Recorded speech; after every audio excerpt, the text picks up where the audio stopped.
ਜਸਬੀਰ ਭੁੱਲਰ ਦਾ ਛੋਟੇ ਬੱਚਿਆਂ ਲਈ ਨੋਵਲ ਹੈ ਪਤਾਲ ਦੇ ਗਿੱਠ ਮੁਠੀਏ।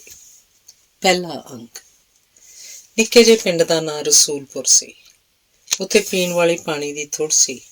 ਪਿੰਡ ਦੇ ਨੇੜੇ ਇੱਕ ਨਹਿਰ ਵੀ ਸੀ, ਪਰ ਨਹਿਰ ਦਾ ਪਾਣੀ ਪੀਣ ਦੇ ਯੋਗ ਨਹੀਂ ਸੀ। ਜੇ ਪਿੰਡ ਵਿੱਚ ਇੱਕ ਖੂਹ ਹੋਰ ਹੋਵੇ ਤਾਂ ਪੀਣ ਵਾਲੇ ਪਾਣੀ ਦੀ ਘਾਟ ਪੂਰੀ ਹੋ ਸਕਦੀ ਸੀ। ਪਿੰਡ ਵਾਲਿਆਂ ਨੇ ਸ਼ਾਮਲਾਤ ਵਿੱਚ ਇੱਕ ਖੂਹ ਪੁੱਟਣ ਦਾ ਫੈਸਲਾ ਕਰ ਲਿਆ। ਮਿੱਥੇ ਹੋਏ ਦਿਨ ਸਾਰੇ ਸ਼ਾਮਲਾਤ ਵਿੱਚ ਇਕੱਠੇ ਹੋਏ। ਉਹਨਾਂ ਪਾਠ ਕੀਤਾ, ਅਰਦਾਸ ਕੀਤੀ, ਫਿਰ ਕੜਾਹ ਪ੍ਰਸ਼ਾਦ ਦੀ ਦੇਗ ਵਰਤਾਈ। ਪਿੰਡ ਦੇ ਸਿਆਣਿਆਂ ਨੇ ਰਲ ਕੇ ਖੂਹ ਲਈ ਥਾਂ ਦੀ ਨਿਸ਼ਾਨਦੇਹੀ ਕੀਤੀ ਤੇ ਉੱਥੇ ਇੱਕ ਗੋਲ ਦਾਇਰਾ ਬਣਾ ਲਿਆ। ਕੁਝ ਲੋਕ ਕਈਆਂ ਫੜ ਕੇ ਗੋਲ ਦਾਇਰੇ ਦੇ ਅੰਦਰੋਂ ਬਾਹਰੋਂ ਮਿੱਟੀ ਪੁੱਟਣ ਲੱਗ ਪਏ। ਉੱਥੇ ਪੁਟਾਈ ਵਾਲੀ ਥਾਂ ਥੋੜ੍ਹੀ ਸੀ। ਸਾਰੇ ਜਣੇ ਇੱਕੋ ਵੇਲੇ ਕੰਮ ਨਹੀਂ ਸੀ ਕਰ ਸਕਦੇ। ਉਹਨਾਂ ਕੰਮ ਦੀਆਂ ਵਾਰੀਆਂ ਬੰਨ੍ਹ ਲਈਆਂ। ਇੱਕ ਟੋਲੀ ਮਿੱਟੀ ਪੁੱਟਣ ਲੱਗ ਪਈ, ਦੂਜੀ ਟੋਲੀ ਟੋਕਰੀਆਂ 'ਚ ਮਿੱਟੀ ਪਾ ਪਰਾਂ ਸੁੱਟਣ ਲੱਗ ਪਈ। ਕੁਝ ਜਣੇ ਵਾਰੀ ਬਦਲੀ ਦੀ ਉਡੀਕ 'ਚ ਉੱਥੇ ਹੀ ਬੈਠੇ ਰਹੇ। ਜਿਨ੍ਹਾਂ ਦੀ ਵਾਰੀ ਦੁਪਹਿਰ ਤੋਂ ਪਿੱਛੋਂ ਸੀ, ਉਹ ਆਪਣੇ ਕੰਮਾਂ 'ਤੇ ਚਲੇ ਗਏ।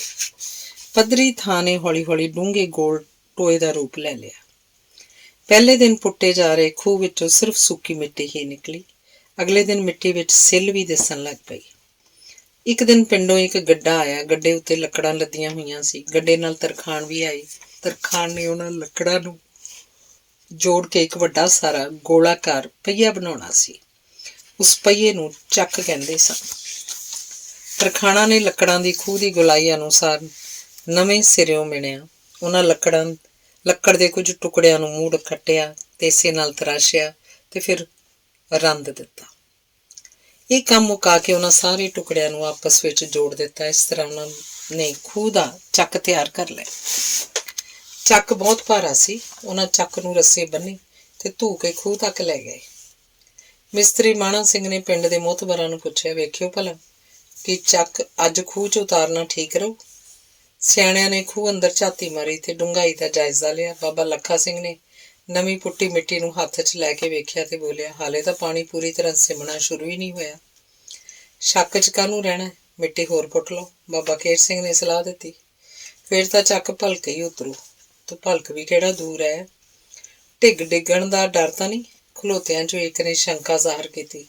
ਨਹੀਂ, ਮਿੱਟੀ ਚੀਕਣੀ ਹੈ, ਨਿਸ਼ੰਗ ਹੋ ਕੇ ਪੁੱਟੀ ਜਾਓ। ਬਾਬਾ ਲੱਖਾ ਸਿੰਘ ਨੇ ਹੱਥਾਂ ਤੋਂ ਮਿੱਟੀ ਝਾੜੀ।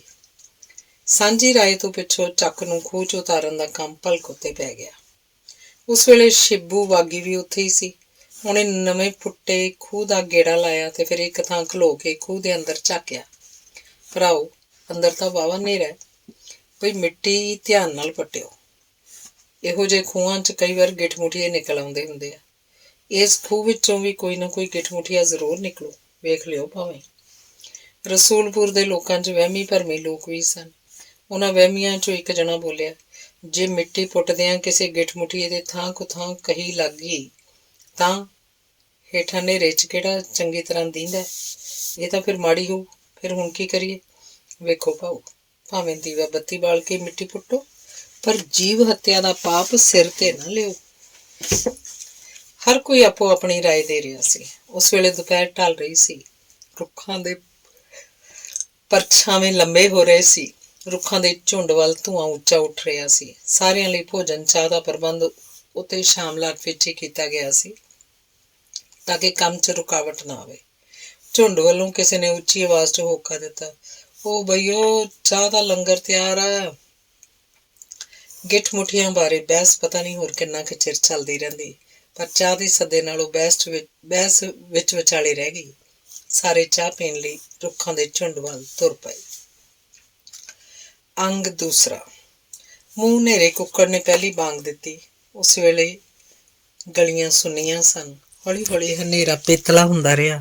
ਸੱਥ ਵਾਲੀ ਖੂਹੀ ਤੇ ਮਿਸਤਰੀ ਮਾਣਾ ਸਿੰਘ ਤੇ ਉਹਦਾ ਪੁੱਤਰ ਨਹਾ ਰਹੇ ਸੀ। ਸ਼ਿੱਬੂ ਬਾਗੀ ਫਿਰਨੀ ਵਾਲੇ ਪਾਸਿਓਂ ਉੱਥੇ ਪਹੁੰਚ ਗਿਆ। ਉਹਨੇ ਹੱਥ ਵਿੱਚ ਚਿੱਥੀ ਹੋਈ ਦਾਤਣ ਫੜੀ ਹੋਈ ਸੀ। ਉਹਨੇ ਇੱਕ ਵਾਰ ਦਾਤਣ ਮੂੰਹ 'ਚ ਪਾਈ ਤੇ ਫਿਰ ਬਾਹਰ ਕੱਢ ਲਈ। ਖਾਲੀ ਨਾਲ ਬੋਲਿਆ, ਭਾਊ, ਅੱਜ ਤਾਂ ਸਵੇਰੇ ਸਵੇਰੇ ਹੱਦ ਹੀ ਹੋ ਗਈ। ਪਤਾ, ਸ਼ਾਮਲਾਤ ਵਾਲੇ ਨਵੇਂ ਖੂਹ 'ਚੋਂ ਗਿੱਠ ਮੁਠੀਆ ਨਿਕਲ ਆਇਆ। ਗਿੱਠ ਮੁਠੀਆ? ਮਿਸਤਰੀ ਮਾਣਾ ਸਿੰਘ ਨੂੰ ਛਿਣ ਭਰ ਲਈ ਨਹਾਉਣਾ ਭੁੱਲ ਗਿਆ। ਉਸ ਹੈਰਾਨ ਹੋਏ ਨੇ ਪੁੱਛਿਆ, ਸੱਚ ਆਖਦਾ ਹੈ? ਹੋਰ ਝੂਠ? ਮੈਨੂੰ ਪੂਰੀ ਗੱਲ ਦੱਸ। ਭਾਊ ਮੈਂ ਕਿਹਨੂੰ ਕਿਹਨੂੰ ਕਹਾਣੀ ਸੁਣਾਵਾਂ? ਪਹਿਲਾਂ ਤਾਂ ਗਿੱਠ ਮੁਠੀਏ ਨੂੰ ਨੇ ਵੇਲਾ ਖੋਟਾ ਕਰਤਾ ਤੇ ਹੁਣ ਇਸ ਤਰ੍ਹਾਂ ਤਾਂ ਅੱਜ ਮੈਨੂੰ ਭੁੱਖਾ ਰਹਿਣਾ ਪੈ ਜੂ। ਸਾਰਾ ਪਿੰਡ ਸ਼ਿਬੂ ਦਾ ਭੇਤੀ ਸੀ। ਉਹ ਵੇਲੜ ਸੀ, ਛੜਾ ਮਲੰਗ। ਰੋਟੀ ਖਾਤਰ ਉਹ ਕਦੇ ਕਦੀ ਲੋਕਾਂ ਦੇ ਡੰਗਰ ਚਰਾ ਲਿਆਉਂਦਾ ਤੇ ਕਦੇ ਕਦਾਈ ਬੁੱਤੀ ਨੱਤੀ ਵੀ ਕਰ ਦਿੰਦਾ ਸੀ। ਸ਼ਿਬੂ ਦੀ ਹਰ ਵੇਲੇ ਇਹੋ ਕੋਸ਼ਿਸ਼ ਹੁੰਦੀ ਸੀ ਕਿ ਕਿਧਰੋਂ ਪੱਕੀ ਪਕਾਈ ਰੋਟੀ ਮਿਲ ਜਾਏ। ਮਾਣਾ ਸਿੰਘ ਗਿੱਠਮੁਠੀਏ ਬਾਰੇ ਜਾਣਨ ਲਈ ਉਤਾਵਲਾ ਸੀ। ਉਸ ਆਖਿਆ, ਸ਼ਿਬੂ ਅੱਜ ਤੂੰ ਚਾਹ ਵੇਲਾ ਮੇਰੇ ਘਰੋਂ ਖਾ ਲਈ ਤੇ ਚਾਹ ਉਹ ਚਾਹ ਵੀ ਪੀ ਲਈ। ਸ਼ਾਬਾਸ਼ੀ ਭਾਊ, ਜਿਉਂਦਾ ਰਹੋ। ਸ਼ਿਬੂ ਦੇ ਦਿਲੋਂ ਸੀਸ ਨਿਕਲੀ। ਉਹ ਤੁੜਕ ਕੇ ਬੋਲਿਆ, ਹੁਣ ਆਪਣੇ ਪੁੱਤ ਨੂੰ ਘਰ ਭੇਜ, ਗਰਮ ਗਰਮ ਪਰੌਂਠੇ ਵੀ ਲਿਆਵੇ ਤੇ ਗੜਵੀ ਭਰ ਕੇ ਚਾਹ ਵੀ, ਤੇ ਫਿਰ ਮੈਂ ਸੁਣਾਵਾਂ ਗਿੱਠਮੁਠੀਏ ਦੀ ਕਹਾਣੀ। ਨਵੇਂ ਖੂਹ ਚੋਂ ਗਿੱਠਮੁਠੀਆਂ ਮਿਲਣ ਦੀ ਖਬਰ ਛੇਤੀ ਫੈਲ ਗਈ। ਸਵੇਰ ਦੇ ਆਰ ਤੋਂ ਵਿਹਲਾ ਹੋ ਕੇ ਸੁੱਚਾ ਸਿੰਘ ਵੀ ਸੱਥ ਵੱਲ ਤੁਰ ਪਿਆ। ਨਿੱਕੂ ਵੀ ਨੱਸ ਕੇ ਉਹਦੇ ਨਾਲ ਆ ਮਿਲਿਆ। ਬਾਪੂ ਜੀ, ਮੈਂ ਵੀ ਗਿੱਠਮੁਠੀਆ ਵੇਖਣਾ। ਸੁੱਚਾ ਸਿੰਘ ਹੱਸ ਪਿਆ। ਉਹ ਤੂੰ ਵੀ ਆ ਜਾ, ਤੈਨੂੰ ਵੀ ਸ਼ਿਬੂ ਦੇ ਗਪੌੜ ਦਾ ਪਤਾ ਲੱਗ ਜਾਊ। ਨਿੱਕੂ ਪਿਓ ਦੀ ਉਂਗਲ ਫੜ ਕੇ ਤੁਰ ਪਿਆ। ਗਿੱਠਮੁਠੀਏ ਨੂੰ ਵੇਖਣ ਲਈ ਸੱਥ 'ਚ ਬਹੁਤ ਲੋਕ ਇਕੱਠੇ ਹੋ ਗਏ ਸੀ। ਨਿੱਕੂ ਨੇ ਸੁੱਚਾ ਸਿੰਘ ਦੀ ਉਂਗਲ ਛੱਡਤੀ। ਭੀੜ ਵਿੱਚੋਂ ਦੀ ਰਾਹ ਬਣਾਉਂਦਾ ਹੋਇਆ ਉਹ ਅਗਲੇ ਪਾਸੇ ਪਹੁੰਚ ਗਿਆ। ਨਿੱਕੂ ਨੇ ਸੋਚਿਆ ਸੀ ਕਿ ਸੱਥ ਵਾਲੇ ਤਖਤਪੋਸ਼ ਉੱਤੇ ਗਿੱਠਮੁਠੀਆ ਬੈਠਾ ਹੋਏਗਾ, ਪਰ ਉੱਥੇ ਸ਼ਿਬੂ ਬੈਠਾ ਹੋਇਆ ਸੀ। ਮਿਸਤਰੀ ਮਾਣਾ ਸਿੰਘ ਦੇ ਘਰੋਂ ਆਏ ਪਰਾਂਠੇ ਉਹ ਖਾ ਚੁੱਕਾ ਸੀ ਤੇ ਉਸ ਵੇਲੇ ਸੁਰਖੜੇ ਮਾਰ-ਮਾਰ ਚਾਹ ਪੀ ਰਿਹਾ ਸੀ। ਗਿੱਠਮੁਠੀਆ ਲੱਭਣ ਦੀ ਕਹਾਣੀ ਸੁਣਨ ਲਈ ਭੀੜ ਬੇਸਬਰੀ ਹੋ ਰਹੀ ਸੀ, ਪਰ ਸ਼ਿਬੂ ਨੂੰ ਕੋਈ ਕਾਹਲ ਨਹੀਂ ਸੀ। ਉਹ ਭਾਈ ਕੁਝ ਮੂੰਹੋਂ ਤਾਂ ਬੋਲ, ਹੁਣ ਤਾਂ ਅੱਧਾ ਪਿੰਡ ਆ ਜੁੜਿਆ। ਕੋਈ ਖਿੱਝ ਕੇ ਬੋਲਿਆ, ਤੁਸੀਂ ਤਾਂ ਮੇਰੀ ਚਾਹ ਪਾਣੀ ਵੀ ਦੁੱਬਰ ਕਰਤੀ ਹੈ। ਲਓ ਸੁਣੋ ਪੂਰੀ ਬਾਤ। ਸ਼ਿਬੂ ਨੇ ਬਚੀ ਹੋਈ ਚਾਹ ਦੇ ਲੰਮੇ ਲੰਮੇ ਘੁੱਟ ਭਰੇ ਤੇ ਖਾਲੀ ਭਾਂਡੇ ਮਿਸਤਰੀ ਮਾਣਾ ਸਿੰਘ ਦੇ ਪੁੱਤ ਵੱਲ ਸਰਕਾਤੇ ਤੇ ਬੋਲਿਆ, ਅੱਜ ਤੜਕੇ ਮੇਰੀ ਅੱਖ ਖੁੱਲ ਗਈ। ਸੋਚਿਆ ਜੰਗਲ ਪਾਣੀ ਹੋ ਆਵਾਂ। ਜਦੋਂ ਮੈਂ ਸ਼ਾਮਲਾ ਤਾਲੇ ਨੂੰ ਖੂਹ ਦੇ ਲਾਗੋਂ ਦੀ ਲੰਘਣ ਲੱਗਾ ਤਾਂ ਮੈਨੂੰ ਗੱਲਾਂ ਦੀ ਆਵਾਜ਼ ਆਈ। ਮੈਂ ਚੁਫੇਰੇ ਦੇਖਿਆ, ਨੇੜੇ ਤੇੜੇ ਨਾ ਕੋਈ ਬੰਦਾ ਨਾ ਪਰਿੰਦਾ। ਉਸ ਵੇਲੇ ਉੱਥੇ ਕੀ ਨਹੀਂ ਹੋਣਾ ਸੀ। ਮੇਰਾ ਤਾਂ ਭਰਾਵੋ ਤਰਾਹ ਨਿਕਲ ਗਿਆ। ਮਨਾ ਕੋਈ ਭੂਤ ਪ੍ਰੇਤ ਨਾ ਹੋਵੇ। ਮੈਂ ਰੱਬ ਦਾ ਨਾਂ ਲੈ ਕੇ ਗਾਂਹ ਹੋਇਆ। ਹੌਸਲਾ ਕਰਕੇ ਖੂਹ ਦੇ ਅੰਦਰ ਝਾਕਿਆ ਤਾਂ ਗੱਲ ਨੂੰ ਇਸ ਥਾਂ ਤੇ ਲਿਆ ਕੇ ਸ਼ਿਬੂ ਨੇ ਚੁੱਪ ਧਾਰ ਲਈ। ਕੋਈ ਕਾਲਾ ਪੈ ਕੇ ਬੋਲਿਆ, ਹੁਣ ਅੱਗੇ ਵੀ ਬਕੇਗਾ ਕੁਛ? ਸ਼ਿਬੂ ਵਿਟਰ ਗਿਆ। ਜੇ ਇਸ ਤਰ੍ਹਾਂ ਹੀ ਕੂਣਾ ਹੈ ਤਾਂ ਫਿਰ ਮੈਥੋਂ ਨਹੀਂ ਸੁਣਾ ਹੁੰਦੀ ਬਾਤ। ਕਿਸੇ ਨੇ ਚਾਪਲੂਸੀ ਕੀਤੀ, ਸਰਦਾਰ ਸੁਬੇਗ ਸਿਆਂ ਭਾਊ, ਇਹ ਤਾਂ ਕਮਲੇ ਨੇ, ਤੂੰ ਤਾਂ ਸਿਆਣਾ ਬਿਆਣਾ, ਗੱਲ ਪੂਰੀ ਕਰ। ਮਿੱਠੇ ਬੋਲਾਂ ਦਾ ਸ਼ਿਬੂ ਤੇ ਸਿੱਧਾ ਅਸਰ ਹੋਇਆ। ਉਹਦੀ ਅੱਜ ਵਰਗੀ ਟੌਰਕ ਪਹਿਲਾਂ ਕਦੀ ਨਹੀਂ ਸੀ ਬਣੀ। ਉਹਨੇ ਗੱਲ ਤੋਰੀ, ਖੂਹ 'ਚ ਮੈਨੂੰ ਚਾਨਣ ਦੇ ਨਿੱਕੇ ਨਿੱਕੇ ਟਿਮਕਣੇ ਜਿਹੇ ਦਿਸੇ। ਪਹਿਲੋਂ ਤਾਂ ਜਾਪਿਆ ਇਹ ਮੇਰੇ ਮਨ ਦਾ ਵਹਿਮ ਹੋਊ, ਫਿਰ ਸੋਚਿਆ ਕੀ ਪਤਾ ਟਟੈਣੇ ਹੀ ਹੋਣ, ਪਰ ਟਟੈਣਿਆਂ ਨੇ ਖੂਹ 'ਚੋਂ ਕੀ ਲੈਣਾ ਸੀ। ਮੈਂ ਮੁੜ ਧੌਣ ਗਾਂਹ ਕੀਤੀ। ਉੱਥੇ ਕੁਝ ਗਿੱਠਮੁਠੀਏ ਦੀਵੇ ਹੱਥਾਂ 'ਚ ਫੜੀ ਆਪਸ 'ਚ ਹੌਲੀ ਹੌਲੀ ਗੱਲਾਂ ਕਰ ਰਹੀ ਸੀ। ਉਹਨਾਂ ਦੇ ਕੰਨੀ ਬਿੜਕ ਪੈ ਗਈ। ਚੀਕ ਚਿਹਾੜਾ ਪਾਉਂਦੇ ਹੋਏ ਇੱਧਰ ਉੱਧਰ ਨੱਸ ਤੁਰੇ। ਤੂੰ ਨਹਾਉਂਦਾ ਧੋਂਦਾ ਤਾਂ ਹੈ ਨਹੀਂ, ਗਿੱਠਮੁਠੀਆਂ ਨੂੰ ਤੇਰੀ ਮੁਸ਼ਕ ਆ ਗਈ ਹੋ। ਭੀੜ ਵਿੱਚੋਂ ਕਿਸੇ ਨੇ ਟੀਚਰ ਕੀਤੀ। ਯਾਰ ਗੱਲ ਮੁੱਕਣ ਵੀ ਦਿਓ, ਕਿਸੇ ਨੇ ਟੋਕਿਆ। ਟੀਚਰ ਅਣਗੌਲੀ ਕਰਕੇ ਸ਼ਿਬੂ ਰੌਣ 'ਚ ਬੋਲੀ ਗਿਆ, ਭਾਊ ਮੈਂ ਵੀ ਅੱਗੋਂ ਸੁਬੇਗ ਸਿੰਘ ਸੀ। ਮੈਂ ਆਹ ਵੇਖਿਆ ਨਾ ਤਾਂ ਵੇਖਿਆ, ਖੂਹ 'ਚ ਛਾਲ ਕੱਢ ਮਾਰੀ ਤੇ ਉਹਨਾਂ ਗਿੱਠਮੁਠੀਆਂ 'ਚੋਂ ਇੱਕ ਨੂੰ ਧਰ ਦਬੋਚਿਆ ਤੇ ਬਾਕੀ ਤਾਂ ਜਾਣੀ ਖੱਬੇ ਸੱਜੇ ਮਿੱਟੀ ਵਿੱਚ ਹੀ ਕਿਧਰੇ ਛਿਪਣ ਹੋਵੇ। ਹੁਣ ਤਾਂ ਖੂਹ ਵਾਵਾ ਡੂੰਘਾ ਪੁੱਟਿਆ ਗਿਆ। ਏਡੀ ਛਾਲ ਨਾਲ ਤੇਰੀਆਂ ਲੱਤਾਂ ਨਾ ਟੁੱਟੀਆਂ? ਕਿਸੇ ਨੇ ਪੁੱਛਿਆ। ਤੁਸੀਂ ਵੀ ਘੁੰਤਰਾਂ ਕੱਢਦੇ ਹੋ। ਸ਼ਿਬੂ ਕੁਝ ਛੇਥਾ ਜਾ ਹੋ ਕੇ ਬੋਲਿਆ, ਮੈਂ ਕੋਈ ਕਮਲਾ ਥੋੜਾ ਸੀ ਕਿ ਉੱਤੋਂ ਹੀ ਛਾਲ ਮਾਰ ਦਿੰਦਾ। ਉੱਥੇ ਖੂਹ ਅੰਦਰ ਪੌੜੀ ਵੀ ਤਾਂ ਲੱਗੀ ਹੋਈ ਹੈ। ਮੈਂ ਪਹਿਲਾਂ ਕੁਝ ਪੌੜੀਆਂ ਉਤਰ ਗਿਆ, ਫੇਰ ਹੀ ਮੈਂ ਛਾਲ ਮਾਰੀ। ਤੇ ਗੁੱਠਮੁਠੀਆ ਉਹ ਜਿਹੜਾ ਕਾਬੂ ਆ ਗਿਆ ਸੀ, ਉਹ ਤਾਂ ਫਿਰ ਕਿੱਧਰ ਭੱਜ ਜਾਂਦਾ। ਸ਼ਿਬੂ ਨੇ ਗੱਲ ਗਾਂਹ ਤੋਰੀ, ਦਾਤਨ ਦੂਤਨ ਕਰਨਾ ਤਾਂ ਮੈਂ ਭੁੱਲ ਹੀ ਗਿਆ। ਤਾਬੜ ਤੋੜ ਉਹਨੂੰ ਘਰ ਲਿਆਂਦਾ, ਦੀਵਾ ਬਾਲ ਕੇ ਵੇਖਿਆ, ਉਹ ਪਤੰਦਰ ਤਾਂ ਹੋਰੂ ਜੇ ਸਾਹ ਲਈ ਜਾਵੇ। ਮੈਂ ਉਹਨੂੰ ਕੱਪੜੇ 'ਚ ਵਲੇਟਿਆ, ਰੂੰ ਦਾ ਤੁੰਬਾ ਦੁੱਧ 'ਚ ਭਿਉਂ ਕੇ ਉਹਦੇ ਮੂੰਹ ਨੂੰ ਲਾਇਆ। ਉਹਨੇ ਇੱਕ ਦੋ ਹਿਚਕੀਆਂ ਲਈਆਂ ਤੇ ਰੱਬ ਨੂੰ ਪਿਆਰਾ ਹੋ ਗਿਆ। ਕੁਝ ਚਿਰ ਲਈ ਮਾਹੌਲ ਸੋਗੀ ਹੋ ਗਿਆ। ਕਿਸੇ ਨੇ ਪੁੱਛਿਆ, ਉਹ ਕਿੰਨਾ ਕੁ ਲੰਮਾ ਸੀ? ਬਸ ਇੱਕ ਗਿੱਠ ਤੇ ਇੱਕ ਮੁੱਠ, ਤਾਂ ਹੀ ਤਾਂ ਇਹਨਾਂ ਨੂੰ ਗਿੱਠਮੁਠੀਆ ਕਹਿੰਦੇ ਆ। ਸ਼ਿਬੂ ਨੇ ਦਾਨਿਆਂ ਵਾਂਗ ਜਵਾਬ ਦਿੱਤਾ। ਕਿਹੋ ਜਿਹੇ ਕੱਪੜੇ ਪਾਏ ਸੀ? ਉਹਨੇ ਕਿਸੇ ਹੋਰ ਨੇ ਪੁੱਛਿਆ। ਕਮਲੇ ਹੋ ਗਏ ਸਾਰੇ। ਸ਼ਿਬੂ ਉਹਨਾਂ ਦੀ ਮੂਰਖਤਾ ਤੇ ਹੱਸਿਆ। ਜ਼ਮੀਨ ਦੇ ਅੰਦਰ ਕੋਈ ਖੱਡੀ ਲੱਗੀ ਹੋਈ ਹੈ? ਵੀ ਗਿੱਠ ਮੁਠੀਏ ਵੀ ਕੱਪੜੇ ਬਣਾ ਪਾਈ ਜਾਂਦੇ ਨੇ, ਫਿਰ ਤਾਂ ਉਹ ਗਿੱਠ ਮੁਠੀਆ ਵੀ ਨੰਗ ਮਨੰਗਾ ਹੀ ਹੋਊ। ਨਹੀਂ, ਉਹਦੇ ਦਾੜੀ ਸੀ, ਬਹੁਤ ਲੰਮੀ ਦਾੜੀ। ਉਹਨੇ ਦਾੜੀ ਨੂੰ ਆਪਣੇ ਦੁਆਲੇ ਵਲੇਟਿਆ ਹੋਇਆ ਸੀ। ਤੂੰ ਉਹਦੇ ਨਾਲ ਗੱਲਾਂ ਤਾਂ ਕੀਤੀਆਂ ਹੀ ਹੋਣਗੀਆਂ। ਮੈਂ ਉਹਦੇ ਨਾਲ ਗੱਲਾਂ ਕਰਨ ਦੀ ਕੋਸ਼ਿਸ਼ ਕੀਤੀ ਸੀ। ਸ਼ਿਬੂ ਕੁਝ ਉਦਾਸ ਹੋ ਗਿਆ। ਗਿੱਠ ਮੁਠੀਆ ਵੀ ਮੈਨੂੰ ਕੁਝ ਸਮਝਾਉਣਾ ਚਾਹੁੰਦਾ ਸੀ, ਪਰ ਨਾ ਉਹਨੂੰ ਮੇਰੀ ਬੋਲੀ ਆਉਂਦੀ ਸੀ, ਨਾ ਮੈਨੂੰ ਉਹਦੀ। ਫਿਰ ਉਹ ਮਰ ਗਿਆ। ਉਹਨੂੰ ਬਾਹਰ ਦਾ ਚਾਨਣ ਤੇ ਹਵਾ ਮਾਫਕ ਨਹੀਂ ਸੀ। ਜ਼ਮੀਨ ਦੇ ਅੰਦਰ ਤਾਂ ਪਤਾ ਨਹੀਂ ਕਿੰਨਾ ਹਨੇਰਾ ਹੁੰਦਾ ਹੋਊ। ਬਹੁਤਿਆਂ ਨੂੰ ਸ਼ਿਬੂ ਦੀਆਂ ਗੱਲਾਂ ਸੱਚੀਆਂ ਲੱਗੀਆਂ, ਪਰ ਸੁੱਚਾ ਸਿੰਘ ਨੂੰ ਉਹ ਗੱਲਾਂ ਝੂਠ ਤੇ ਭੁਲੰਦੇ ਤੋਂ ਵੱਧ ਕੁਝ ਨਹੀਂ ਸੀ ਜਾਪੀਆਂ। ਉਸ ਆਖਿਆ, ਸਾਨੂੰ ਗਿੱਠ ਮੁਠੀਆ ਵਿਖਾ ਤਾਂ ਸੀ। ਵਿਖਾਉਣ ਨੂੰ ਕੀ ਹੈ, ਚਲੋ ਤੁਰੋ ਮੇਰੇ ਨਾਲ। ਉਹਨੇ ਝੱਕ ਉੱਠ ਕੇ ਖਲੋ ਗਿਆ। ਸ਼ਿਬੂ ਅੱਗੇ ਅੱਗੇ ਹੋ ਤੁਰਿਆ। ਉਹਨੇ ਪਰੌਂਠੇ ਖਾ ਕੇ ਢਿੱਡ ਭਰ ਲਿਆ ਸੀ। ਚਾਹ ਦੀ ਪੂਰੀ ਗੜਵੀ ਪੀ ਲਈ ਸੀ। ਉਹ ਰੱਜਿਆ ਹੋਇਆ ਸੀ। ਉਸ ਵੇਲੇ ਉਹਨੂੰ ਕਿਸੇ ਦੀ ਕੋਈ ਪਰਵਾਹ ਨਹੀਂ ਸੀ। ਫਿਰਨੀ ਛੱਡ ਕੇ ਨਹਿਰ ਵਾਲੇ ਪਾਸੇ ਮੁੜਦਿਆਂ ਉਹਨੇ ਭੀੜ ਉੱਤੇ ਨਜ਼ਰ ਸੁੱਟੀ। ਅੱਧਿਓਂ ਬਹੁਤਾ ਪਿੰਡ ਉਹਦੇ ਪਿੱਛੇ ਪਿੱਛੇ ਤੁਰਿਆ ਆ ਰਿਹਾ ਸੀ।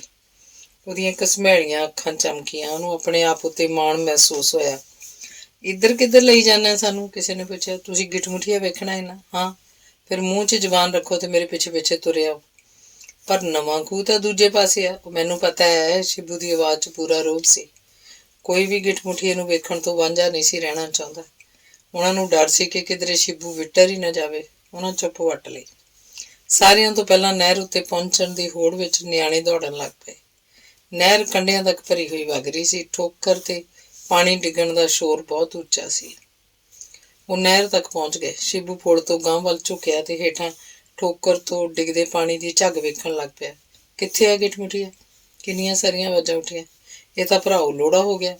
ਮੈਨੂੰ ਕੀ ਪਤਾ ਸੀ ਨਹਿਰ 'ਚ ਪਾਣੀ ਆਜੂ। ਸ਼ਿਬੂ ਨੇ ਸਿਰ ਉੱਪਰ ਚੁੱਕਿਆ ਤਾਂ ਬਿਨਾਂ ਕਿਸੇ ਵੱਲ ਵੇਖਿਆਂ ਗੱਲ ਕੀਤੀ। ਹੋਇਆ ਕੀ ਹੈ? ਸੁੱਚਾ ਸਿੰਘ ਨੇ ਪੁੱਛਿਆ। ਜਦੋਂ ਸਵੇਰੇ ਮੈਂ ਇੱਥੇ ਆਇਆ ਤਾਂ ਨਹਿਰ ਸੁੱਕੀ ਹੋਈ ਸੀ। ਤੁਹਾਨੂੰ ਤਾਂ ਪਤਾ ਹੈ ਨਹਿਰ ਪਿਛਲੇ ਕਈ ਦਿਨਾਂ ਤੋਂ ਸੁੱਕੀ ਹੋਈ ਸੀ। ਸ਼ਿਬੂ ਨੇ ਦੱਸਿਆ। ਮੈਂ ਸੋਚਿਆ ਗਿੱਠ ਮੁਠੀਆ ਮਿੱਟੀ ਦੇ ਹੇਠਾਂ ਰਹਿਣ ਵਾਲਾ ਜੀਵ ਹੈ। ਕੀ ਪਤਾ ਮਿੱਟੀ ਦੇ ਅੰਦਰ ਮੁੜ ਜਿਉਂ ਪਵੇ। ਉਦੋਂ ਠੋਕਰ ਤੇ ਕੁਝ ਪਾਣੀ ਖਲੋਤਾ ਹੋਇਆ ਸੀ। ਪਾਣੀ ਦੇ ਨੇੜੇ ਰੇਤ ਗਿੱਲੀ ਸੀ। ਮੈਂ ਹੱਥਾਂ ਨਾਲ ਹੀ ਗਿੱਲੀ ਰੇਤ ਪੁੱਟੀ ਤੇ ਗਿੱਠ ਮੁਠੀਏ ਨੂੰ ਟੋਏ 'ਚ ਰੱਖ ਕੇ ਉੱਤੇ ਰੇਤ ਪਾਤੀ। ਉਹ ਜ਼ਮੀਨ ਦੇ ਅੰਦਰ ਜ਼ਰੂਰ ਜਿਉਂ ਪਿਆ ਹੋਊ। ਪਰ ਮੈਨੂੰ ਕੀ ਪਤਾ ਸੀ ਨਹਿਰ 'ਚ ਏਡੀ ਛੇਤੀ ਪਾਣੀ ਆਜੂ। ਤੇ ਇਹ ਵੀ ਕੀ ਪਤਾ ਸੀ ਗਿੱਠ ਮੁਠੀਆ ਵੇਖਣ ਲਈ ਸਾਰਾ ਪਿੰਡ ਹੀ ਕਮਲਾ ਹੋਇਆ ਫਿਰੂ। ਜੇ ਪਤਾ ਹੁੰਦਾ ਤਾਂ ਮੈਂ ਗਿੱਠ ਮੁਠੀਏ ਨੂੰ ਰੇਤ 'ਚ ਦੱਬਣਾ ਹੀ ਨਹੀਂ ਸੀ। ਲੋਕਾਂ ਨੂੰ ਸ਼ਿਬੂ ਉੱਤੇ ਗੁੱਸਾ ਤਾਂ ਬਹੁਤ ਆਇਆ, ਪਰ ਲੜਾਈ ਝਗੜੇ ਦਾ ਕੋਈ ਲਾਭ ਨਹੀਂ ਸੀ।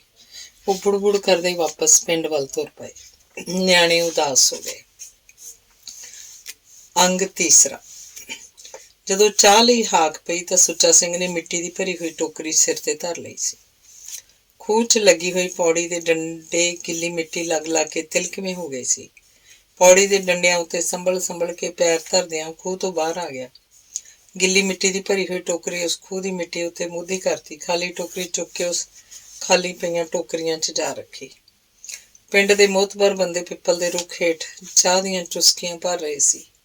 ਸਵੇਰ ਵੇਲੇ ਵਾਲੀ ਘਟਨਾ ਨੂੰ ਲੈ ਕੇ ਗਿੱਠ ਮੁਠੀਆਂ ਬਾਰੇ ਗੱਲਾਂ ਹੋ ਰਹੀਆਂ ਸੀ। ਕੁਝ ਜਣਿਆਂ ਦਾ ਖਿਆਲ ਸੀ ਸ਼ਿਬੂ ਨੇ ਉਹਨਾਂ ਨੂੰ ਮੂਰਖ ਬਣਾਇਆ ਸੀ। ਨਵੇਂ ਖੂਹ 'ਚ ਕੋਈ ਗਿੱਠ ਮੁਠੀਆ ਨਹੀਂ ਸੀ ਨਿਕਲਿਆ। ਸ਼ਿਬੂ ਨੇ ਨਹਿਰ 'ਚ ਪਾਣੀ ਆਇਆ ਵੇਖ ਕੇ ਗਿੱਠ ਮੁਠੀਏ ਦੀ ਕਹਾਣੀ ਘੜ ਲਈ ਸੀ। ਕੁਝ ਸੋਚ ਰਹੇ ਸੀ ਕਿ ਸ਼ਾਇਦ ਸ਼ਿਬੂ ਨੇ ਸੱਚ ਹੀ ਬੋਲਿਆ ਹੋਵੇ। ਸੁੱਚਾ ਸਿੰਘ ਨੇ ਲੰਗਰ ਤੋਂ ਚਾਹ ਦਾ ਗਲਾਸ ਭਰਵਾਇਆ ਤੇ ਉਹਨਾਂ 'ਚ ਜਾ ਬੈਠਾ। ਸੁੱਚਾ ਸਿੰਘ ਨੂੰ ਗਿੱਠ ਮੁਠੀਆ ਬਾਰੇ ਗੱਲਾਂ ਬੇਥਵੀਆਂ ਲੱਗ ਰਹੀਆਂ ਸੀ। ਉਹ ਚੁੱਪਚਾਪ ਬੈਠਾ ਚਾਹ ਦੀਆਂ ਘੁੱਟਾਂ ਭਰਦਾ ਰਿਹਾ। ਚਾਹ ਮੁਕਾ ਕੇ ਉਸ ਬਾਬਾ ਲੱਖਾ ਸਿੰਘ ਨੂੰ ਪੁੱਛਿਆ, ਬਾਬਾ ਤੂੰ ਆਪਣੀ ਅੱਖੀਂ ਕਦੀ ਕਿਸੇ ਖੂਹ 'ਚੋਂ ਗਿੱਠ ਮੁਠੀਏ ਨਿਕਲਦੇ ਵੇਖੇ? ਨਹੀਂ, ਬਾਬਾ ਲੱਖਾ ਸਿੰਘ ਨੇ ਸਪਸ਼ਟ ਜਵਾਬ ਦਿੱਤਾ। ਮੇਰੇ ਵੇਲੇ ਤਾਂ ਬਹੁਤੇ ਖੂਹ ਵੀ ਨਹੀਂ ਪੁੱਟੇ ਗਏ। ਮੈਂ ਗਿੱਠ ਮੁਠੀਏ ਕਿੱਥੋਂ ਵੇਖਣੇ ਸੀ? ਤਾਇਆ ਤੂੰ ਵੇਖੇ ਗਿੱਠ ਮੁਠੀਏ? ਉਹੀ ਸਵਾਲ ਉਹ ਬਾਬਾ ਕੇਰ ਸਿੰਘ ਨੂੰ ਪੁੱਛਿਆ। ਨਹੀਂ, ਪਰ ਮੈਂ ਇੰਨਾ ਕੁ ਸੁਣਿਆ ਵੀ ਗਿੱਠ ਮੁਠੀਏ ਹਰ ਖੂਹ 'ਚ ਨਹੀਂ ਹੁੰਦੇ। ਚਾਹ ਦਾ ਲੰਮਾ ਘੁੱਟ ਭਰ ਕੇ ਮਿਸਤਰੀ ਮਾਣਾ ਸਿੰਘ ਬੋਲਿਆ। ਸਾਡੇ ਖਾਨਦਾਨ ਦਾ ਤਾਂ ਵਾਹ ਵਾਸਤਾ ਹੀ ਖੂਹਾਂ ਦੇ ਕੰਮ ਨਾਲ ਰਿਹਾ। ਮੇਰਾ ਬਾਪੂ ਦੱਸਦਾ ਹੁੰਦਾ ਸੀ ਵੀ ਉਹਦੇ ਬਾਬੇ ਨੇ ਗਿੱਠ ਮੁਠੀਏ ਵੇਖੇ ਸੀ। ਉਹਨੇ ਤਾਂ ਗਿੱਠ ਮੁਠੀਆਂ ਨਾਲ ਗੱਲਾਂ ਵੀ ਕੀਤੀਆਂ ਸੀ। ਵੇਖ ਲਓ ਭਾਵੇਂ ਇਸ ਖੂਹ 'ਚੋਂ ਵੀ ਗਿੱਠ ਮੁਠੀਏ ਨਿਕਲ ਆਉਣੇ ਨੇ। ਭਾਊ ਇਹ ਸਭ ਫਾਲਤੂ ਦੀਆਂ ਗੱਲਾਂ ਨੇ। ਸੁੱਚਾ ਸਿੰਘ ਖਿਜਿਆ ਹੋਇਆ ਉੱਠ ਕੇ ਖਲੋ ਗਿਆ। ਨਹੀਂ, ਗਿੱਠ ਮੁਠੀਏ ਹੁੰਦੇ ਜ਼ਰੂਰ ਨੇ, ਪਰ ਕੁਝ ਖਾਸ ਥਾਵਾਂ ਤੇ ਖੂਹ ਪੁੱਟੀਏ ਤਾਂ ਅੰਦਰੋਂ ਨਿਕਲਦੇ ਆ। ਹਜ਼ੂਰਾ ਸਿੰਘ ਨੇ ਵੀ ਗੱਲਬਾਤ 'ਚ ਹਿੱਸਾ ਪਾਇਆ। ਮੈਨੂੰ ਤਾਂ 100% ਯਕੀਨ ਹੈ ਕਿ ਸਵੇਰੇ ਸ਼ਿਬੂ ਨੇ ਸੱਚ ਬੋਲਿਆ ਸੀ। ਮਿਸਤਰੀ ਮਾਣਾ ਸਿੰਘ ਵੀ ਉੱਠ ਕੇ ਖਲੋ ਗਿਆ। ਹੁਣ ਗੱਲਾਂ ਵਿੱਚ ਹੀ ਨਾ ਲੱਗੇ ਰਹੀਏ। ਚੱਕ ਨੂੰ ਖੂਹ 'ਚ ਉਤਾਰਨ ਦੀ ਤਿਆਰੀ ਵੀ ਕਰੀਏ। ਸਾਰੇ ਉੱਠ ਕੇ ਖੂਹ 'ਤੇ ਆ ਗਏ। ਉਹਨਾਂ ਰਲ ਕੇ ਚੱਕ ਦਾ ਕੱਚੀ ਲੱਸੀ ਨਾਲ ਇਸ਼ਨਾਨ ਕਰਾਇਆ। ਫਿਰ ਚੱਕ ਦੇ ਚਾਰੇ ਪਾਸੇ ਮੋਟੇ ਮੋਟੇ ਰੱਸੇ ਬੰਨ੍ਹ ਦਿੱਤੇ। ਖੂਹ ਦੀ ਪੁਟਾਈ ਦੇ ਪਹਿਲੇ ਦਿਨ ਵਾਂਗ ਹੀ ਮੁੜ ਅਰਦਾਸ ਕੀਤੀ ਗਈ। ਕੜਾਹ ਪ੍ਰਸ਼ਾਦ ਵਰਤਾਇਆ ਗਿਆ। ਖੂਹ ਦਾ ਪਾਣੀ ਮਿੱਠਾ ਹੋਣ ਦੀ ਕਾਮਨਾ ਕੀਤੀ ਗਈ। ਸਾਰਿਆਂ ਨੇ ਰਲ ਕੇ ਚੱਕ ਨੂੰ ਸੰਭਾਲਿਆ। ਚੱਕ ਦੇ ਚਾਰੇ ਪਾਸੇ ਬੰਨੇ ਰੱਸਿਆਂ ਨੂੰ ਫੜ ਕੇ ਹੌਲੀ ਹੌਲੀ ਚੱਕ ਖੂਹ 'ਚ ਉਤਾਰ ਲਿਆ। ਮਿਸਤਰੀ ਖੂਹ 'ਚ ਵੜ ਗਏ ਤੇ ਚੱਕ ਦੇ ਹੇਠਾਂ ਇੱਟਾਂ ਰੋੜੇ ਰੱਖ ਕੇ ਧਰਾਤਲ ਠੀਕ ਕਰਨ ਲੱਗ ਪਏ। ਹੁਣ ਚੱਕ ਬਿਲਕੁਲ ਪੱਧਰ ਉੱਤੇ ਹੈ, ਮਿਸਤਰੀ ਮਾਣਾ ਸਿੰਘ ਨੇ ਦੱਸਿਆ। ਉਹ ਕੁਝ ਥੱਕ ਗਏ ਸਨ। ਉਹ ਖੂਹ 'ਚੋਂ ਬਾਹਰ ਆਏ। ਦਿਨ ਤਪਿਆ ਹੋਇਆ ਸੀ। ਕੁਝ ਘੜੀਆਂ ਛਾਵੇਂ ਬਹਿਣ ਲਈ ਉਹ ਪਿੱਪਲ ਵੱਲ ਤੁਰ ਪਏ। ਅੰਗ ਚੌਥਾ। ਸਕੂਲ ਤੋਂ ਛੁੱਟੀ ਹੋਈ ਤਾਂ ਨਿੱਕੂ ਘਰ ਪਹੁੰਚਿਆ। ਬਸਤਾ ਰੱਖਿਆ, ਰੋਟੀ ਖਾਧੀ ਤੇ ਸ਼ਾਮਲਾਤ ਦੇ ਨਵੇਂ ਖੂਹ 'ਤੇ ਪਹੁੰਚ ਗਏ। ਉਹਨੂੰ ਗਿੱਠਮੁਠੀਆ ਵੇਖਣ ਦੀ ਕਾਹਲੀ ਸੀ। ਸਵੇਰ ਵਾਲੀ ਘਟਨਾ ਤੋਂ ਪਿੱਛੋਂ ਗਿੱਠਮੁਠੀਆ ਬਾਰੇ ਉਹਦੀ ਜਗਿਆਸਾ ਵੱਧ ਗਈ ਸੀ। ਉਦੋਂ ਤੱਕ ਖੂਹ 'ਚ ਚੱਕ ਉਤਾਰਿਆ ਜਾ ਚੁੱਕਾ ਸੀ। ਖੂਹ ਦੇ ਅੰਦਰ ਕੰਮ ਰੁਕਿਆ ਹੋਇਆ ਸੀ। ਖੂਹ ਦੇ ਬਾਹਰ ਕੁਝ ਜਣੇ ਢੇਰਾਂ ਦੀ ਮਿੱਟੀ ਵਿਛਾ ਰਹੇ ਸਨ। ਉਹਨਾਂ 'ਚ ਸੁੱਚਾ ਸਿੰਘ ਵੀ ਸੀ। ਨਿੱਕੂ ਨੇ ਕੋਲ ਜਾ ਕੇ ਪੁੱਛਿਆ, ਬਾਪੂ ਜੀ, ਅੱਜ ਕੋਈ ਗਿੱਠਮੁਠੀਆ ਨਿਕਲਿਆ ਸੀ ਖੂਹ 'ਚੋਂ? ਨਹੀਂ ਤਾਂ। ਕਹੀ ਵਾਹੁਣੀ ਰੋਕ ਕੇ ਉਸ ਨਿੱਕੂ ਵੱਲ ਵੇਖਿਆ। ਅੱਜ ਸਕੂਲ ਨਹੀਂ ਗਿਆ ਤੂੰ? ਗਿਆ ਸੀ। ਇਸ ਵੇਲੇ ਤੱਕ ਤਾਂ ਛੁੱਟੀ ਹੋ ਜਾਂਦੀ ਹੈ ਨਾ। ਉਹ ਮੁੜ ਕੰਮ 'ਚ ਰੁੱਝ ਗਿਆ। ਨਿੱਕੂ ਇੱਕ ਗੂੜੀ ਛਾਂ ਵਾਲੇ ਰੁੱਖ ਹੇਠ ਜਾ ਕੇ ਬਹਿ ਗਿਆ। ਉਹ ਕੁਝ ਚਿਰ ਤੀਲੇ ਨਾਲ ਜ਼ਮੀਨ 'ਤੇ ਲੀਕਾਂ ਮਾਉਂਦਾ ਰਿਹਾ। ਫਿਰ ਰੁੱਖ ਦੇ ਤਣੇ ਨਾਲ ਢੋਹ ਲਾ ਕੇ ਲੱਤਾਂ ਨਿਸਲ ਕਰ ਲਈਆਂ। ਹੌਲੀ ਹੌਲੀ ਉਹਦੀ ਅੱਖ ਲੱਗ ਗਈ। ਪਤਾ ਨਹੀਂ ਉਹ ਕਿੰਨੀ ਕੁ ਦੇਰ ਸੁੱਤਾ ਰਿਹਾ। ਫਿਰ ਸ਼ਾਇਦ ਉਹਨੇ ਕੋਈ ਆਵਾਜ਼ ਸੁਣੀ ਸੀ। ਉਹ ਬੜਵਾਏ ਉੱਠ ਬੈਠਾ। ਉਹਨੇ ਭਮੱਤਰਿਆਂ ਵਾਂਗ ਚਾਰੇ ਪਾਸੇ ਵੇਖਿਆ। ਉੱਥੇ ਸੁੰਨਮਸਾਨ ਵਰਤੀ ਹੋਈ ਸੀ। ਸਾਰੇ ਕੰਮ ਮੁਕਾ ਕੇ ਜਾ ਚੁੱਕੇ ਸਨ। ਉਸ ਉਜਾੜ 'ਚੋਂ ਇਕੱਲਾ ਰਹਿ ਗਿਆ ਸੀ। ਉਹਨੂੰ ਡਰ ਆਇਆ। ਉਹਨੂੰ ਉੱਥੋਂ ਤੁਰ ਪੈਣਾ ਚਾਹੀਦਾ ਸੀ। ਘਰ 'ਚ ਸਾਰੇ ਉਹਦਾ ਫਿਕਰ ਕਰ ਰਹੇ ਹੋਣਗੇ। ਉਸ ਵੇਲੇ ਸੂਰਜ ਡੁੱਬ ਚੁੱਕਿਆ ਸੀ। ਪੱਛਮ ਵਾਲਾ ਅਸਮਾਨ ਉੱਤੇ ਮੱਧਮ ਜਿਹੀ ਲਾਲੀ ਹਾਲੇ ਵੀ ਵਿਖਾਈ ਦੇ ਰਹੀ ਸੀ। ਕੁਝ ਚਿਰ ਨੂੰ ਉਹ ਲਾਲੀ ਵੀ ਮੁੱਕ ਜਾਣੀ ਸੀ। ਹਨੇਰਾ ਗੂੜਾ ਹੋ ਜਾਣਾ ਸੀ। ਉਹ ਉੱਥੋਂ ਤੁਰ ਪਿਆ। ਦਿਨ ਭਰ ਲੂ ਵਗਦੀ ਰਹੀ ਸੀ। ਹੁਣ ਠੰਡੀ ਹਵਾ ਰੁਮਕਣ ਲੱਗ ਪਈ। ਰੁੱਖਾਂ ਵਿੱਚੋਂ ਲੰਘਦੀ ਹਵਾ ਕਾਰਨ ਪੱਤੇ ਖੜ-ਖੜ ਕਰ ਰਹੇ ਸਨ। ਖੂਹ 'ਚ ਪੁੱਟੀ ਹੋਈ ਮਿੱਟੀ ਦੇ ਢੇਰ ਪੱਧਰੇ ਕਰਤੇ ਗਏ ਸਨ। ਅੱਜ ਦਿਨ ਵੇਲੇ ਭੱਠੇ ਤੋਂ ਹੋਰ ਇੱਟਾਂ ਆ ਗਈਆਂ ਸਨ। ਖੂਹ ਦੇ ਨੇੜਿਓਂ ਲੰਘਣ ਵੇਲੇ ਉੱਠ ਠੰਬਰ ਕੇ ਖਲੋ ਗਿਆ। ਉਹਨੇ ਗੱਲਾਂ ਦੀ ਆਵਾਜ਼ ਸੁਣੀ ਸੀ। ਉਸ ਵੇਲੇ ਤਾਂ ਉੱਥੇ ਕੋਈ ਵੀ ਨਹੀਂ ਸੀ। ਉਹ ਆਵਾਜ਼ਾਂ ਕਿਤੇ ਭੂਤਾਂ ਪ੍ਰੇਤਾਂ ਦੀਆਂ ਤਾਂ ਨਹੀਂ ਆ ਰਹੀਆਂ। ਆਵਾਜ਼ਾਂ ਖੂਹ 'ਚੋਂ ਆ ਰਹੀਆਂ ਸੀ। ਨਿੱਕੂ ਨੇ ਹੌਸਲਾ ਕੀਤਾ ਤੇ ਹੌਲੀ ਹੌਲੀ ਪੈਰ ਪੁੱਟਦਾ ਖੂਹ ਤੱਕ ਚਲਾ ਗਿਆ। ਆਵਾਜ਼ਾਂ ਕੁਝ ਹੋਰ ਉੱਚੀ ਸੁਣਨ ਲੱਗ ਪਈਆਂ ਸਨ, ਪਰ ਬੋਲ ਸਪਸ਼ਟ ਨਹੀਂ ਸਨ। ਉਹਨੇ ਸ਼ਹਿ ਕੇ ਖੂਹ ਦੇ ਅੰਦਰ ਝਾਤੀ ਮਾਰੀ। ਉਹਨੂੰ ਆਪਣੀਆਂ ਅੱਖਾਂ 'ਤੇ ਯਕੀਨ ਨਾ ਆਇਆ। ਖੂਹ ਦੇ ਅੰਦਰ ਮੱਧਮ ਜਿਹਾ ਚਾਨਣ ਸੀ। ਉਸ ਚਾਨਣ 'ਚ ਨਿੱਕੇ ਨਿੱਕੇ ਮਨੁੱਖੀ ਆਕਾਰ ਖੂਹ ਦੇ ਅੰਦਰ ਘੁੰਮ ਰਹੇ ਸਨ, ਜਿਵੇਂ ਕੁਝ ਗੁਆਚਾ ਹੋਇਆ ਲੱਭ ਰਹੇ ਹੋਣ। ਉਹ ਪੁਰਾਣੀ ਗਿੱਠਮੁੱਠੀਏ ਹੀ ਸਨ, ਪਰ ਉਹ ਇੱਕ ਗਿੱਠ ਤੇ ਇੱਕ ਮੁੱਠ ਲੰਮੇ ਨਹੀਂ ਸਨ। ਉਹ ਕੁਝ ਨਿੱਕੇ ਸਨ। ਨਿੱਕੂ ਦਾ ਉਹਨਾਂ ਜੀਵਾਂ ਨੂੰ ਨੇੜਿਓਂ ਦੇਖਣ ਦਾ ਮਨ ਕੀਤਾ। ਖੂਹ ਦੇ ਅੰਦਰ ਪੌੜੀ ਲੱਗੀ ਸੀ। ਪੌੜੀ ਦੇ ਡੰਡੇ 'ਤੇ ਪੈਰ ਧਰਨ ਵੇਲੇ ਨਿੱਕੂ ਦੇ ਮਨ 'ਚ ਸਹਿਮ ਸੀ, ਪਰ ਨਿੱਕੂ ਦੀ ਗਿੱਠਮੁੱਠੀਆਂ ਨੂੰ ਮਿਲਣ ਦੀ ਇੱਛਾ ਵਧੇਰੇ ਪ੍ਰਬਲ ਸੀ। ਉਹ ਡੰਡਾ ਡੰਡਾ ਕਰਕੇ ਪੌੜੀ ਉਤਰਨ ਲੱਗਾ। ਛਿਣ ਭਰ ਲਈ ਖੂਹ ਦੇ ਅੰਦਰ ਚੁੱਪ ਪਸਰ ਗਈ। ਉਹਨਾਂ ਸ਼ਾਇਦ ਨਿੱਕੂ ਨੂੰ ਵੇਖ ਲਿਆ ਸੀ। ਦੂਜੇ ਛਿਣ ਗਿੱਠਮੁੱਠੀਆਂ ਨੇ ਅਜੀਬ ਤਰ੍ਹਾਂ ਦੀਆਂ ਆਵਾਜ਼ਾਂ ਕੱਢਣੀਆਂ ਸ਼ੁਰੂ ਕਰਤੀਆਂ ਤੇ ਫਿਰ ਉਹ ਚੀਕਾਂ ਮਾਰਦੇ ਹੋਏ ਆਪਣੇ ਬਚਾ ਲਈ ਇੱਧਰ ਉੱਧਰ ਦੌੜੇ। ਨਿੱਕੂ ਨੇ ਹੇਠਾਂ ਧਿਆਨ ਮੋੜਿਆ ਤਾਂ ਪੌੜੀ ਦੇ ਡੰਡੇ ਤੋਂ ਪੈਰ ਥਿੜਕ ਗਿਆ। ਉਹਨੇ ਸੰਭਲਣ ਦੀ ਕੋਸ਼ਿਸ਼ ਕਰਦਿਆਂ ਹਵਾ 'ਚ ਹੱਥ ਫੈਲਾ ਦਿੱਤੇ ਤੇ ਫਿਰ ਧੜਮ ਖੂਹ 'ਚ ਜਾ ਡਿੱਗਾ। ਉਹ ਕੁਝ ਚਿਰ ਚਿੱਕੜ 'ਚ ਪਿਆ ਰਿਹਾ, ਫਿਰ ਬੈਠ ਕੇ ਸਰੀਰ ਨੂੰ ਟੋਇਆ। ਡਿੱਗਣ ਤੋਂ ਪਹਿਲਾਂ ਉਹ ਕੁਝ ਪੌੜੀਆਂ ਉਤਰ ਆਇਆ ਸੀ। ਜੇ ਉਹ ਸਿਖਰ ਤੋਂ ਡਿੱਗਦਾ ਤਾਂ ਉਹਦੀਆਂ ਹੱਡੀਆਂ ਪਸਲੀਆਂ ਟੁੱਟ ਜਾਣੀਆਂ ਸੀ। ਪਹਿਲਾਂ ਖੂਹ ਦੇ ਅੰਦਰ ਚਾਨਣ ਸੀ। ਉਸ ਵੇਲੇ ਉੱਥੇ ਘੁੱਪ ਹਨੇਰਾ ਸੀ। ਗਿੱਠਮੁੱਠੀਆਂ ਦਾ ਉੱਥੇ ਨਾਂ ਥੇ ਵੀ ਨਹੀਂ ਸੀ। ਉਹ ਪਤਾ ਨਹੀਂ ਕਿੱਥੇ ਜਾ ਲੁਕੇ ਸੀ। ਨਿੱਕੂ ਉੱਠ ਕੇ ਖਲੋ ਗਿਆ। ਹਨੇਰੇ 'ਚੋਂ ਉਹਨੂੰ ਕੁਝ ਵੀ ਦਿਖਾਈ ਨਹੀਂ ਸੀ ਦੇ ਰਿਹਾ। ਉਹਨੇ ਹੱਥ ਨਾਲ ਟੋਹ ਕੇ ਤੁਰਨਾ ਸ਼ੁਰੂ ਕਰਤਾ। ਖੂਹ ਦੇ ਬਾਹਰੋਂ ਝਿੰਗਰਾਂ ਬੇਂਡਿਆਂ ਦੀਆਂ ਆਵਾਜ਼ਾਂ ਆ ਰਹੀਆਂ ਸੀ, ਪਰ ਖੂਹ ਦੇ ਅੰਦਰ ਕੋਈ ਆਵਾਜ਼ ਨਹੀਂ ਸੀ। ਉਹ ਅਚਾਨਕ ਤ੍ਰਭਕ ਕੇ ਖਲੋ ਗਿਆ। ਉਹਨੇ ਕੋਈ ਆਵਾਜ਼ ਸੁਣੀ ਸੀ। ਉਹ ਕੁਝ ਛਿਣ ਖਲੋਤਾ ਰਿਹਾ। ਪੈਰ ਪੁੱਟਣ ਲੱਗਾ ਤਾਂ ਮੁੜ ਆਵਾਜ਼ ਸੁਣਾਈ ਦਿੱਤੀ। ਨਿੱਕੂ ਨੇ ਅੱਖਾਂ ਮਲੀਆਂ।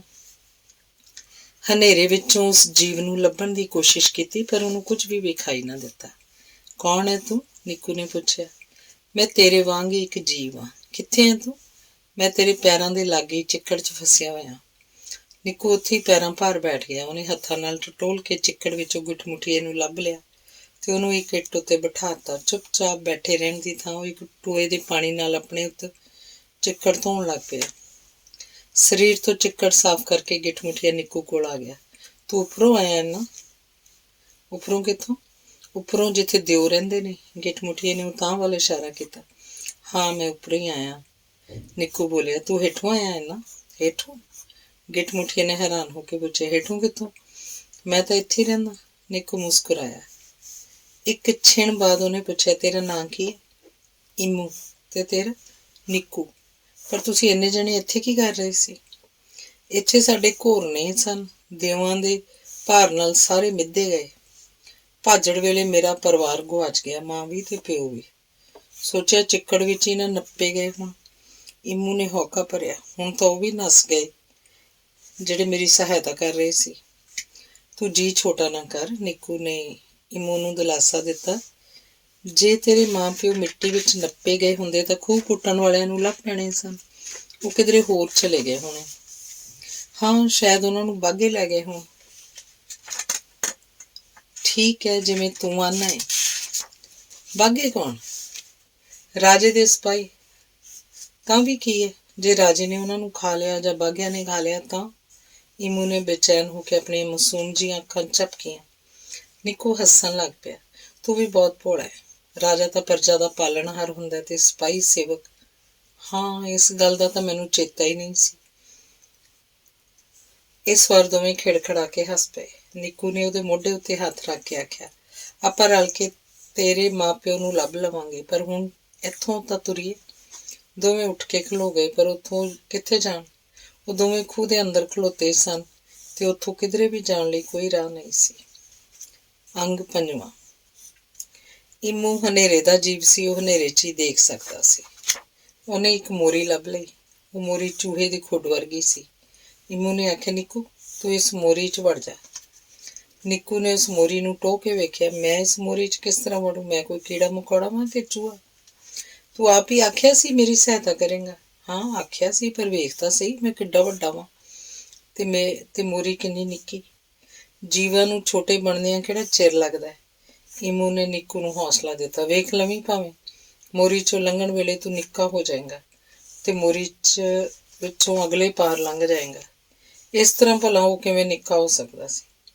ਨਿੱਕੂ ਨੇ ਆਖਿਆ, ਪਹਿਲਾਂ ਤੂੰ ਲੰਘ। ਮੈਨੂੰ ਯਕੀਨ ਨਹੀਂ ਆਉਂਦਾ ਕਿ ਕੋਈ ਇਸ ਤਰ੍ਹਾਂ ਨਿੱਕਾ ਵੀ ਹੋ ਜਾਂਦਾ। ਠੀਕ ਹੈ, ਜਿਵੇਂ ਤੂੰ ਆਨਾ। ਗਿੱਠਮੁੱਠੀਏ ਇਮੂ ਨੇ ਆਪਣਾ ਸਿਰ ਉਸ ਮੋਰੀ 'ਚ ਵਾੜ ਦਿੱਤਾ ਤੇ ਫਿਰ ਪੂਰਾ ਹੀ ਉਸ ਖੁੱਡ 'ਚ ਲੰਘ ਗਿਆ। ਨਿੱਕੂ ਨੇ ਵੀ ਇਮੂ ਵਾਂਗ ਹੀ ਕੀਤਾ। ਉਹਨੂੰ ਲੱਗਾ ਜਿਵੇਂ ਮੋਰੀ ਉਹਦੇ ਸਰੀਰ ਅਨੁਸਾਰ ਹੀ ਵੱਡੀ ਹੋ ਗਈ ਸੀ, ਜਾਂ ਸ਼ਾਇਦ ਨਿੱਕੂ ਹੀ ਮੇਰੇ ਮੋਰੀ ਅਨੁਸਾਰ ਛੋਟਾ ਹੋ ਗਿਆ ਸੀ। ਨਿੱਕੂ ਵੀ ਉਸ ਮੋਰੀ 'ਚੋਂ ਪੂਰਾ ਲੰਘ ਗਿਆ। ਖੂਹ 'ਚ ਭਾਵੇਂ ਗੂੜਾ ਹਨੇਰਾ ਸੀ, ਪਰ ਅਸਮਾਨ ਉੱਤੇ ਤਾਰੇ ਨਿਕਲ ਆਏ ਸੀ। ਤਾਰਿਆਂ ਦੀ ਲੋ ਕਾਰਨ ਇਮੂ ਦਾ ਆਕਾਰ ਨਿੱਕੂ ਨੂੰ ਦਿਸਦਾ ਰਿਹਾ ਸੀ। ਗੁਫਾਨੁਮਾ ਮੋਰੀ ਅੰਦਰ ਤਾਂ ਹਨੇਰਾ ਹੋਰ ਵੀ ਸੰਘਣਾ ਸੀ। ਮੈਨੂੰ ਤਾਂ ਕੁਝ ਵੀ ਨਹੀਂ ਦਿਸਦਾ, ਨਿੱਕੂ ਬੋਲੇ। ਤੂੰ ਮੇਰਾ ਹੱਥ ਫੜ ਲੈ। ਇਮੂ ਨੇ ਉਹਦੇ ਵੱਲ ਹੱਥ ਕਰਤਾ।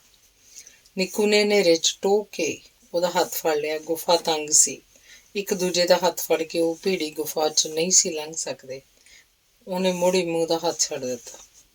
ਨਿੱਕੂ ਨੇ ਸਿਰ ਉਤਾਂਹ ਕੀਤਾ ਤਾਂ ਉਹਦਾ ਸਿਰ ਗੁਫਾ ਦੀ ਛੱਤ ਨੂੰ ਵੱਜਾ। ਉਹ ਸਿੱਧਾ ਖੜਾ ਹੋ ਕੇ ਨਹੀਂ ਸੀ ਤੁਰ ਸਕਦਾ। ਉਹ ਅਰਕਾਂ ਦੇ ਭਾਰ ਰਿੰਗਦਾ ਹੋਇਆ ਇਮੂ ਦੇ ਪਿੱਛੇ ਪਿੱਛੇ ਚੱਲ ਪਿਆ। ਚੱਲਦਿਆਂ ਚੱਲਦਿਆਂ ਨਿੱਕੂ ਦੀਆਂ ਬਾਹਾਂ ਹੰਭ ਗਈਆਂ। ਉਹਦੀਆਂ ਅਰਕਾਂ ਦੁਖਣ ਲੱਗ ਪਈਆਂ। ਉਹਨੂੰ ਲੱਗਾ ਸ਼ਾਇਦ ਗੋਡੇ ਛਿੱਲੇ ਗਏ ਸਨ। ਉਹਨੇ ਖਿਝ ਕੇ ਇਮੂ ਨੂੰ ਆਖਿਆ, ਇਹ ਤੇਰਾ ਦੇਸ਼ ਕਿਹੋ ਜਿਹਾ? ਮੈਂ ਤਾਂ ਇੱਥੇ ਸਿੱਧਾ ਹੋ ਕੇ ਤੁਰ ਵੀ ਨਹੀਂ ਸਕਦਾ। ਕੀ ਇੱਥੇ ਤੁਸੀਂ ਲੰਮੇ ਪੈ ਕੇ ਅੱਗੇ ਵਧਦੇ ਹੋ? ਅੱਗੇ ਵਧਣ ਲਈ ਤਾਂ ਆਮ ਤੌਰ ਉੱਤੇ ਲੰਮੇ ਹੀ ਪੈਣਾ ਪੈਂਦਾ ਹੈ। ਕੀ ਤੁਹਾਡੇ ਮੁਲਕ ਵਿੱਚ ਲੋਕ ਲੰਮੇ ਪੈ ਕੇ ਅੱਗੇ ਨਹੀਂ ਵਧਦੇ? ਇਮੂ ਨੇ ਹੈਰਾਨ ਹੋ ਕੇ ਪੁੱਛਿਆ। ਉਂਝ ਤਾਂ ਅਸੀਂ ਪੈਰਾਂ ਉੱਤੇ ਹੀ ਤੁਰਦੇ ਹਾਂ। ਮੈਂ ਹਾਲੇ ਨਿੱਕਾ ਨਾ, ਇਸ ਲਈ ਅੱਗੇ ਵਧਣ ਬਾਰੇ ਮੈਨੂੰ ਕੁਛ ਨਹੀਂ ਪਤਾ, ਨਿੱਕੂ ਨੇ ਉਲਝਣ ਜਿਹੀ 'ਚ ਜਵਾਬ ਦਿੱਤਾ। ਹਨੇਰੇ 'ਚ ਮੁੜ ਚੁੱਪ ਪਸਰ ਗਈ। ਕੀ ਹੁਣ ਆਪਾਂ ਕਦੇ ਵੀ ਸਿੱਧੇ ਤਣ ਕੇ ਨਹੀਂ ਖਲੋਵਾਂਗੇ? ਕੁਝ ਚਿਰ ਪਿੱਛੋਂ ਨਿੱਕੂ ਨੇ ਪੁੱਛਿਆ। ਰਾਹ 'ਚ ਖੁੱਲੀ ਥਾਂ ਵੀ ਆਊ, ਤੂੰ ਉਦੋਂ ਭਾਵੇਂ ਖਲੋ ਜਾਈਂ, ਇਮੂ ਨੇ ਸਮਝਾਉਣ ਵਾਲੇ ਲਹਿਜੇ 'ਚ ਦੱਸਿਆ। ਵੈਸੇ ਖਲੋ ਕੇ ਘੱਟ ਹੀ ਤੁਰਨਾ ਚਾਹੀਦਾ। ਖਲੋ ਕੇ ਤੁਰਿਆਂ ਲੰਮੇ ਹੋ ਜਾਈਦਾ। ਸਾਡੇ ਲੰਮੇ ਹੋਣ ਨੂੰ ਮਾੜਾ ਸਮਝਦੇ ਆ। ਦੂਰ ਕਿਧਰੇ ਪਾਣੀ ਵਗਣ ਦੀ ਆਵਾਜ਼ ਆ ਰਹੀ ਸੀ। ਖੁੱਲੀ ਥਾਂ ਆਉਣ ਹੀ ਵਾਲੀ ਹੈ, ਇਮੂ ਨੇ ਦੱਸਿਆ। ਜਿੱਥੇ ਪਾਣੀ ਹੋਵੇ ਉੱਥੇ ਖੁੱਲੀ ਥਾਂ ਵੀ ਹੁੰਦੀ ਹੈ। ਉਹ ਚੁੱਪਚਾਪ ਚੱਲਦੇ ਰਹੇ। ਗੁਫਾ ਹੌਲੀ ਹੌਲੀ ਖੁੱਲੀ ਹੁੰਦੀ ਗਈ। ਇੱਕ ਥਾਂ ਗੁਫਾ ਦੀ ਛੱਤ ਵਿੱਚੋਂ ਪਾਣੀ ਚੋ ਰਿਹਾ ਸੀ। ਉਹ ਥਾਂ ਸੱਚਮੁੱਚ ਹੀ ਬਹੁਤ ਖੁੱਲੀ ਸੀ। ਨਿੱਕੂ ਉੱਥੇ ਬੈਠ ਵੀ ਸਕਦਾ ਸੀ ਤੇ ਖਲੋ ਵੀ ਸਕਦਾ ਸੀ। ਉੱਥੇ ਰੁਕ ਗਏ। ਨਿੱਕੂ ਨੇ ਖਲੋ ਕੇ ਆਕੜ ਭੰਨੀ ਤੇ ਚੁਫੇਰੇ ਵੇਖਿਆ। ਚਾਰੇ ਪਾਸੇ ਹਨੇਰਾ ਸੀ। ਇਸ ਹਨੇਰੇ ਕਰਕੇ ਉਹਨੇ ਗਿੱਠਮੁੱਠੀਆਂ ਦਾ ਦੇਸ਼ ਭੋਰਾ ਭਰ ਵੀ ਨਹੀਂ ਸੀ ਵੇਖਿਆ। ਉਸ ਪੁੱਛਿਆ, ਤੁਹਾਡੇ ਇੱਥੇ ਦਿਨ ਨਹੀਂ ਹੁੰਦੇ? ਦਿਨ ਕੀ ਹੁੰਦਾ? ਜਦੋਂ ਆਪਾਂ ਸਾਰਾ ਕੁਝ ਵੇਖ ਸਕਦੇ ਹੋਈਏ। ਹਾਂ, ਦਿਨ ਹੁੰਦਾ। ਜਿੱਥੇ ਚਾਨਣ ਪੱਥਰ ਹੋਣ ਉੱਥੇ ਦਿਨ ਹੁੰਦਾ। ਬਾਕੀ ਥਾਵਾਂ ਇਸੇ ਤਰ੍ਹਾਂ ਦੀਆਂ ਹੀ ਹੁੰਦੀਆਂ ਨੇ। ਚਾਨਣ ਪੱਥਰ ਪਤਾ ਨਹੀਂ ਕੀ ਸਨ। ਨਿੱਕੂ ਨਹੀਂ ਸੀ ਜਾਣਦਾ। ਉਸ ਫੇਰ ਪੁੱਛਿਆ, ਤੁਹਾਡੇ ਸੂਰਜ ਨਹੀਂ ਚੜ੍ਹਦਾ? ਸੂਰਜ? ਉਹ ਕੀ ਹੁੰਦਾ? ਚਾਨਣ ਦੇਣ ਵਾਲੇ ਗੋਲੇ ਨੂੰ ਅਸੀਂ ਸੂਰਜ ਆਖਦੇ ਹਾਂ। ਨਿੱਕੂ ਨਿੱਠ ਕੇ ਬੈਠ ਗਿਆ। ਮੈਂ ਤੁਹਾਨੂੰ ਹੋਰ ਵੀ ਬੜਾ ਕੁਝ ਦੱਸੂ, ਪਰ ਪਹਿਲਾਂ ਤੂੰ ਮੇਰੇ ਸਵਾਲਾਂ ਦੇ ਜਵਾਬ ਦੇ। ਸਿਰਫ ਹਾਂ ਜਾਂ ਨਾ 'ਚ। ਠੀਕ ਹੈ, ਪੁੱਛ। ਤੁਹਾਡੇ ਚੰਨ ਹੈਗਾ? ਨਹੀਂ। ਤਾਰੇ? ਉਹ ਵੀ ਨਹੀਂ। ਫਿਰ ਤਾਂ ਤੁਹਾਡੇ ਅਸਮਾਨ ਵੀ ਨਹੀਂ ਹੁੰਦਾ ਹੋਣਾ? ਨਹੀਂ, ਇੱਥੇ ਅਸਮਾਨ ਵੀ ਨਹੀਂ ਹੁੰਦਾ। ਪਰ ਪਹਿਲਾਂ ਮੈਨੂੰ ਇਹ ਦੱਸ ਕਿ ਸੂਰਜ, ਚੰਨ, ਤਾਰੇ ਤੇ ਅਸਮਾਨ ਇਹ ਸਭ ਕੀ ਬਲਾਵਾਂ ਨੇ?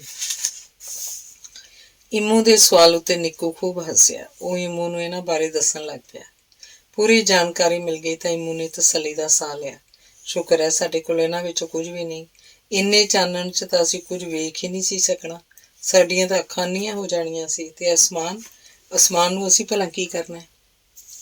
ਇਮੂ ਹਨੇਰੇ ਵਿੱਚ ਰਹਿਣ ਵਾਲਾ ਅਜੀਬ ਸੀ। ਨਿੱਕੂ ਉਹਨੂੰ ਚਾਨਣ ਦੀ ਲੋੜ ਬਾਰੇ ਕੁਝ ਨਹੀਂ ਸੀ ਸਮਝਾ ਸਕਦਾ। ਜਿੱਥੇ ਅਸਮਾਨ ਨਾ ਹੋਵੇ ਉੱਥੇ ਪੰਛੀ ਉਡਾਰੀਆਂ ਕਿੱਥੇ ਭਰਦੇ ਹੋਣਗੇ? ਜਿਹੜੇ ਪੰਛੀ ਉਡਾਰੀ ਨਾ ਲਾ ਸਕਦੇ ਹੋਣ ਉਹ ਤਾਂ ਮਰ ਜਾਂਦੇ ਹੋਣਗੇ। ਨਿੱਕੂ ਨੇ ਫਿਕਰਮੰਦ ਹੋ ਕੇ ਪੁੱਛਿਆ, ਤੁਹਾਡੇ ਪੰਛੀ ਜਿਉਂਦੇ ਨੇ ਹਾਲੇ? ਪੰਛੀ? ਕੌਣ ਪੰਛੀ? ਇਮੂ ਨੇ ਹੈਰਾਨ ਹੋ ਕੇ ਪੁੱਛਿਆ। ਨਿੱਕੂ ਨੂੰ ਦੂਰ ਗੁਫਾ ਤੇ ਅੰਗ ਛੇਵਾਂ ਇਹ। ਨਿੱਕੂ ਨੂੰ ਦੂਰ ਗੁਫਾ ਦੇ ਸਿਰੇ ਉੱਤੇ ਚਾਨਣ ਦਾ ਝੋਲਾ ਜਿਹਾ ਪਿਆ। ਉਸ ਸੋਚਿਆ ਗੁਫਾ ਮੁੱਕ ਗਈ ਸੀ। ਪਰ ਗਿੱਠਮੁੱਠੀਆਂ ਦਾ ਤਾਂ ਸਾਰਾ ਦੇਸ਼ ਹੀ ਗੁਫਾ ਸੀ। ਕਿਧਰੇ ਨਿੱਕੀ ਗੁਫਾ, ਕਿਧਰੇ ਛੱਤੀ ਵੱਡੀ ਗੁਫਾ, ਕਿਧਰੇ ਤੰਗ ਗੁਫਾ, ਕਿਧਰੇ ਖੁੱਲ੍ਹੀ ਗੁਫਾ। ਕਿਧਰੇ ਗੁਫਾ ਦੀ ਛੱਤ ਨੀਵੀਂ ਸੀ, ਕਿਧਰੇ ਉੱਚੀ। ਧਰਤੀ ਦੇ ਹੇਠ ਗੁਫਾਵਾਂ ਦਾ ਜਾਲ ਵਿਛਿਆ ਹੋਇਆ ਸੀ। ਧਰਤੀ ਉੱਪਰ ਰਹਿੰਦਿਆਂ ਨਿੱਕੂ ਨੂੰ ਇਹਨਾਂ ਗੁਫਾਵਾਂ ਬਾਰੇ ਕੁਝ ਪਤਾ ਹੀ ਨਹੀਂ ਸੀ। ਇਮੂ ਨੇ ਜਾਣਕਾਰੀ ਦਿੱਤੀ, ਆਪਾਂ ਹੁਣ ਛੇਤੀ ਚਾਨਣ ਪੱਥਰਾਂ ਦੇ ਖਿੱਤੇ 'ਚ ਪਹੁੰਚਣ ਵਾਲੇ ਹਾਂ। ਉੱਥੇ ਕੀ ਹੋਵੇਗਾ? ਚਾਨਣ? ਚਾਨਣ ਕਾਹਦਾ? ਚਾਨਣ ਪੱਥਰਾਂ ਦਾ। ਤੈਨੂੰ ਦੱਸਿਆ ਤਾਂ ਸੀ। ਹਾਂ, ਪਰ ਮੈਂ ਭੁੱਲ ਗਿਆ ਸੀ। ਇਮੂ ਨਿੱਕੂ ਨੂੰ ਵੇਰਵੇ ਨਾਲ ਦੱਸਣ ਲੱਗ ਪਿਆ। ਸਾਡੇ ਮੁਲਕ 'ਚ ਚਾਨਣ ਪੱਥਰ ਬਹੁਤ ਨੇ। ਕਿਸੇ ਨੂੰ ਜਿੰਨਾ ਵੱਧ ਚਾਨਣ ਚਾਹੀਦਾ ਹੋਵੇ ਓਨਾ ਵੱਡਾ ਪੱਥਰ ਚੁੱਕ ਕੇ ਲੈ ਜਾਂਦਾ ਹੈ। ਸਾਡੇ ਲੋਕ ਆਪਣੇ ਘੁਰਨਿਆਂ 'ਚ ਇਹਨਾਂ ਨਾਲ ਹੀ ਚਾਨਣ ਕਰਦੇ ਨੇ। ਆਖਰਕਾਰ ਦੋਵੇਂ ਹਨੇਰੀ ਗੁਫਾ ਦੇ ਸਿਰੇ ਤੱਕ ਪਹੁੰਚ ਗਏ। ਸਾਹਮਣੇ ਉਬੜ ਖਾਬੜ ਜਿਹਾ ਖੁੱਲ੍ਹਾ ਮੈਦਾਨ ਸੀ। ਉਸ ਥਾਂ ਦੇ ਸਿਰੇ ਧੁੰਦ ਜਿਹੀ 'ਚ ਗੁਆਚੇ ਹੋਏ ਸਨ। ਉੱਥੇ ਦੂਰ ਤੱਕ ਨਿੱਕੇ ਵੱਡੇ ਚਮਕੀਲੇ ਪੱਥਰ ਖਿਲਰੇ ਹੋਏ ਸਨ। ਉਹਨਾਂ ਵਿੱਚੋਂ ਚਾਨਣ ਫੁੱਟ ਰਿਹਾ ਸੀ। ਉਹ ਪੱਥਰ ਦਰਅਸਲ ਵਡਮੁੱਲੇ ਹੀਰੇ ਸਨ। ਨਿੱਕੂ ਨੇ ਆਪਣੇ ਸਕੂਲ ਦੀ ਕਿਤਾਬ 'ਚ ਕੋਹਿਨੂਰ ਹੀਰੇ ਦੀ ਕਹਾਣੀ ਪੜ੍ਹੀ ਹੋਈ ਸੀ। ਗਿੱਠਮੁੱਠੀਆਂ ਦੇ ਚਾਨਣ ਪੱਥਰ ਤਾਂ ਸੈਂਕੜੇ ਕੋਹਿਨੂਰ ਹੀਰਿਆਂ ਤੋਂ ਵੀ ਵੱਧ ਕੀਮਤੀ ਸਨ। ਉਸ ਚਾਨਣ 'ਚ ਦੋਹਾਂ ਨੇ ਪਹਿਲੀ ਵਾਰ ਇੱਕ ਦੂਜੇ ਨੂੰ ਵੇਖਿਆ। ਇਮੂ ਰਬੜ ਦੇ ਬਾਵੇ ਵਰਗਾ ਸੀ, ਬਹੁਤ ਸੋਹਣਾ ਤੇ ਨਿੱਕਾ ਜਿਹਾ, ਮਸਾਂ ਗਿੱਠ ਕੁ ਭਰ। ਨਿੱਕੂ ਆਪਣੇ ਆਪ ਵੱਲ ਵੇਖ ਕੇ ਰੋਣ ਹਾਕਾ ਹੋ ਗਿਆ। ਉਹ ਵੀ ਚਿਹਰੇ ਮੋਹਰੇ ਤੋਂ ਗਿੱਠਮੁੱਠੀਆਂ ਵਰਗਾ ਹੀ ਹੋ ਗਿਆ ਸੀ। ਉਹਦਾ ਲੰਮਾ ਕੱਦ ਵੀ ਗਿੱਠਮੁੱਠੀਆਂ ਜਿੱਡਾ ਹੀ ਬਣ ਗਿਆ ਸੀ। ਇਮੂ, ਇਹ ਕੀ ਹੋ ਗਿਆ ਮੈਨੂੰ? ਗੱਲ ਕਰਦਿਆਂ ਲਗਭਗ ਰੋਈ ਪਿਆ। ਇਮੂ ਨੇ ਉਹਦਾ ਹੱਥ ਆਪਣੇ ਦੋਹਾਂ ਹੱਥਾਂ 'ਚ ਫੜ ਲਿਆ। ਵੇਖ ਨਿੱਕੂ, ਤੂੰ ਮੇਰੇ ਨਾਲ ਖੁੱਡ ਵਿੱਚੋਂ ਦੀ ਲੰਘਿਆ ਹੈ। ਤੂੰ ਰੀਂਗ ਕੇ ਵੀ ਚੱਲਿਆ ਹੈ। ਇਸ ਤਰ੍ਹਾਂ ਤਾਂ ਕੋਈ ਵੀ ਗਿੱਠਮੁੱਠੀਆ ਬਣ ਸਕਦਾ। ਨਿੱਕੂ ਨੇ ਇਮੂ ਦੇ ਹੱਥ 'ਚ ਆਪਣਾ ਹੱਥ ਵੇਖਿਆ। ਉਹਦਾ ਹੱਥ ਵੀ ਇਮੂ ਦੇ ਹੱਥ ਜਿੱਡਾ ਹੀ ਸੀ। ਉਸ ਘਬਰਾ ਕੇ ਪੁੱਛਿਆ, ਕੀ ਮੈਂ ਹੁਣ ਹਮੇਸ਼ਾ ਨਿੱਕਾ ਜਿਹਾ ਹੀ ਰਹੂੰ? ਨਹੀਂ, ਜਿਸ ਤਰ੍ਹਾਂ ਦਾ ਕੋਈ ਚਾਹਵੇ ਉਸੇ ਤਰ੍ਹਾਂ ਦਾ ਬਣ ਸਕਦਾ ਹੁੰਦਾ। ਇਮੂ ਨੇ ਨਿੱਕੂ ਨੂੰ ਹੌਸਲਾ ਦਿੱਤਾ। ਵੇਖ ਨਿੱਕੂ, ਜਦੋਂ ਤੂੰ ਦਿਵਾਂ ਦੀ ਹਵਾ 'ਚ ਜਾਏਂਗਾ ਤਾਂ ਫਿਰ ਤੂੰ ਉਹਨਾਂ ਵਾਂਗ ਹੀ ਹੋ ਜਾਏਂਗਾ ਤੇ ਮੇਰਾ ਕੱਦ ਕਾਠ, ਤੂੰ ਉਹਨਾਂ ਜਿੱਡਾ ਹੀ ਉੱਚਾ ਲੰਮਾ ਹੋ ਜਾਏਂਗਾ। ਇਮੂ ਦੀਆਂ ਗੱਲਾਂ ਨੇ ਨਿੱਕੂ ਦਾ ਰੌਂ ਕੁਝ ਠੀਕ ਕਰਤਾ। ਉਹਨੇ ਕੁਝ ਨਿੱਕੇ ਨਿੱਕੇ ਚਾਨਣ ਪੱਥਰ ਚੁੱਕ ਕੇ ਜੇਬ 'ਚ ਪਾ ਲਏ। ਹੁਣ ਆਪਾਂ ਇੱਥੇ ਜ਼ਿਆਦਾ ਦੇਰ ਨਾ ਰੁਕੀਏ। ਇੰਨੇ ਤੇਜ਼ ਚਾਨਣ 'ਚ ਤਾਂ ਮੇਰੀਆਂ ਅੱਖਾਂ ਦੁਖਣ ਲੱਗ ਪਈਆਂ ਨੇ। ਅਚਾਨਕ ਉਹਦਾ ਧਿਆਨ ਨਿੱਕੂ ਦੇ ਕੱਪੜਿਆਂ ਵੱਲ ਗਿਆ ਤੇ ਉਹ ਹੈਰਾਨ ਹੋ ਕੇ ਪੁੱਛਿਆ, ਤੂੰ ਇਹ ਪਹਿਰਾਵਾ ਕਿਹੋ ਜਿਹਾ ਪਾਇਆ ਹੋਇਆ? ਕਿਉਂ, ਕੀ ਹੈ? ਇਮੂ ਨੇ ਆਪਣਾ ਤੌਖਲਾ ਦੱਸਿਆ। ਇਸ ਪਹਿਰਾਵੇ 'ਚ ਤੂੰ ਸਾਡੇ ਵਰਗਾ ਨਹੀਂ ਲੱਗਦਾ। ਜੇ ਬਾਘਿਆਂ ਨੇ ਵੇਖ ਲਿਆ ਤਾਂ ਉਹਨਾਂ ਨੂੰ ਝੱਟ ਪਤਾ ਲੱਗ ਜਾਊ ਕਿ ਤੂੰ ਕੋਈ ਬਾਹਰੋਂ ਹੈ ਤੇ ਤੁਹਾਨੂੰ ਫੜ ਲੈਣਗੇ। ਮੈਂ ਕੀ ਕਰਾਂ ਫਿਰ? ਨਿੱਕੂ ਸਹਿਮ ਗਿਆ। ਆਪਾਂ ਹੁਣ ਇੱਥੋਂ ਤੁਰੀਏ, ਜੰਗਲ 'ਚ ਪਹੁੰਚ ਕੇ ਕੁਝ ਕਰਾਂਗੇ। ਜੰਗਲ? ਨਿੱਕੂ ਹੈਰਾਨ ਹੋ ਗਿਆ। ਧਰਤੀ ਹੇਠ ਵੀ ਜੰਗਲ ਹੁੰਦੇ ਆ? ਹਾਂ ਹੁੰਦਾ ਹੈ। ਦੋਵੇਂ ਉੱਥੋਂ ਤੁਰ ਪਏ। ਕੁਝ ਚਿਰ ਉਹ ਚੁੱਪਚਾਪ ਤੁਰੇ ਗਏ। ਨਿੱਕੂ ਨੂੰ ਗਿੱਠ-ਮੁੱਠੀਆਂ ਦੇ ਦੇਸ਼ ਦੀਆਂ ਸਾਰੀਆਂ ਗੱਲਾਂ ਬੜੀਆਂ ਅਜੀਬ ਲੱਗ ਰਹੀਆਂ ਸੀ। ਉਸ ਪੁੱਛਿਆ, ਉਹ ਬਾਘੇ ਸ਼ਕਲੋਂ ਕਿਹੋ ਜਿਹੇ ਹੁੰਦੇ ਨੇ? ਉਹ ਗਿੱਠ-ਮੁੱਠੀਏ ਹੀ ਨੇ, ਪਰ ਬਾਘੇ ਦਾ ਰੁਤਬਾ ਹਾਸਲ ਕਰਨ ਪਿੱਛੋਂ ਉਹਨਾਂ ਦਾ ਸੁਭਾਅ ਕੁਝ ਹੋਰੂ ਜਿਹਾ ਹੋ ਜਾਂਦਾ ਹੈ। ਉਹਨਾਂ ਦਾ ਢਿੱਡ ਮੋਟਾ ਹੋ ਜਾਂਦਾ ਹੈ, ਦੰਦ ਤਿੱਖੇ, ਉਹਨਾਂ ਦੀ ਪੂਛ ਵੀ ਲੱਗ ਜਾਂਦੀ ਹੈ। ਕੁਝ ਕੁ ਬਾਘਿਆਂ ਨੂੰ ਤਾਂ ਰਾਜਾ ਕਲਗੀ ਵੀ ਲਾ ਦਿੰਦਾ ਹੈ। ਕਲਗੀ ਕਾਹਦੇ ਵਾਸਤੇ? ਕਲਗੀ ਤਾਂ ਉਹਨਾਂ ਦੀ ਸਭ ਤੋਂ ਵੱਧ ਕੰਮ ਆਉਂਦੀ ਹੈ। ਉਹ ਹਰ ਵੇਲੇ ਰਾਜੇ ਬਣੇ ਰਹਿੰਦੇ ਨੇ। ਰਾਜਿਆਂ ਵਾਂਗ ਹੀ ਜਿਹਨੂੰ ਮਰਜ਼ੀ ਫੜ ਲੈਂਦੇ ਨੇ ਤੇ ਜਿਹਨੂੰ ਮਰਜ਼ੀ ਲੁੱਟ ਲੈਂਦੇ ਨੇ। ਤੇ ਪੂਛ? ਜਦੋਂ ਬਾਘਿਆਂ ਨੂੰ ਗੁੱਸਾ ਆਵੇ ਤਾਂ ਪੂਛ ਉਹਨਾਂ ਦੇ ਸਿਰ ਉੱਤੇ ਚਲੀ ਜਾਂਦੀ ਹੈ। ਆਮ ਤੌਰ ਉੱਤੇ ਵੀ ਪੂਛ ਤਣੀ ਰਹਿੰਦੀ ਹੈ, ਪਰ ਜਦੋਂ ਬਾਘੇ ਰਾਜੇ ਕੋਲ ਜਾਣ, ਪੂਛ ਲੱਤਾਂ 'ਚ ਲੈ ਲੈਂਦੇ ਆ। ਤੇ ਦੰਦ? ਉਹ ਦੰਦਾਂ ਨਾਲ ਪਤਾ ਨਹੀਂ ਕਿਸ ਨੂੰ ਖਾਂਦੇ ਹੋਣਗੇ। ਫਿਰ ਤਾਂ ਬਹੁਤ ਖਤਰਨਾਕ ਨੇ। ਹਾਂ, ਸਾਨੂੰ ਉਹਨਾਂ ਕੋਲੋਂ ਬਚਣਾ ਚਾਹੀਦਾ ਹੈ। ਹਾਂ, ਪਰ ਉਹਨਾਂ ਕੋਲੋਂ ਕੋਈ ਨਹੀਂ ਬਚ ਸਕਦਾ। ਬਾਘਿਆਂ ਬਾਰੇ ਸੋਚਦਿਆਂ ਦੋਵੇਂ ਚੁੱਪ ਹੋ ਗਏ। ਇਸ ਵਾਰ ਉਹ ਸਿੱਧੇ ਖਲੋ ਕੇ ਤੁਰ ਰਹੇ ਸਨ। ਹੀਰਿਆਂ ਦਾ ਖਿੱਤਾ ਮੋਕਲਾ ਸੀ ਤੇ ਛੱਤ ਵੀ ਉੱਚੀ ਸੀ। ਹੀਰਿਆਂ ਦਾ ਚਾਨਣ ਦੂਰ ਤੱਕ ਰਾਹ ਵਿਖਾਉਂਦਾ ਰਿਹਾ। ਹੀਰਿਆਂ ਦਾ ਚਾਨਣ ਪਿੱਛੇ ਰਹਿ ਗਿਆ ਤਾਂ ਘਸਮੈਲੇ ਜਿਹੇ ਹਨੇਰੇ ਨੇ ਚੁਫੇਰਾ ਮੱਲ ਲਿਆ। ਨਿੱਕੂ ਨੂੰ ਇਸ ਵਾਰ ਹਨੇਰੇ 'ਚ ਵੇਖਣ ਦੀ ਦਿੱਕਤ ਪੇਸ਼ ਨਾ ਆਈ। ਉਹਦੀਆਂ ਅੱਖਾਂ ਧਰਤੀ ਹੇਠਲੇ ਦੇਸ਼ ਦੇ ਹਨੇਰੇ ਨੂੰ ਵੇਖਣ ਦੀਆਂ ਆਦੀ ਹੋ ਗਈਆਂ ਸਨ। ਇਮੂ ਨੇ ਕੁਝ ਸੁੰਘਣ ਵਾਂਗ ਲੰਮਾ ਸਾਹ ਭਰਿਆ ਤੇ ਬੋਲਿਆ, ਹੁਣ ਜੰਗਲ ਵੀ ਆਉਣ ਹੀ ਵਾਲਾ ਹੈ। ਤੈਨੂੰ ਕਿਵੇਂ ਪਤਾ? ਹਵਾ 'ਚ ਜੰਗਲ ਦੀ ਖੁਸ਼ਬੂ ਹੈ। ਨਿੱਕੂ ਨੇ ਸਾਹ ਅੰਦਰ ਖਿੱਚਿਆ, ਪਰ ਉਹਨੂੰ ਕੋਈ ਵੀ ਗੰਧ ਮਹਿਸੂਸ ਨਾ ਹੋਈ। ਜਿਸ ਗੁਫਾ 'ਚੋਂ ਤੁਰ ਰਹੇ ਸਨ, ਹੌਲੀ-ਹੌਲੀ ਤੰਗ ਹੋ ਰਹੀ ਸੀ। ਉਹ ਅੱਗੜ ਪਿੱਛੜ ਹੋ ਗਏ। ਉਹਨਾਂ ਇੱਕ ਮੋੜ ਮੁੜਿਆ ਤੇ ਤੰਗ ਗੁਫਾ ਅਚਨਚੇਤੀ ਮੁੱਕ ਗਈ।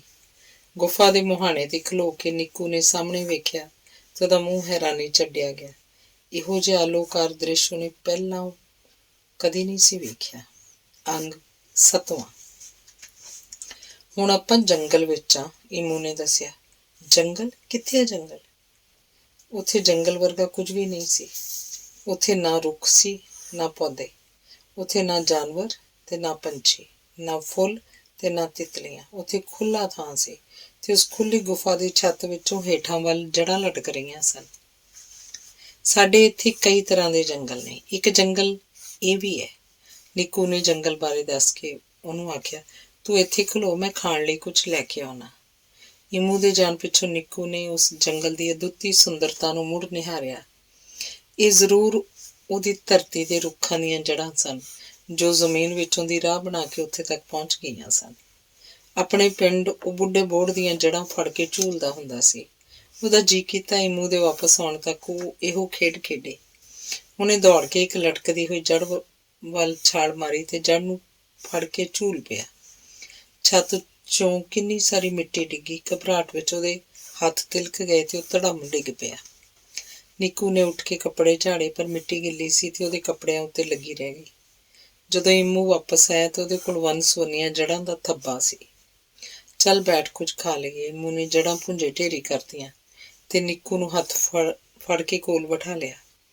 ਇਮੂ ਨੇ ਇੱਕ ਜੜ੍ਹ ਨਿੱਕੂ ਨੂੰ ਫੜਾਤੀ ਤੇ ਦੂਜੀ ਜੜ੍ਹ ਚੁੱਕ ਕੇ ਛਿੱਲੀ ਤੇ ਖਾਣ ਲੱਗ ਪਿਆ। ਜੜ੍ਹ ਹੱਥ 'ਚ ਫੜ ਕੇ ਨਿੱਕੂ ਉਸੇ ਤਰ੍ਹਾਂ ਹੀ ਬੈਠਾ ਰਿਹਾ।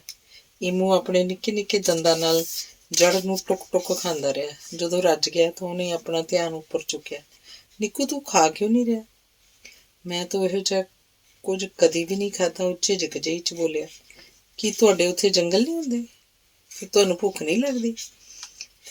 ਤੁਸੀਂ ਉੱਥੇ ਕਦੇ ਵੀ ਕੁਝ ਨਹੀਂ ਖਾਂਦੇ? ਹੈਰਾਨ ਹੋਏ ਇਮੂ ਨੇ ਕਿੰਨੇ ਸਾਰੇ ਸਵਾਲ ਇੱਕੋ ਵਾਰੀ ਪੁੱਛ ਲਏ।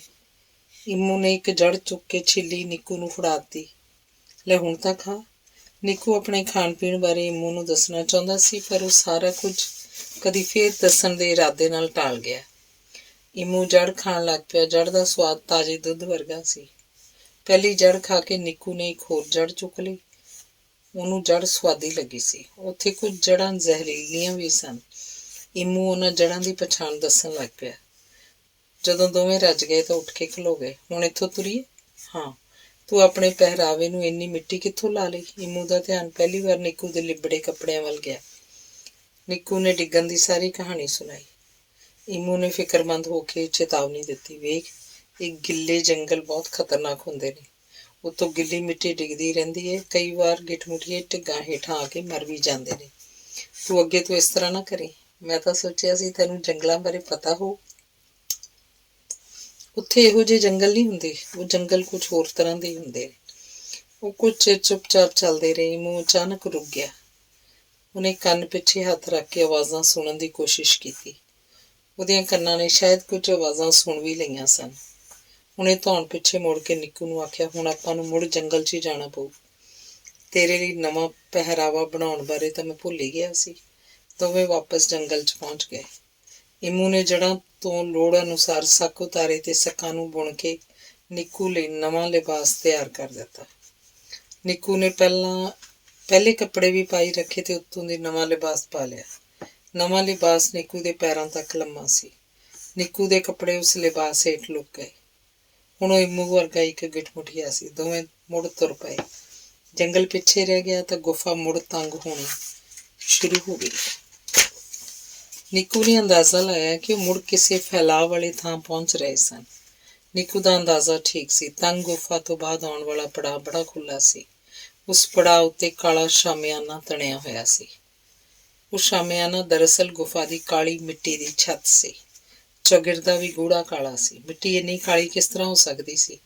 ਨਿੱਕੂ ਨੇ ਸੋਚਿਆ। ਉਹਨੇ ਨਿਉਂ ਕੇ ਉਸ ਮਿੱਟੀ ਦਾ ਇੱਕ ਢੇਲਾ ਚੁੱਕ ਲਿਆ। ਉਹਦਾ ਹੱਥ ਕਾਲਾ ਹੋ ਗਿਆ। ਉਹ ਝੱਟ ਜਾਣ ਗਿਆ ਕਿ ਉਹ ਧਰਤੀ ਹੇਠਲੇ ਕੋਲੇ ਦੇ ਭੰਡਾਰ 'ਚੋਂ ਲੰਘ ਰਹੇ ਸਨ। ਇੱਥੋਂ ਛੇਤੀ ਨਿਕਲੀਏ, ਨਹੀਂ ਤਾਂ ਪੂਰੇ ਕਾਲਖ ਨਾਲ ਭਰ ਜਾਵਾਂਗੇ, ਈਮੂ ਨੇ ਆਖਿਆ। ਦੋਵਾਂ ਨੇ ਤੋਰ ਤੇਜ਼ ਕਰ ਲਈ। ਈਮੂ ਨੂੰ ਕੁਝ ਚਿਰ ਤੋਂ ਮੱਧਮ ਜਿਹੀਆਂ ਆਵਾਜ਼ਾਂ ਸੁਣਾਈ ਦੇ ਰਹੀਆਂ ਸਨ। ਉਹ ਜਿਉਂ-ਜਿਉਂ ਅੱਗੇ ਜਾ ਰਹੇ ਸਨ, ਆਵਾਜ਼ਾਂ ਉੱਚੀਆਂ ਹੋ ਰਹੀਆਂ ਸਨ। ਈਮੂ ਨੇ ਨਿੱਕੂ ਨੂੰ ਹੱਥ ਫੜ ਕੇ ਰੋਕ ਲਿਆ। ਲੱਗਦਾ ਉਹ ਫੇਰ ਲੜ ਰਹੇ ਨੇ। ਕੌਣ? ਗਿੱਠਮੁੱਠੀਏ। ਪਰ ਮੈਨੂੰ ਤਾਂ ਕੁਝ ਵੀ ਸੁਣਾਈ ਨਹੀਂ ਦੇ ਰਿਹਾ।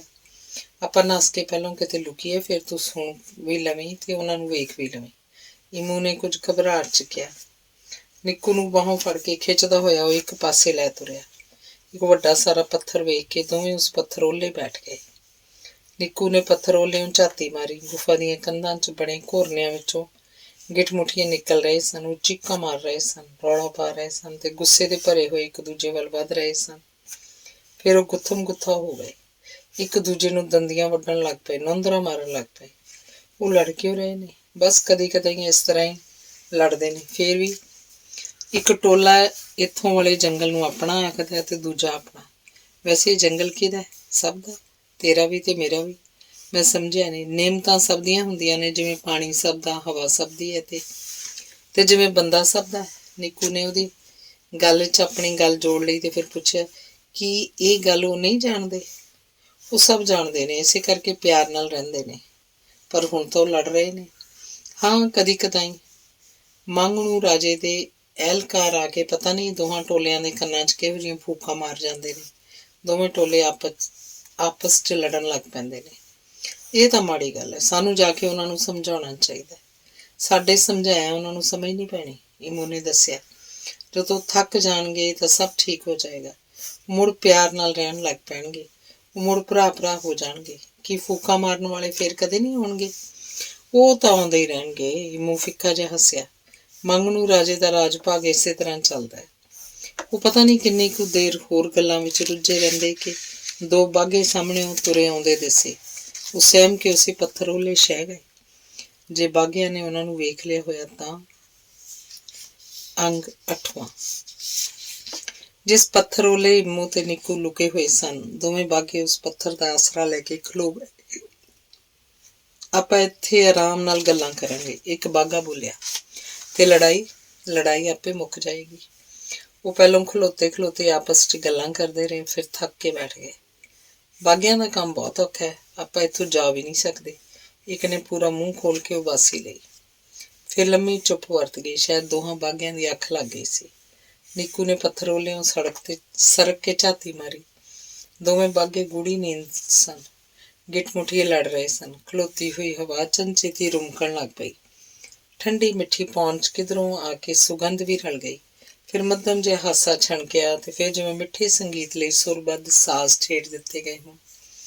ਪੱਤਿਆਂ ਉੱਤੇ ਡਿੱਗਦੀਆਂ ਨਿੱਕੀਆਂ-ਨਿੱਕੀਆਂ ਕਣੀਆਂ ਵਰਗੇ ਬੋਲ ਉਸ ਸੰਗੀਤ ਦਾ ਹਿੱਸਾ ਹੋ ਗਏ। ਨਾ ਲੜੋ, ਨਾ ਲੜੋ, ਨਾ ਲੜੋ। ਇਹ ਆਵਾਜ਼ ਕਿੱਥੋਂ ਆ ਰਹੀ ਸੀ? ਨਿੱਕੂ ਨੇ ਇੱਧਰ ਉੱਧਰ ਵੇਖਿਆ। ਜੋ ਗਿੱਠਮੁੱਠੀਏ ਹੁਣੇ ਲੜ ਰਹੇ ਸੀ ਉਹਨਾਂ ਅਚਨਚੇਤੀ ਲੜਨਾ ਬੰਦ ਕਰਤਾ ਸੀ। ਹੁਣ ਕੁਝ ਛਿਨ ਚੁੱਪਚਾਪ ਖਲੋਤੇ ਰਹੇ ਸਨ ਤੇ ਫਿਰ ਸੰਗੀਤ ਦੀ ਤਾਲ ਨਾਲ ਨੱਚਣ ਲੱਗ ਪਏ ਸਨ। ਨਿੱਕੂ ਨੇ ਪੰਛੀਆਂ ਦਾ ਇੱਕ ਝੁੰਡ ਉੱਡਦਾ ਵੇਖਿਆ। ਉਹਨੇ ਹੈਰਾਨ ਹੋ ਕੇ ਅੱਖਾਂ ਮਲੀਆਂ। ਉਹ ਪੰਛੀ ਨਹੀਂ ਸਨ, ਨਿੱਕੇ ਬਾਲ ਸਨ। ਉਹਨਾਂ ਸਾਰਿਆਂ ਬਾਲਾਂ ਦੇ ਰੰਗ ਬਿਰੰਗੇ ਖੰਭ ਸਨ। ਉੱਥੇ ਫੈਲਿਆ ਹੋਇਆ ਸੰਗੀਤ ਉਹਨਾਂ ਖੰਭਾਂ ਦੇ ਫੜਫੜਾਉਂਦਾ ਸੀ। ਉਸ ਸੰਗੀਤ ਦੀ ਸੁਰ ਨਾਲ ਉਹ ਆਵਾਜ਼ ਮਿਲਾ ਕੇ ਗਾ ਰਹੇ ਸਨ। ਨਾ ਲੜੋ ਕਿ ਲੜਨ ਵਾਲੇ ਹੱਸ ਨਹੀਂ ਸਕਦੇ, ਨਾ ਲੜੋ ਕਿ ਲੜਾਕੂ ਭੁੱਲ ਜਾਂਦੇ ਨੇ ਖੇਡਣਾ, ਨਾ ਲੜੋ ਕਿ ਲੜਨਾ ਨੱਚਣ ਦੀ ਮੁਦਰਾ ਨਹੀਂ, ਨਾ ਲੜੋ ਕਿ ਲੜਨ ਵਾਲੇ ਹੁੰਦੇ ਨੇ ਪਿਆਰ ਤੋਂ ਊਣੇ, ਨਾ ਲੜੋ ਕਿ ਲੜਨ ਵਾਲੇ ਹੋ ਜਾਂਦੇ ਨੇ ਗਰੀਬ, ਨਾ ਲੜੋ ਕਿ ਲੜਨਾ ਮਰਨ ਵਰਗਾ ਹੈ, ਨਾ ਲੜੋ ਕਿ ਲੜਨਾ ਜੀਵਨ ਨਹੀਂ, ਨਾ ਲੜੋ, ਨਾ ਲੜੋ, ਨਾ ਲੜੋ। ਗਿੱਠਮੁੱਠੀਏ ਬਾਲ ਹੱਸਦੇ ਗਾਉਂਦੇ ਅੱਗੇ ਨਿਕਲ ਗਏ। ਚੁਫੇਰੇ ਚੁੱਪ ਪਸਰ ਗਏ। ਨਿੱਕੂ ਨੇ ਹੱਥ ਉੱਤੇ ਦੰਦੀ ਵੱਢ ਕੇ ਵੇਖਿਆ। ਉਹ ਜਾਗ ਰਿਹਾ ਸੀ। ਗਿੱਠਮੁੱਠੀਏ ਪਹਿਲਾਂ ਲੜ ਰਹੇ ਸਨ, ਫਿਰ ਨੱਚਣ ਲੱਗ ਪਏ ਸਨ। ਹੁਣ ਉਹ ਹੱਸ ਰਹੇ ਸਨ ਤੇ ਇੱਕ ਦੂਜੇ ਦੇ ਗਲੇ ਮਿਲ ਰਹੇ ਸਨ। ਨਿੱਕੂ ਨੇ ਅੱਖਾਂ ਮਲੀਆਂ ਤੇ ਇਮੂ ਨੂੰ ਪੁੱਛਿਆ, ਤੂੰ ਵੇਖਿਆ ਹੈ ਕੁਛ? ਹਾਂ, ਇਮੂ ਹੱਸਿਆ।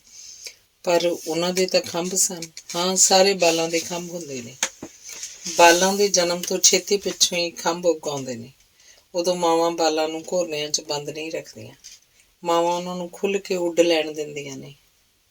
ਜਦੋਂ ਖੰਭ ਹੋਣ ਤਾਂ ਬਾਲਾਂ ਨੂੰ ਰੱਜ ਕੇ ਉੱਡ ਲੈਣਾ ਚਾਹੀਦਾ। ਇਮੂ ਵੇਰਵੇ ਨਾਲ ਦੱਸਣ ਲੱਗ ਪਿਆ। ਬਾਲ ਉੱਡ ਕੇ ਕਿੱਥੇ ਜਾਂਦੇ ਨੇ? ਨਿੱਕੂ ਨੇ ਪੁੱਛਿਆ। ਬਾਲਾਂ ਨੂੰ ਰੰਗਾਂ ਦੀ ਲੋੜ ਹੁੰਦੀ ਹੈ। ਸ਼ਾਇਦ ਉਹ ਰੰਗਾਂ ਦੇ ਦੇਸ਼ ਜਾਂਦੇ ਹੋਣਗੇ, ਇਸੇ ਲਈ ਬਾਲਾਂ ਕੋਲ ਰੰਗ ਹੁੰਦੇ ਨੇ।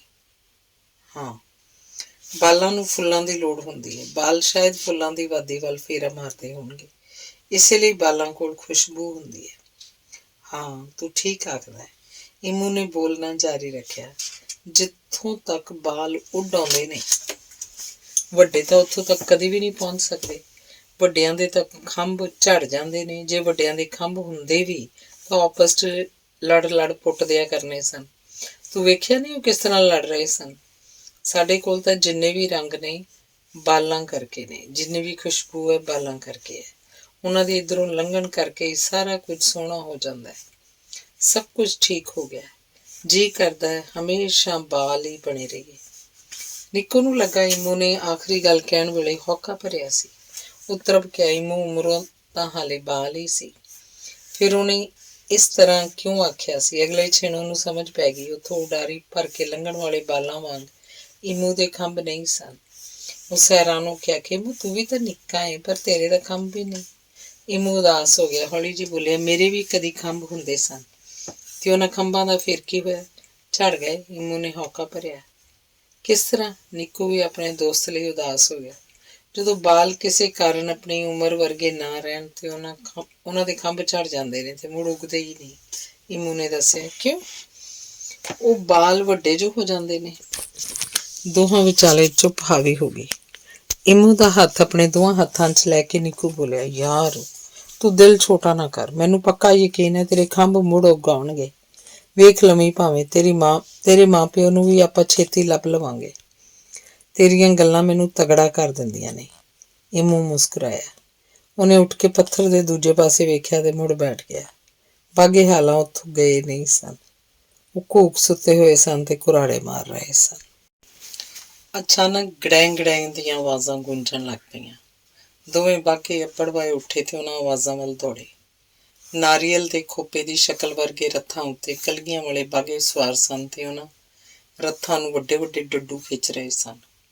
ਉਦੋਂ ਤੱਕ ਬਹੁਤ ਸਾਰੇ ਗਿੱਠਮੁੱਠੀਏ ਆਪੋ ਆਪਣੇ ਘੋਰਨਿਆਂ 'ਚ ਜਾ ਵੜੇ ਸਨ। ਕੁਝ ਗਿੱਠਮੁੱਠੀਏ ਉੱਥੇ ਖੜੇ ਗੱਲਾਂ ਕਰ ਰਹੇ ਸਨ। ਉਹ ਚੁੱਕਣਾ ਵਿੱਚ ਆ ਕੇ ਇਸ ਤਰ੍ਹਾਂ ਲੜ ਪੈਣ ਵਾਲੇ ਸੁਭਾਅ ਕਾਰਨ ਝੂਰ ਰਹੇ ਸਨ। ਕਲਗੀ ਵਾਲੇ ਬਾਘਿਆਂ ਨੇ ਰੱਥਾਂ ਤੋਂ ਉਤਰ ਕੇ ਪੀੜਤ ਗਿੱਠਮੁੱਠੀਆਂ ਦੇ ਨਾਲ ਹਮਦਰਦੀ ਭਰੀਆਂ ਗੱਲਾਂ ਕੀਤੀਆਂ। ਜਿਨ੍ਹਾਂ ਗਿੱਠਮੁੱਠੀਆਂ ਦੇ ਨੌਂਦਰਾਂ ਵੱਜੀਆਂ ਸਨ, ਉਹਨਾਂ ਦੇ ਜ਼ਖਮਾਂ ਉੱਤੇ ਮੱਲਮ ਲਾਈ, ਉਹਨਾਂ ਨੂੰ ਖਾਣ ਲਈ ਕੁਝ ਦਿੱਤਾ ਤੇ ਉੱਥੋਂ ਚਲੇ ਗਏ। ਇਮੂ ਦੇ ਦੱਸਣ ਕਾਰਨ ਨਿੱਕੂ ਦੇ ਮਨ ਵਿੱਚ ਬਾਘਿਆਂ ਦੀ ਬੜੀ ਭੈੜੀ ਤਸਵੀਰ ਬਣੀ ਸੀ। ਪਰ ਬਾਘਿਆਂ ਦਾ ਵਤੀਰਾ ਵੇਖ ਕੇ ਨਿੱਕੂ ਨੇ ਆਪਣਾ ਵਿਚਾਰ ਬਦਲ ਲਿਆ। ਉੱਥੇ ਖੜੇ ਬਾਘਿਆਂ ਨੇ ਗਿੱਠਮੁੱਠੀਆਂ ਨੂੰ ਇਕੱਠੀਆਂ ਕੀਤਾ ਤੇ ਇੱਕ ਪਾਸੇ ਨੂੰ ਲੈ ਤੁਰੇ। ਚੁਫੇਰੇ ਸੁੰਨਸਾਨ ਹੋ ਗਈ। ਇਮੂ ਤੇ ਨਿੱਕੂ ਵੀ ਪੱਥਰੋਲਿਓਂ ਬਾਹਰ ਆ ਗਏ।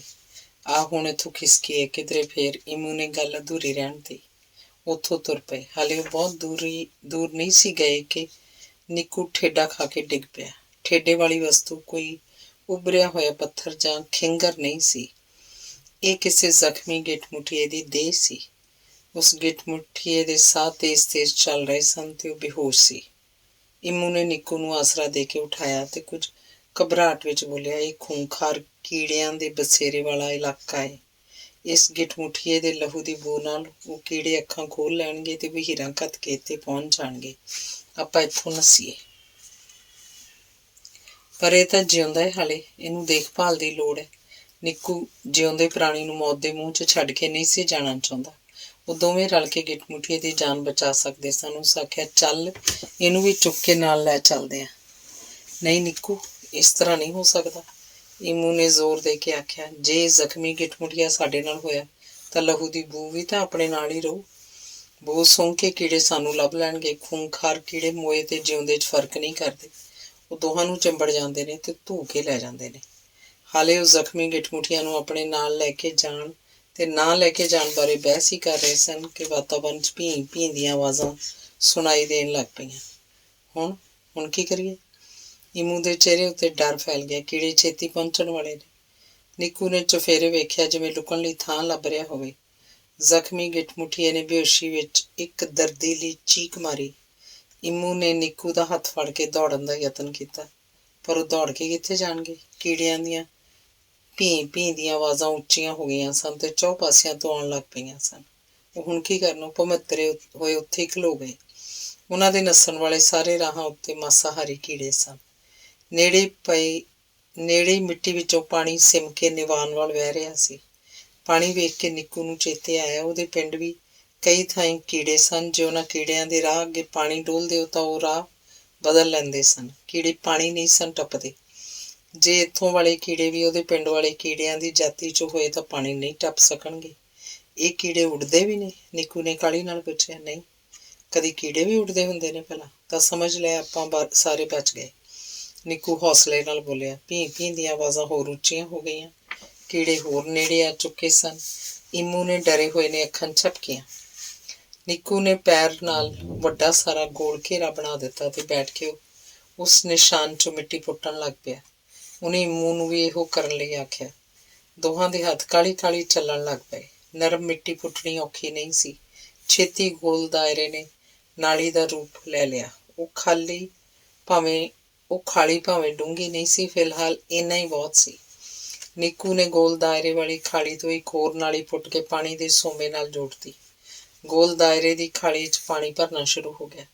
ਕੀੜਿਆਂ ਦੀ ਵੱਡੀ ਗਿਣਤੀ ਉਹਨਾਂ ਵੱਲ ਵੱਧ ਰਹੀ ਸੀ। ਆਪਣੇ ਦੁਆਲੇ ਹਿਫਾਜ਼ਤੀ ਖਾਈ ਨੂੰ ਡੂੰਘਿਆਂ ਕਰਨ ਲਈ ਦੋਹਾਂ ਦੇ ਹੱਥ ਤੇਜ਼ ਚੱਲਦੇ ਰਹੇ। ਕੀੜਿਆਂ ਦੀਆਂ ਭੀਂ ਦੀਆਂ ਆਵਾਜ਼ਾਂ ਕੰਨਾਂ ਦੇ ਪਰਦੇ ਪਾੜਨ ਲੱਗ ਪਈਆਂ। ਕੀੜੇ ਹਮਲੇ ਦੇ ਰੌਣ 'ਚ ਉਹਨਾਂ ਵੱਲ ਲਪਕੇ ਸਨ। ਰਾਹ 'ਚ ਪਾਣੀ ਆਇਆ ਤਾਂ ਕੀੜੇ ਠਠੰਬਰ ਕੇ ਖਲੋ ਗਏ। ਇਮੂ ਨੇ ਖੁਸ਼ੀ 'ਚ ਤਾੜੀ ਮਾਰੀ। ਨਿੱਕੂ ਨੇ ਗਿੱਲੀ ਮਿੱਟੀ ਚੁੱਕ ਕੇ ਕੀੜਿਆਂ ਉੱਤੇ ਵਗਾਹ ਮਾਰੀ। ਉਹ ਮਿੱਟੀ 'ਚੋਂ ਪਾਣੀ ਚੋ ਰਿਹਾ ਸੀ। ਕੀੜਿਆਂ ਉੱਤੇ ਉਹਦਾ ਅਸਰ ਤੇਜ਼ਾਬ ਵਰਗਾ ਹੋਇਆ। ਕੀੜਿਆਂ ਦੀਆਂ ਭੀਂ ਦੀਆਂ ਆਵਾਜ਼ਾਂ ਚੀਕਾਂ ਵਰਗੀਆਂ ਹੋ ਗਈਆਂ। ਕੀੜੇ ਪਿਛਾਂਹ ਨੂੰ ਦੌੜੇ। ਕੀੜਿਆਂ ਨੇ ਬਾਰ ਹਮਲਾ ਕੀਤਾ ਤੇ ਥੱਕ ਹਾਰ ਕੇ ਪਰਤ ਗਏ। ਇਸ ਦੌਰਾਨ ਜ਼ਖਮੀ ਗਿੱਠ-ਮੁਠੀਏ ਨੂੰ ਹੋਸ਼ ਆ ਗਈ। ਉਹ ਲੰਮੇ ਪਿਆ ਨਿੱਕੂ ਤੇ ਇਮੂ ਦੀ ਖੂੰਖਾਰ ਕੀੜਿਆਂ ਨਾਲ ਲੜਾਈ ਵੇਖਦਾ ਰਿਹਾ ਸੀ। ਕੀੜਿਆਂ ਦੇ ਨੱਸ ਜਾਣ ਪਿੱਛੋਂ ਦੋਹਾਂ ਨੇ ਆਪਣਾ ਧਿਆਨ ਜ਼ਖਮੀ ਗਿੱਠ-ਮੁਠੀਏ ਵੱਲ ਮੋੜਿਆ। ਉਹ ਇੱਕ ਆਮ ਗਿੱਠ-ਮੁਠੀਆ ਹੀ ਸੀ, ਪਰ ਉਹਦਾ ਕੱਦ ਕੁਝ ਵੱਧ ਲੰਮਾ ਸੀ। ਉਹਦੇ ਸਰੀਰ ਉੱਤੇ ਗਹਿਰੇ ਜ਼ਖਮ ਸਨ। ਉਹਨਾਂ ਜ਼ਖਮਾਂ 'ਚੋਂ ਲਹੂ ਸਿਮ ਰਿਹਾ ਸੀ। ਨਿੱਕੂ ਨੇ ਪਾਣੀ ਨਾਲ ਉਸ ਗਿੱਠ-ਮੁਠੀਏ ਦੇ ਜ਼ਖਮਾਂ ਨੂੰ ਸਾਫ਼ ਕੀਤਾ। ਇਮੂ ਨੇੜਿਓਂ ਕਿਧਰੋਂ ਕਾਲੀਆਂ ਜੀਆਂ ਜੜ੍ਹਾਂ ਤੋੜ ਲਿਆਇਆ। ਉਹਨੇ ਜੜ੍ਹਾਂ ਵਿੱਚੋਂ ਰਸ ਨਿਚੋੜ ਕੇ ਉਸ ਗਿੱਠ-ਮੁਠੀਏ ਦੇ ਜ਼ਖਮਾਂ 'ਤੇ ਲਾ ਦਿੱਤਾ। ਉਸ ਗਿੱਠ-ਮੁਠੀਏ ਨੇ ਕੁਝ ਆਰਾਮ ਮਹਿਸੂਸ ਕੀਤਾ। ਤੂੰ ਕੌਣ ਹੈ? ਕੁਝ ਵਿਹਲੇ ਹੋ ਕੇ ਇਮੂ ਨੇ ਪੁੱਛਿਆ। ਲਗਰ? ਹਾਂ, ਲਗਰ ਹੀ ਮੇਰਾ ਨਾਂ ਹੈ। ਤੂੰ ਲੜ ਕਿਉਂ ਰਿਹਾ ਸੀ? ਨਿੱਕੂ ਨੇ ਪੁੱਛਿਆ। ਮੈਂ ਲੜ ਨਹੀਂ ਸੀ ਰਿਹਾ, ਮੈਂ ਤਾਂ ਲੜਾਈ ਵੇਖ ਵੀ ਨਹੀਂ ਸੀ ਰਿਹਾ। ਮੈਨੂੰ ਤਾਂ ਬਾਘੇ ਘੋਰਨੇ 'ਚੋਂ ਕੱਢ ਕੇ ਲਿਆਏ ਸਨ ਤੇ ਕੁੱਟ ਮਾਰ ਕਰਕੇ ਇੱਥੇ ਸੁੱਟ ਗਏ। ਕਿਉਂ? ਮੈਂ ਤੇ ਮੇਰੇ ਵਰਗੇ ਕੁਝ ਹੋਰ ਚਾਹੁੰਦੇ ਹਨ ਕਿ ਅਸੀਂ ਇੰਨੇ ਕੁ ਲੰਮੇ ਜ਼ਰੂਰ ਹੋਈਏ ਕਿ ਆਪਣੇ ਉੱਤੇ ਮਾਣ ਮਹਿਸੂਸ ਕਰ ਸਕੀਏ ਤੇ ਦੂਰ ਤੱਕ ਵੇਖ ਵੀ ਸਕੀਏ। ਪਰ ਮੰਗਣੂ ਰਾਜਾ ਇਹ ਨਹੀਂ ਚਾਹੁੰਦਾ। ਉਹ ਸਾਨੂੰ ਆਪਣਾ ਦੁਸ਼ਮਣ ਸਮਝਦਾ। ਹੁਣ ਬਾਘਿਆਂ ਨੂੰ ਜਦੋਂ ਵੀ ਕਿਸੇ ਲੰਮੇ ਦੀ ਸੂਹ ਲੱਗਦੀ ਹੈ, ਉਹਨੂੰ ਕਿਸੇ ਨਾ ਕਿਸੇ ਬਹਾਨੇ ਮਾਰ ਮੁਕਾਉਂਦੇ ਆ। ਜੇ ਤੁਸੀਂ ਨਾ ਹੁੰਦੇ ਤਾਂ ਅੱਜ ਮੈਂ ਵੀ ਮੁੱਕ ਜਾਣਾ ਸੀ। ਨਿੱਕੂ ਨੇ ਸੋਚੀ ਲੱਥੇ ਨੇ ਮੱਥਾ ਖੁਰਕਿਆ। ਪਰ ਲੰਮੇ ਹੋਣਾ ਤਾਂ ਤੁਹਾਡੇ ਲਈ ਮਾੜਾ ਹੈ। ਇੱਥੇ ਤਾਂ ਸਿੱਧੇ ਖਲੋਣ ਲਈ ਵੀ ਪੂਰੀ ਥਾਂ ਨਹੀਂ। ਕੀ ਗੁੱਟਮੁੱਠੀਆਂ ਲਈ ਇੱਕ ਗਿੱਟ ਤੇ ਇੱਕ ਮੁੱਠ ਲੰਮੇ ਹੋਣਾ ਮਾੜਾ ਹੈ? ਲਗਰ ਕਸੀਸ ਵੱਟ ਕੇ ਬੈਠ ਗਿਆ ਤੇ ਇੱਕ ਪੱਥਰ ਦੀ ਢੋਲ ਲਾ ਲਈ। ਨਿੱਕੂ ਦੀ ਗੱਲ ਉੱਤੇ ਹੈਰਾਨ ਹੋਇਆ ਬੋਲਿਆ, ਕਿ ਤੂੰ ਗਿੱਟਮੁੱਠੀਆ ਨਹੀਂ? ਕਿ ਤੂੰ ਸਾਡੇ ਚੋਂ ਨਹੀਂ? ਸਵਾਲ ਪੁੱਛਣ ਲੱਗਿਆ ਨਿੱਕੂ ਨੇ ਆਪਣੇ ਆਪ ਨੂੰ ਗਿੱਟਮੁੱਠੀਆਂ ਤੋਂ ਵੱਖਰਾ ਮਿਥ ਲਿਆ ਸੀ।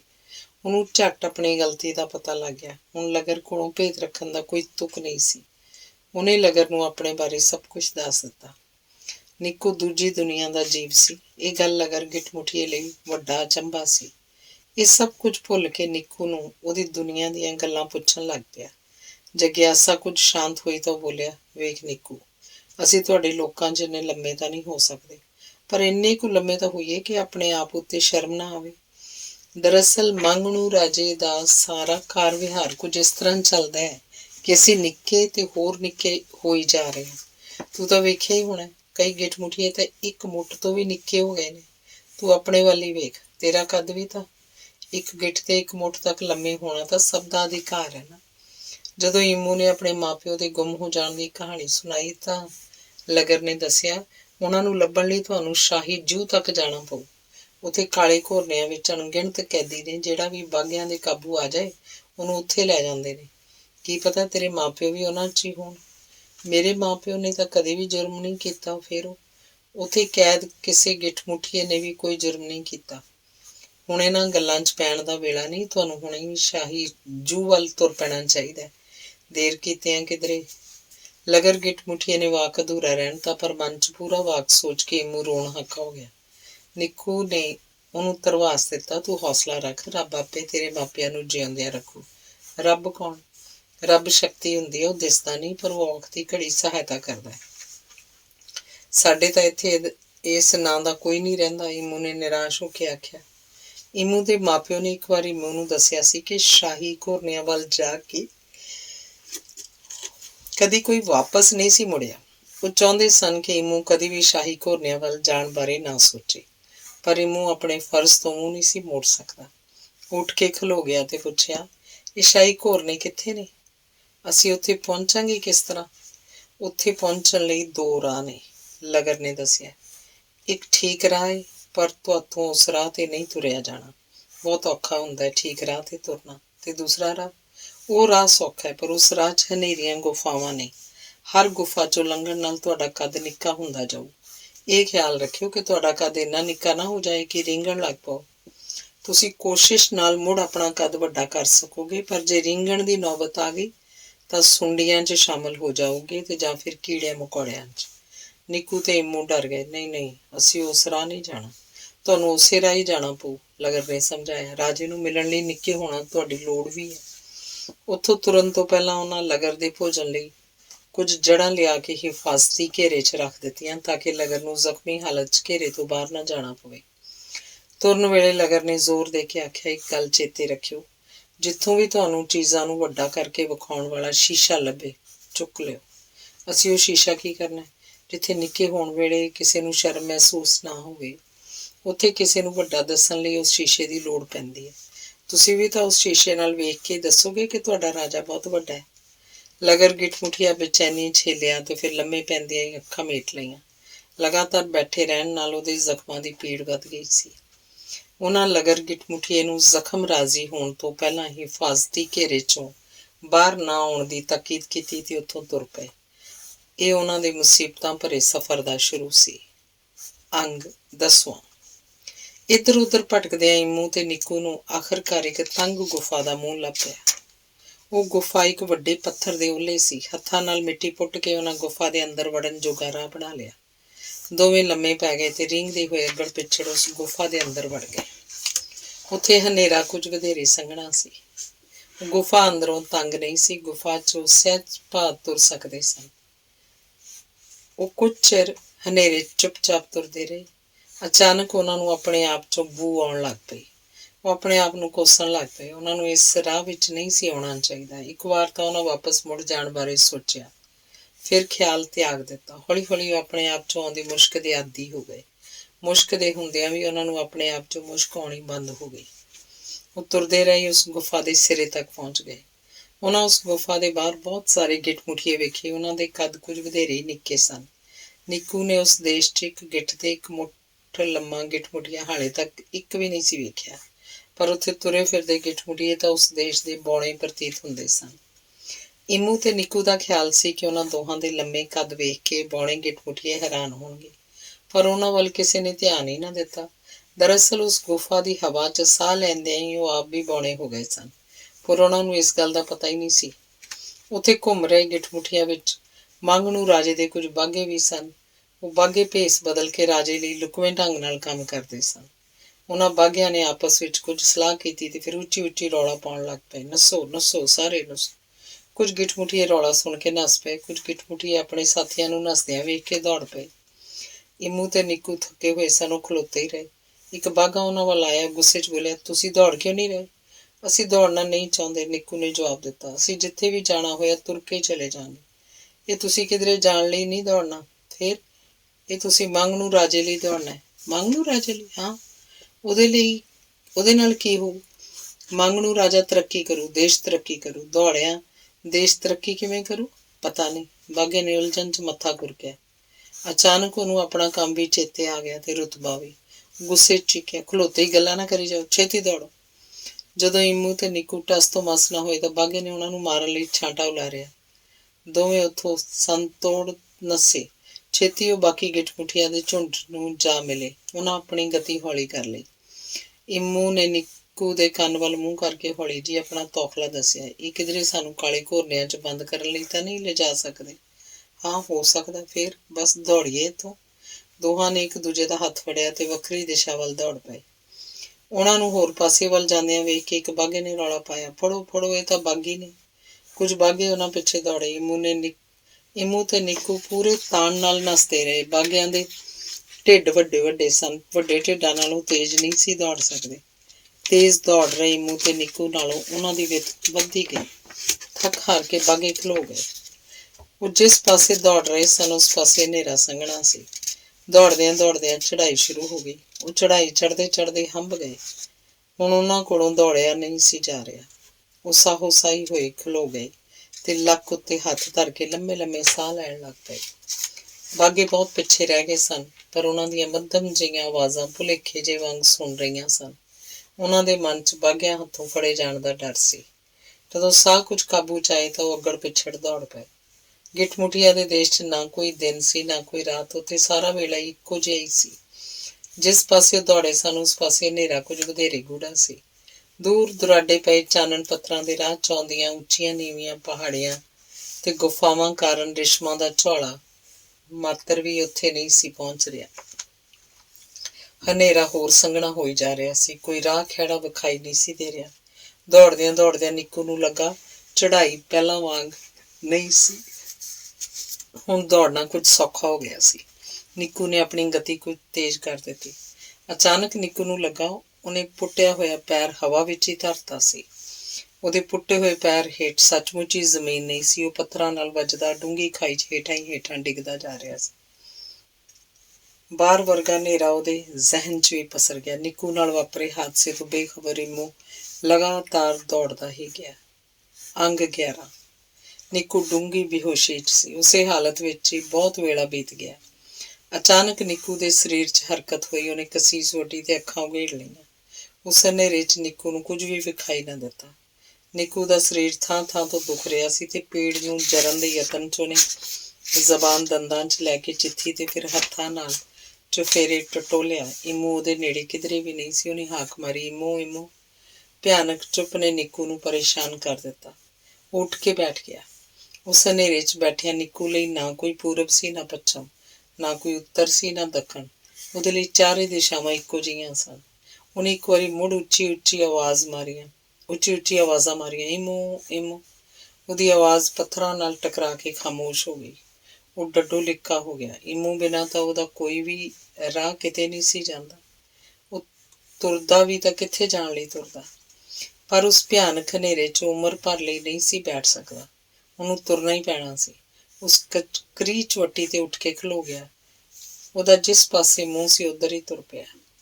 ਉਹਦੇ ਸਾਹਮਣੇ ਕੰਧ ਸੀ, ਉਹ ਕੰਧ ਨਾਲ ਟਕਰਾਇਆ ਤੇ ਡਿੱਗ ਪਿਆ। ਨਿੱਕੂ ਨੇ ਉਸ ਅੜਿੱਕੇ ਨੂੰ ਟੋਇਆ ਤੇ ਫਿਰ ਚਾਨਣ ਪੱਥਰ ਦੀ ਰੌਸ਼ਨੀ 'ਚ ਵੇਖਿਆ। ਉਹ ਦੋ ਪਥਰੀਲੀਆਂ ਉੱਚੀਆਂ ਕੰਧਾਂ ਦੇ ਵਿਚਕਾਰ ਪਾਣੀ ਦੇ ਰੋਡ ਤੋਂ ਬਣੀ ਤੰਗ ਗਲੀ 'ਚ ਬੈਠਾ ਸੀ। ਉਹਨੇ ਉੱਪਰ ਤੱਕਿਆ। ਉਹਨਾਂ ਦੀਵਾਰਾਂ ਵਿੱਚੋਂ ਥਾਂ-ਥਾਂ ਤੇ ਪੱਥਰ ਬਾਹਰ ਨਿਕਲੇ ਹੋਏ ਸਨ। ਉੱਪਰੋਂ ਜਿੱਥੋਂ ਡਿੱਗਾ ਸੀ ਕੰਧ ਦਾ ਉਹ ਸਿਖਰ ਵਿਖਾਈ ਨਹੀਂ ਸੀ ਦੇ ਰਿਹਾ। ਚਾਨਣ ਪੱਥਰ ਦੀ ਰੌਸ਼ਨੀ ਉੱਥੋਂ ਤੱਕ ਨਹੀਂ ਸੀ ਪਹੁੰਚ ਰਹੀ। ਇੰਨੀ ਉੱਪਰੋਂ ਡਿੱਗ ਕੇ ਉਹ ਜਿਉਂਦਾ ਕਿਸ ਤਰ੍ਹਾਂ ਰਹਿ ਗਿਆ ਸੀ? ਉਹ ਹੈਰਾਨ ਸੀ। ਸ਼ਾਇਦ ਕੰਧ ਵਿੱਚੋਂ ਬਾਹਰ ਨੂੰ ਨਿਕਲੇ ਹੋਏ ਪੱਥਰਾਂ ਨੇ ਛਿਣ ਭਰ ਲਈ ਉਹਨੂੰ ਆਸਰਾ ਦਿੱਤਾ ਹੋਵੇ ਤੇ ਉਹਦੇ ਡਿੱਗਣ ਦੀ ਗਤੀ ਧੀਮੀ ਪੈ ਗਈ ਹੋਵੇ। ਨਿੱਕੂ ਅਚਾਨਕ ਤ੍ਰਭਕਿਆ ਤੇ ਖਲੋ ਗਿਆ। ਉਹਦੇ ਪੈਰਾਂ ਹੇਠ ਕਿਧਰੋਂ ਪਾਣੀ ਆ ਗਿਆ ਸੀ। ਕੁਝ ਚਿਰ ਪਹਿਲਾਂ ਉੱਥੇ ਪਾਣੀ ਨਹੀਂ ਸੀ। ਸ਼ਾਇਦ ਉਹ ਤੰਗ ਗਲੀ ਪਾਣੀ ਲੰਘਣ ਦਾ ਰਾਹ ਸੀ। ਕਦੇ ਕਦਾਈਂ ਕਿਸੇ ਝੀਲ ਜਾਂ ਦਰਿਆ ਦਾ ਉਛਾਲ ਉੱਥੋਂ ਵਹਿੰਦਾ ਸੀ। ਇਸ ਤਰ੍ਹਾਂ ਵਗਦਾ ਪਾਣੀ ਆਪਣੇ ਰਾਹ ਦੀ ਮਿੱਟੀ ਤੇ ਚੂਨਾ ਲਗਾਤਾਰ ਖੋਰਦਾ ਰਿਹਾ ਸੀ। ਇਸ ਕਾਰਨ ਉੱਥੇ ਤੰਗ ਗਲੀ ਬਣ ਗਈ ਸੀ ਤੇ ਪੱਥਰ ਦੀ ਚੱਟਾਨ ਕੰਧਾਂ ਬਣ ਕੇ ਖਲੋਤੀ ਰਹੀ ਸੀ। ਨਿੱਕੂ ਦੇ ਪੈਰਾਂ 'ਚ ਪਾਣੀ ਹੌਲੀ-ਹੌਲੀ ਵੱਧ ਰਿਹਾ ਸੀ। ਉਹਦੇ ਪੈਰ ਪਾਣੀ 'ਚ ਡੁੱਬ ਗਏ ਸਨ। ਨਿੱਕੂ ਨੂੰ ਚਿੰਤਾ ਹੋਈ ਕਿਧਰੇ ਇਹ ਨਾ ਹੋਵੇ ਕਿ ਪਾਣੀ ਡੁੱਬੂ ਹੋ ਜਾਏ ਜਾਂ ਉਹਦਾ ਵਹਿਣ ਇੰਨਾ ਤਿੱਖਾ ਹੋ ਜਾਏ ਕਿ ਉਹਨੂੰ ਰੋੜ ਕੇ ਲੈ ਜਾਏ। ਨਿੱਕੂ ਨੇ ਚਾਨਣ ਪੱਥਰ ਸੱਕ ਵਿੱਚ ਵਲੇਟ ਕੇ ਜੇਬ 'ਚ ਰੱਖ ਲਿਆ। ਉਸ ਵੇਲੇ ਨਿੱਕੂ ਨੂੰ ਆਪਣੀਆਂ ਸੱਟਾਂ ਵੀ ਭੁੱਲ ਗਈਆਂ ਤੇ ਸੱਟਾਂ ਦੀ ਪੀੜ ਵੀ। ਪਾਣੀ ਵੱਧ ਰਿਹਾ ਸੀ। ਪਾਣੀ ਨਿੱਕੂ ਦੀਆਂ ਪਿੰਜੜੀਆਂ ਤੱਕ ਪਹੁੰਚ ਗਿਆ ਤਾਂ ਉਹਦੇ ਪੈਰ ਵੀ ਉਖੜਨੇ ਸ਼ੁਰੂ ਹੋ ਗਏ।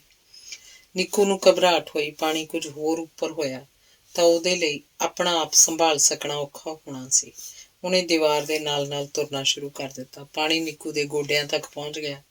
ਉਹ ਚੱਟਾਨ ਤੋਂ ਬਾਹਰ ਵੱਲ ਉੱਭਰੇ ਇੱਕ ਪੱਥਰ ਦਾ ਆਸਰਾ ਲੈ ਕੇ ਖਲੋ ਗਿਆ। ਉਸ ਪੱਥਰ ਨੂੰ ਫੜ ਕੇ ਨਿੱਕੂ ਬਾਹਰ ਨੂੰ ਵਧੇ ਹੋਏ ਇੱਕ ਹੋਰ ਪੱਥਰ ਉੱਤੇ ਜਾ ਚੜਿਆ। ਉਸ ਪੱਥਰ ਉੱਤੇ ਨਿੱਕੂ ਦੇ ਬਹਿਣ ਜੋਗੀ ਖੁੱਲੀ ਥਾਂ ਸੀ। ਉਹ ਢੋਲ ਲਾ ਕੇ ਪੱਥਰ ਤੇ ਬੈਠ ਗਿਆ ਤੇ ਲੱਤਾਂ ਹੇਠਾਂ ਲਮਕਾ ਲਈਆਂ। ਅਚਾਨਕ ਉਹ ਹੜਬੜਾ ਗਿਆ। ਪੱਥਰ ਤੋਂ ਹੇਠਾਂ ਲਮਕੇ ਹੋਏ ਉਹਦੇ ਪੈਰਾਂ ਤੱਕ ਪਾਣੀ ਪਹੁੰਚ ਗਿਆ ਸੀ। ਉਹਨੇ ਪੈਰ ਉੱਪਰ ਖਿੱਚ ਲਏ। ਪਾਣੀ ਲਗਾਤਾਰ ਚੜ੍ਹ ਰਿਹਾ ਸੀ। ਹੌਲੀ-ਹੌਲੀ ਪਾਣੀ ਉਸ ਪੱਥਰ ਤੱਕ ਪਹੁੰਚ ਗਿਆ ਜਿਸ ਉੱਤੇ ਨਿੱਕੂ ਬੈਠਾ ਹੋਇਆ ਸੀ। ਨਿੱਕੂ ਨੇ ਹਨੇਰੇ 'ਚ ਪਥਰੀਲੀ ਕੰਧ ਨੂੰ ਟੋਹ ਕੇ ਵੇਖਿਆ ਤਾਂ ਕਿ ਉਸ ਪੱਥਰ ਤੋਂ ਉਹ ਕਿਸੇ ਹੋਰ ਉੱਚੇ ਪੱਥਰ ਉੱਤੇ ਚੜ੍ਹ ਜਾਵੇ, ਪਰ ਉਹਦੀ ਪਹੁੰਚ ਵਿੱਚ ਬਾਹਰ ਨੂੰ ਵਧਿਆ ਹੋਇਆ ਕੋਈ ਵੀ ਹੋਰ ਪੱਥਰ ਨਹੀਂ ਸੀ। ਪਾਣੀ ਲਗਾਤਾਰ ਚੜ੍ਹ ਰਿਹਾ ਸੀ। ਜਿਸ ਪੱਥਰ ਉੱਤੇ ਨਿੱਕੂ ਚੜ੍ਹ ਕੇ ਬੈਠਾ ਸੀ ਉਹ ਪੱਥਰ ਪਾਣੀ 'ਚ ਡੁੱਬ ਚੁੱਕਿਆ ਸੀ। ਪਾਣੀ ਦੀਆਂ ਛੱਲਾਂ ਪੱਥਰ ਦੇ ਉੱਤੋਂ ਦੀ ਜਾ ਰਹੀਆਂ ਸਨ। ਨਿੱਕੂ ਨੂੰ ਪੈਰਾਂ ਹੇਠਲਾ ਪੱਥਰ ਹਿੱਲਿਆ ਮਹਿਸੂਸ ਹੋਇਆ। ਇਹ ਤੋਂ ਪਹਿਲਾਂ ਕਿ ਨਿੱਕੂ ਇਹਨੂੰ ਮਨ ਦਾ ਵਹਿਮ ਸਮਝ ਲਏ, ਪੱਥਰ ਥੱਲੇ ਵੱਲ ਖਿਸਕਿਆ ਤੇ ਆਪਣੀ ਥਾਂ ਤੋਂ ਨਿਕਲ ਗਿਆ। ਪਾਣੀ ਦੇ ਤੇਜ਼ ਵਹਿਣ ਵਿੱਚ ਡੁਬਕਣੀਆਂ ਖਾਂਦਾ ਨਿੱਕੂ ਵਹਿ ਤੁਰਿਆ। ਉਹਦੇ ਹੱਥ ਪੈਰ ਮਾਰ ਕੇ ਤੈਰਨ ਦੀ ਕੋਸ਼ਿਸ਼ ਕੀਤੀ, ਫਿਰ ਉਹਦੇ ਅੰਗ ਢਿੱਲੇ ਪੈ ਗਏ। ਅੰਗ 12।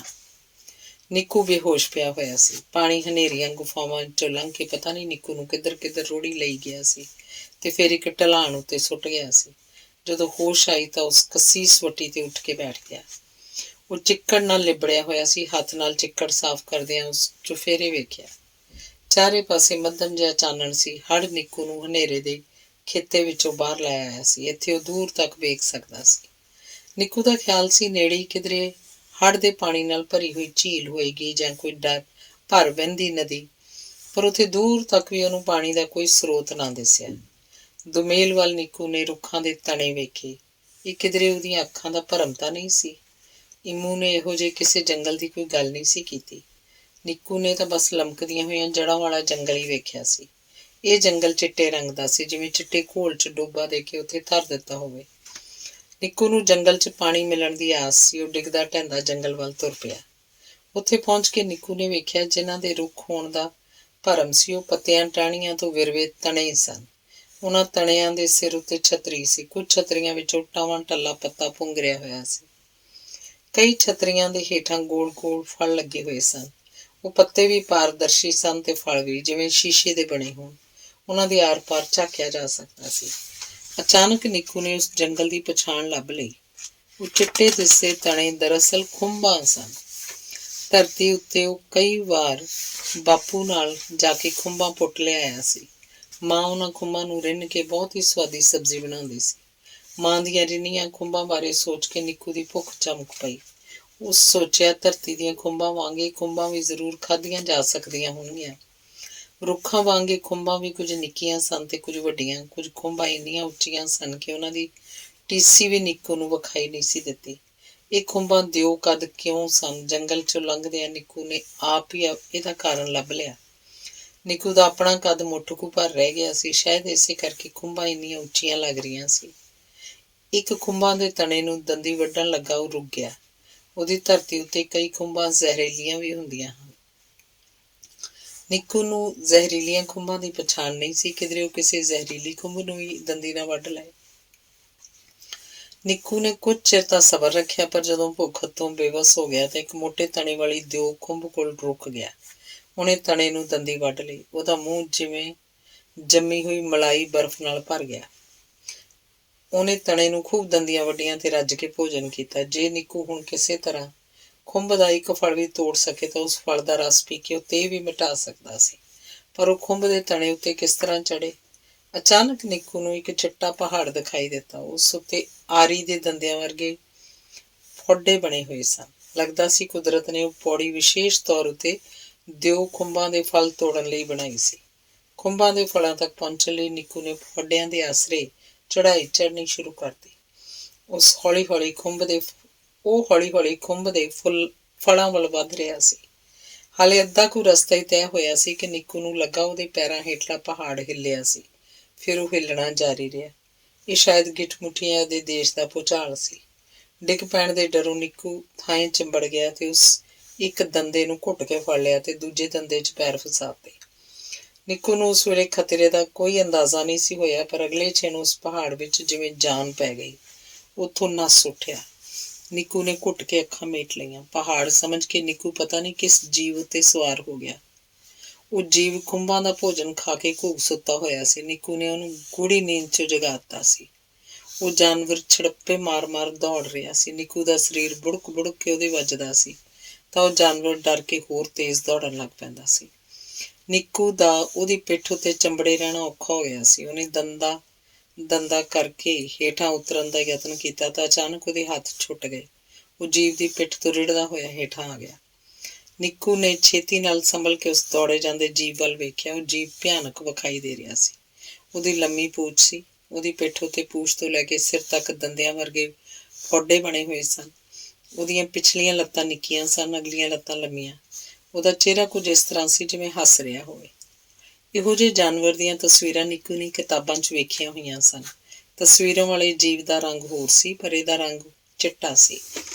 ਨਿੱਕੂ ਨੂੰ ਉਸ ਵਿਸ਼ਾਲ ਜਾਨਵਰ ਦਾ ਨਾਂ ਵੀ ਚੇਤੇ ਆ ਗਿਆ। ਉਹਦਾ ਨਾਂ ਡਾਇਨਾਸੌਰ ਸੀ। ਉਹ ਜੀਵ ਹਜ਼ਾਰਾਂ ਸਾਲ ਪਹਿਲਾਂ ਧਰਤੀ ਉੱਤੇ ਰਹਿੰਦਾ ਹੁੰਦਾ ਸੀ। ਫਿਰ ਪਤਾ ਨਹੀਂ ਕੀ ਹੋਇਆ ਕਿ ਧਰਤੀ ਉੱਤੇ ਉਹਦਾ ਨਾਮੋ ਨਿਸ਼ਾਨ ਹੀ ਮਿਟ ਗਿਆ। ਡਾਇਨਾਸੌਰ ਛੜੱਪੇ ਮਾਰਦਾ ਹੋਇਆ ਇੱਕ ਗੁਫਾ 'ਚ ਵੜ ਗਿਆ। ਨਿੱਕੂ ਨੇ ਅੰਦਾਜ਼ਾ ਲਾਇਆ ਕਿ ਉੱਥੇ ਕਿਧਰੇ ਰਹਿੰਦਾ ਸੀ ਤੇ ਭੋਜਨ ਲਈ ਖੁੰਬਾਂ ਦੇ ਜੰਗਲ 'ਚ ਜਾਂਦਾ ਸੀ।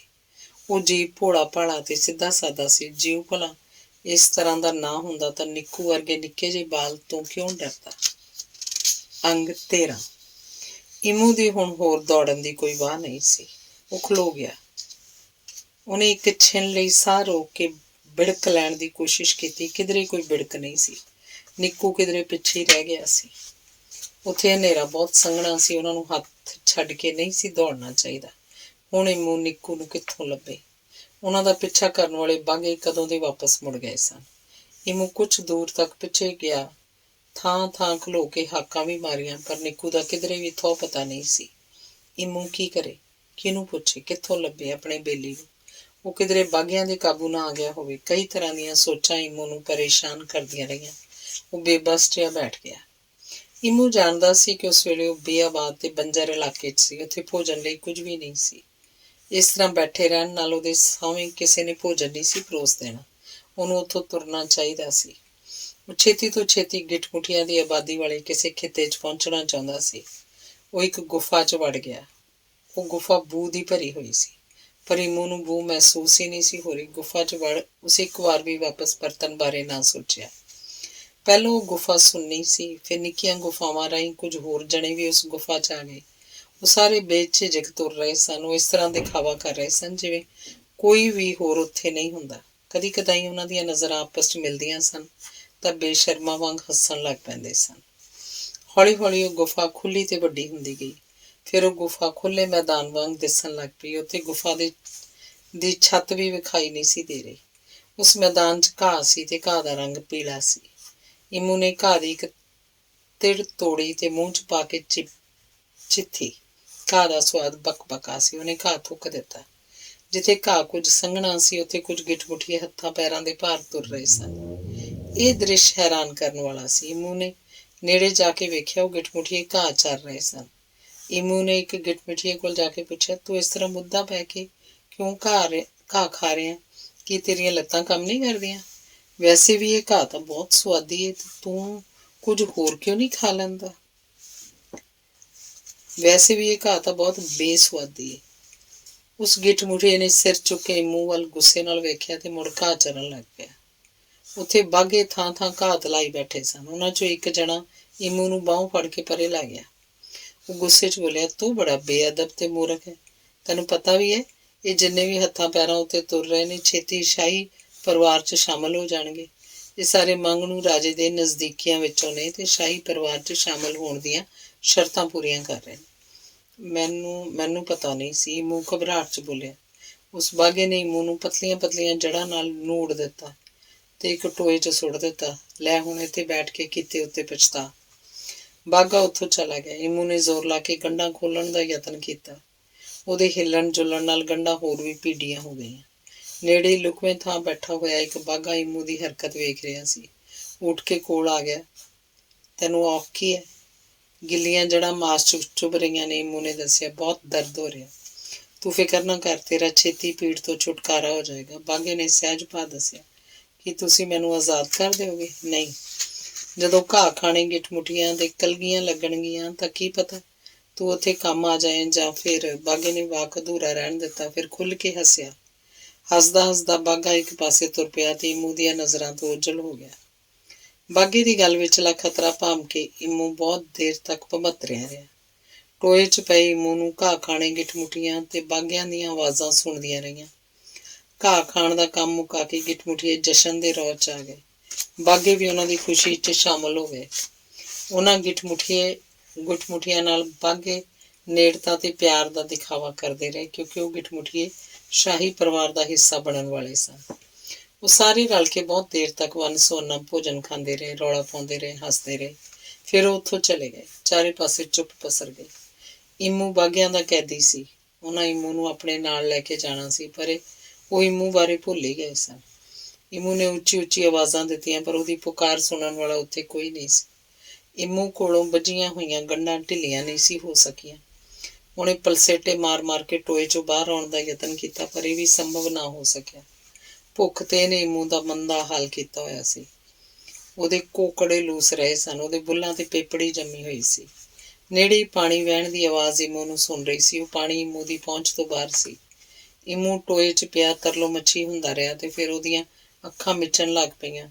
ਇਹ ਕੋਈ ਸਧਾਰਨ ਨੀਂਦ ਨਹੀਂ ਸੀ। ਉਹ ਨੀਂਦ 'ਚ ਬੇਚੈਨੀ ਸੀ। ਉਸ ਨੀਂਦ 'ਚੋਂ ਪਾਣੀ ਤੇ ਭੋਜਨ ਦੀ ਤਲਾਸ਼ 'ਚ ਭਟਕਦਾ ਰਿਹਾ ਸੀ। ਉਸ ਨੀਂਦ ਵਿੱਚ ਉਹ ਕਈ ਵਾਰੀ ਜਾਗਿਆ, ਕਈ ਵਾਰ ਸੁੱਤਾ। ਉਸ ਨੀਂਦ 'ਚ ਬੇਹੋਸ਼ੀ ਦਾ ਰਲਾਅ ਸੀ। ਇਮੂ ਨੇ ਯਤਨ ਕਰਕੇ ਅੱਖਾਂ ਖੋਲ੍ਹੀਆਂ। ਉਹਨੇ ਸਹਾਇਤਾ ਲਈ ਆਖਰੀ ਵਾਰ ਆਵਾਜ਼ ਦੇਣੀ ਚਾਹੀ, ਪਰ ਉਹਦੀ ਆਵਾਜ਼ ਸੰਘ ਵਿੱਚ ਹੀ ਘੁੱਟੀ ਗਈ। ਭੁੱਖ ਤੇ ਨੇ ਉਹਦੀ ਆਵਾਜ਼ ਵੀ ਨੱਪ ਦਿੱਤੀ।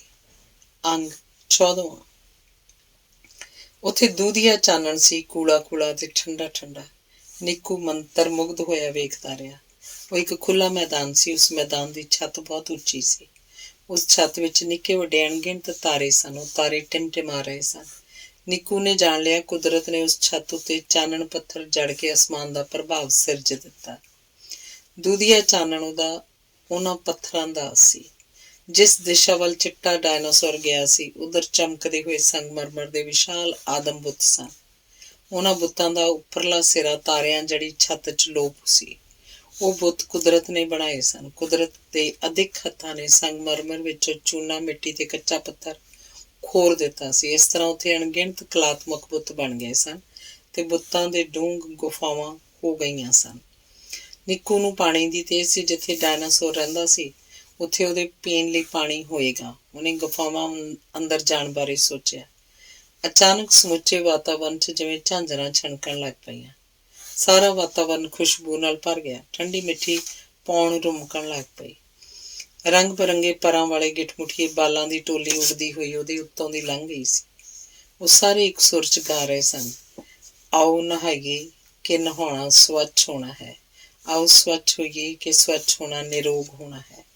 ਆਓ ਨਿਰੋਗ ਹੋਈਏ ਕਿ ਨਿਰੋਏਪਣ ਦਾ ਨਾਂ ਹੈ।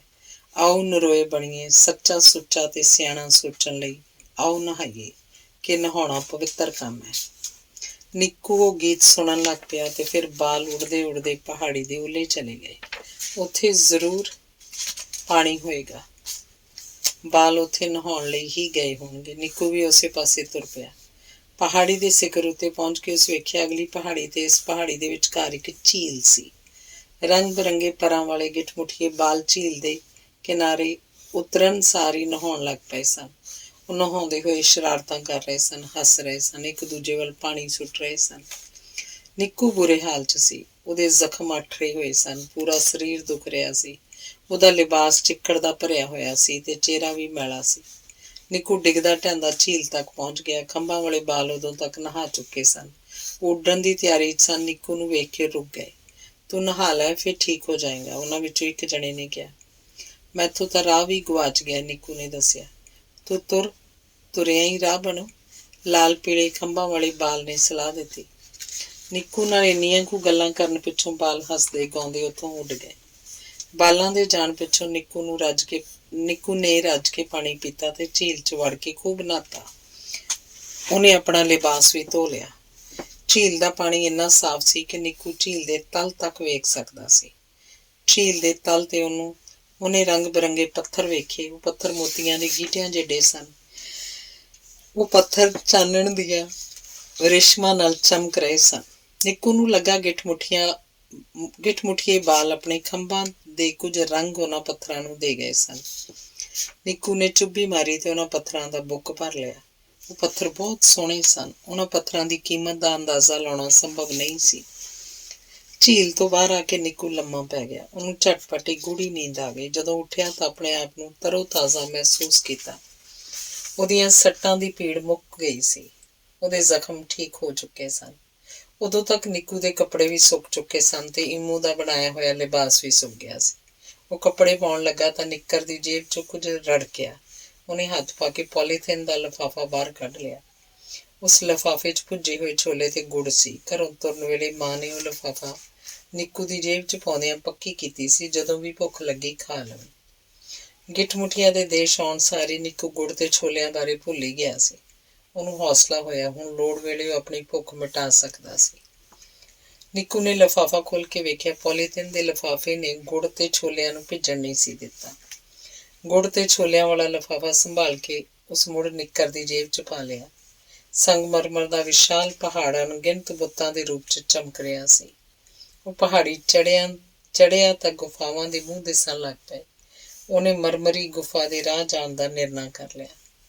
ਉਹਨਾਂ ਬੁੱਤਾਂ ਦੇ ਹੇਠਲੇ ਹਿੱਸੇ ਦੀਆਂ ਵਿਰਲਾਂ ਵਿੱਥਾਂ ਵਿੱਚੋਂ ਜਿਹੜੀ ਵੀ ਨਿੱਕੂ ਦੇ ਸਾਹਮਣੇ ਆਈ, ਉਸੇ 'ਚ ਵੜ ਗਿਆ। ਉਹ ਗੁਫਾ ਅੰਦਰੋਂ ਠੰਡੀ ਸੀ। ਦੁੱਧ ਵਰਗੇ ਚਿੱਟੇ ਸੰਗਮਰਮਰ ਕਾਰਨ ਅੰਦਰ ਆਮ ਗੁਫਾਵਾਂ ਵਰਗਾ ਹਨੇਰਾ ਵੀ ਨਹੀਂ ਸੀ। ਸੰਗਮਰਮਰ ਦੀਆਂ ਗੁਫਾਵਾਂ ਕੁਝ ਵੱਖਰੀ ਭਾਂਤ ਦੀਆਂ ਸਨ। ਕਿਧਰੇ ਬੰਦ ਮਿਲਦੀਆਂ ਸਨ, ਕਈਆਂ ਵਿੱਚੋਂ ਕਈ ਰਾਹ ਫੁੱਟਦੇ ਸਨ। ਨਿੱਕੂ ਕਿੰਨੇ ਚਿਰ ਤੋਂ ਉਹਨਾਂ ਗੁਫਾਵਾਂ ਦੀਆਂ ਘੁੰਮਣ ਘੇਰੀਆਂ ਵਿੱਚ ਹੀ ਤੁਰਿਆ ਫਿਰ ਰਿਹਾ ਸੀ।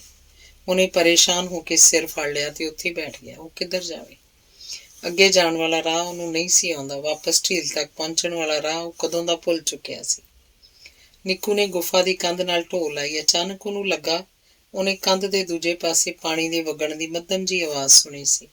ਉਹਨੇ ਕੰਧ ਨੂੰ ਕੰਨ ਲਾ ਲਿਆ। ਹੁਣ ਉਹ ਪਾਣੀ ਦੇ ਵਹਿਣ ਦੀ ਆਵਾਜ਼ ਸਾਫ਼ ਸੁਣ ਸਕਦਾ ਸੀ। ਜੇ ਉਹ ਕਿਸੇ ਤਰ੍ਹਾਂ ਨਾਲ ਵਾਲੀ ਗੁਫਾ 'ਚ ਪਹੁੰਚ ਜਾਏ ਤਾਂ ਪਾਣੀ ਦੇ ਵਹਿਣ ਨਾਲ ਤੁਰ ਕੇ ਉਹ ਕਿਸੇ ਟਿਕਾਣੇ ਪਹੁੰਚ ਸਕਦਾ ਸੀ। ਉਹ ਗੁਫਾ ਦੀ ਕੰਧ ਦੇ ਨਾਲ ਤੁਰ ਪਿਆ। ਨਿੱਕੂ ਬਾਰ-ਬਾਰ ਰੁਕ ਕੇ ਕੰਧ ਨੂੰ ਕੰਨ ਲਾ ਕੇ ਪਾਣੀ ਦੇ ਵਹਿਣ ਦੀ ਆਵਾਜ਼ ਸੁਣਦਾ ਤੇ ਫਿਰ ਅੱਗੇ ਤੁਰ ਪੈਂਦਾ। ਆਖਰ ਉਹ ਗੁਫਾ ਵਗਦੇ ਹੋਏ ਪਾਣੀ ਵਾਲੀ ਗੁਫਾ ਨਾਲ ਜਾ ਰਲੀ। ਵਗਦਾ ਹੋਇਆ ਪਾਣੀ ਇੱਕੋ ਇੱਕ ਸੁਰਾਗ ਸੀ ਜਿਹਦੇ ਆਸਰੇ ਨਿੱਕੂ ਮੰਜ਼ਿਲ ਵੱਲ ਪਹੁੰਚ ਸਕਦਾ ਸੀ। ਵਗਦੇ ਪਾਣੀ ਦੇ ਨਾਲ ਤੁਰਦਿਆਂ ਉਸ ਲੰਮਾ ਪੈਂਡਾ ਤੈਅ ਕਰ ਲਿਆ। ਆਖਰਕਾਰ ਮਰਮਰੀ ਗੁਫਾ ਮੁੱਕ ਗਈ। ਮਿੱਟੀ ਤੇ ਪੱਥਰਾਂ ਵਾਲੀ ਗੁਫਾ ਸ਼ੁਰੂ ਹੋ ਗਈ।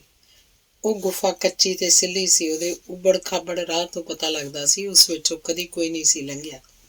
ਉਹਦੀ ਛੱਤ ਤੋਂ ਮਿੱਟੀ ਤੇ ਪੱਥਰ ਅਕਸਰ ਡਿੱਗਦੇ ਰਹਿੰਦੇ ਸਨ। ਨਿੱਕੂ ਨੂੰ ਵੀ ਇਸ ਗੁਫਾ 'ਚ ਨਹੀਂ ਸੀ ਵੜਨਾ ਚਾਹੀਦਾ। ਨਿੱਕੂ ਨੂੰ ਆਪਣੀ ਗਲਤੀ ਦਾ ਅਹਿਸਾਸ ਉਦੋਂ ਹੋਇਆ ਜਦੋਂ ਗੁਫਾ ਦੀ ਛੱਤ ਤੋਂ ਮਲਬਾ ਡਿੱਗਣ ਲੱਗ ਪਿਆ। ਨਿੱਕੂ ਨੱਸ ਕੇ ਟੇਢੇ ਪਏ ਇੱਕ ਪੱਥਰ ਹੇਠਾਂ ਵੜ ਗਿਆ। ਪੱਥਰ ਤੇ ਮਿੱਟੀ ਲਗਾਤਾਰ ਡਿੱਗਦੇ ਰਹੇ। ਕਦੀ ਕਦਾਈਂ ਕੋਈ ਵੱਡੀ ਢਿੱਗ ਵੀ ਡਿੱਗ ਪੈਂਦੀ। ਜੇ ਨਿੱਕੂ ਵੇਲੇ ਨਾਲ ਪੱਥਰ ਹੇਠ ਨਾ ਵੜ ਗਿਆ ਹੁੰਦਾ ਤਾਂ ਉਹਨੇ ਮਿੱਟੀ ਦੀਆਂ ਢਿੱਗਾਂ ਹੇਠ ਦੱਬਿਆ ਜਾਣਾ ਸੀ ਜਾਂ ਫਿਰ ਪੱਥਰਾਂ ਨਾਲ ਜ਼ਖਮੀ ਹੋ ਜਾਣਾ ਸੀ। ਆਖਰ ਮਿੱਟੀ ਤੇ ਪੱਥਰਾਂ ਦੀ ਬਰਸਾਤ ਮੁੱਕ ਗਈ, ਪਰ ਨਿੱਕੂ ਪੱਥਰ ਹੇਠਲੀ ਥੋੜੀ ਜਿਹੀ ਥਾਂ ਵਿੱਚ ਹੀ ਕੈਦ ਹੋ ਚੁੱਕਾ ਸੀ। ਮਲਬੇ ਨੇ ਉਹਦੇ ਬਾਹਰ ਨਿਕਲਣ ਦਾ ਰਾਹ ਬੰਦ ਕਰਤਾ ਸੀ।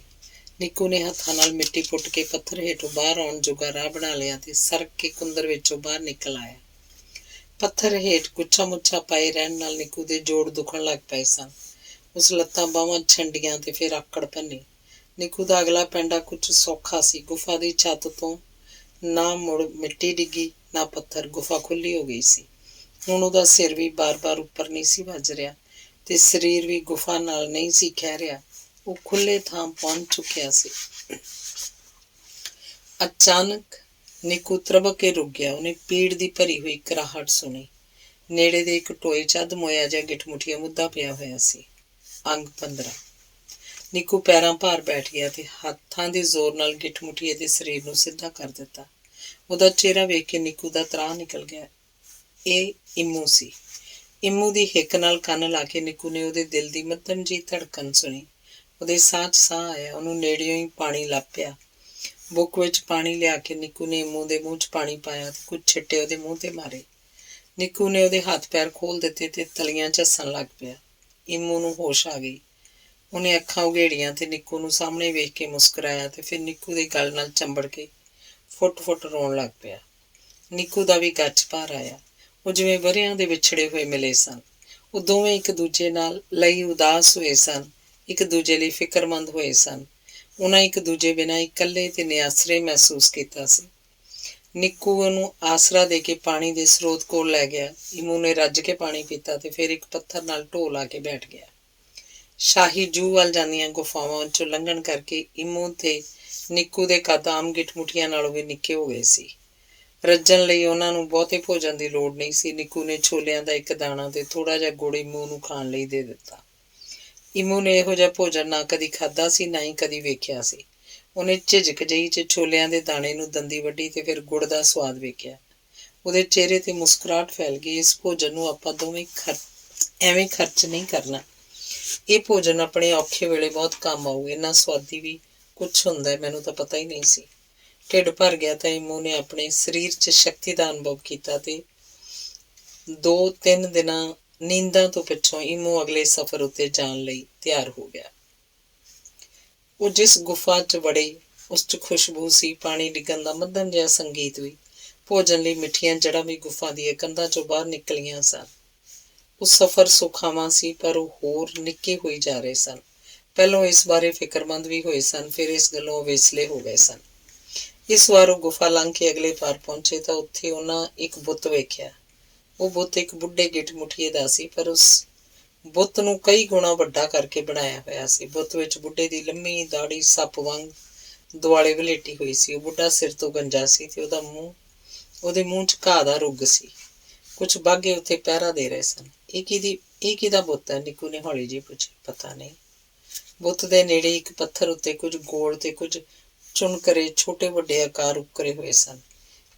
ਇਹ ਲਿਪੀ ਨਿੱਕੂ ਲਈ ਚੀਚੋ ਚੀਚ ਕਚੋਲੀਆ ਤੋਂ ਵੱਧ ਕੁਝ ਨਹੀਂ ਸੀ, ਪਰ ਇੰਮੂ ਨੂੰ ਉਹ ਲਿਪੀ ਪੜ੍ਹਨੀ ਆਉਂਦੀ ਸੀ। ਉਹ ਨੇੜੇ ਜਾ ਕੇ ਉਸ ਪੱਥਰ ਉੱਤੇ ਲਿਖੀ ਇਬਾਰਤ ਪੜ੍ਹਨ ਲੱਗ ਪਿਆ। ਮਹਾਨ ਦਾਦੇ ਦੇ ਬੁੱਤ ਨਾਲ ਛੇੜਖਾਨੀ ਕਰਨ ਵਾਲੇ ਨੂੰ ਬਾਘਿਆਂ ਦੇ ਹਵਾਲੇ ਕੀਤਾ ਜਾਏਗਾ। ਹੁਕਮ ਮੰਗ ਨੂੰ ਰਾਜਾ।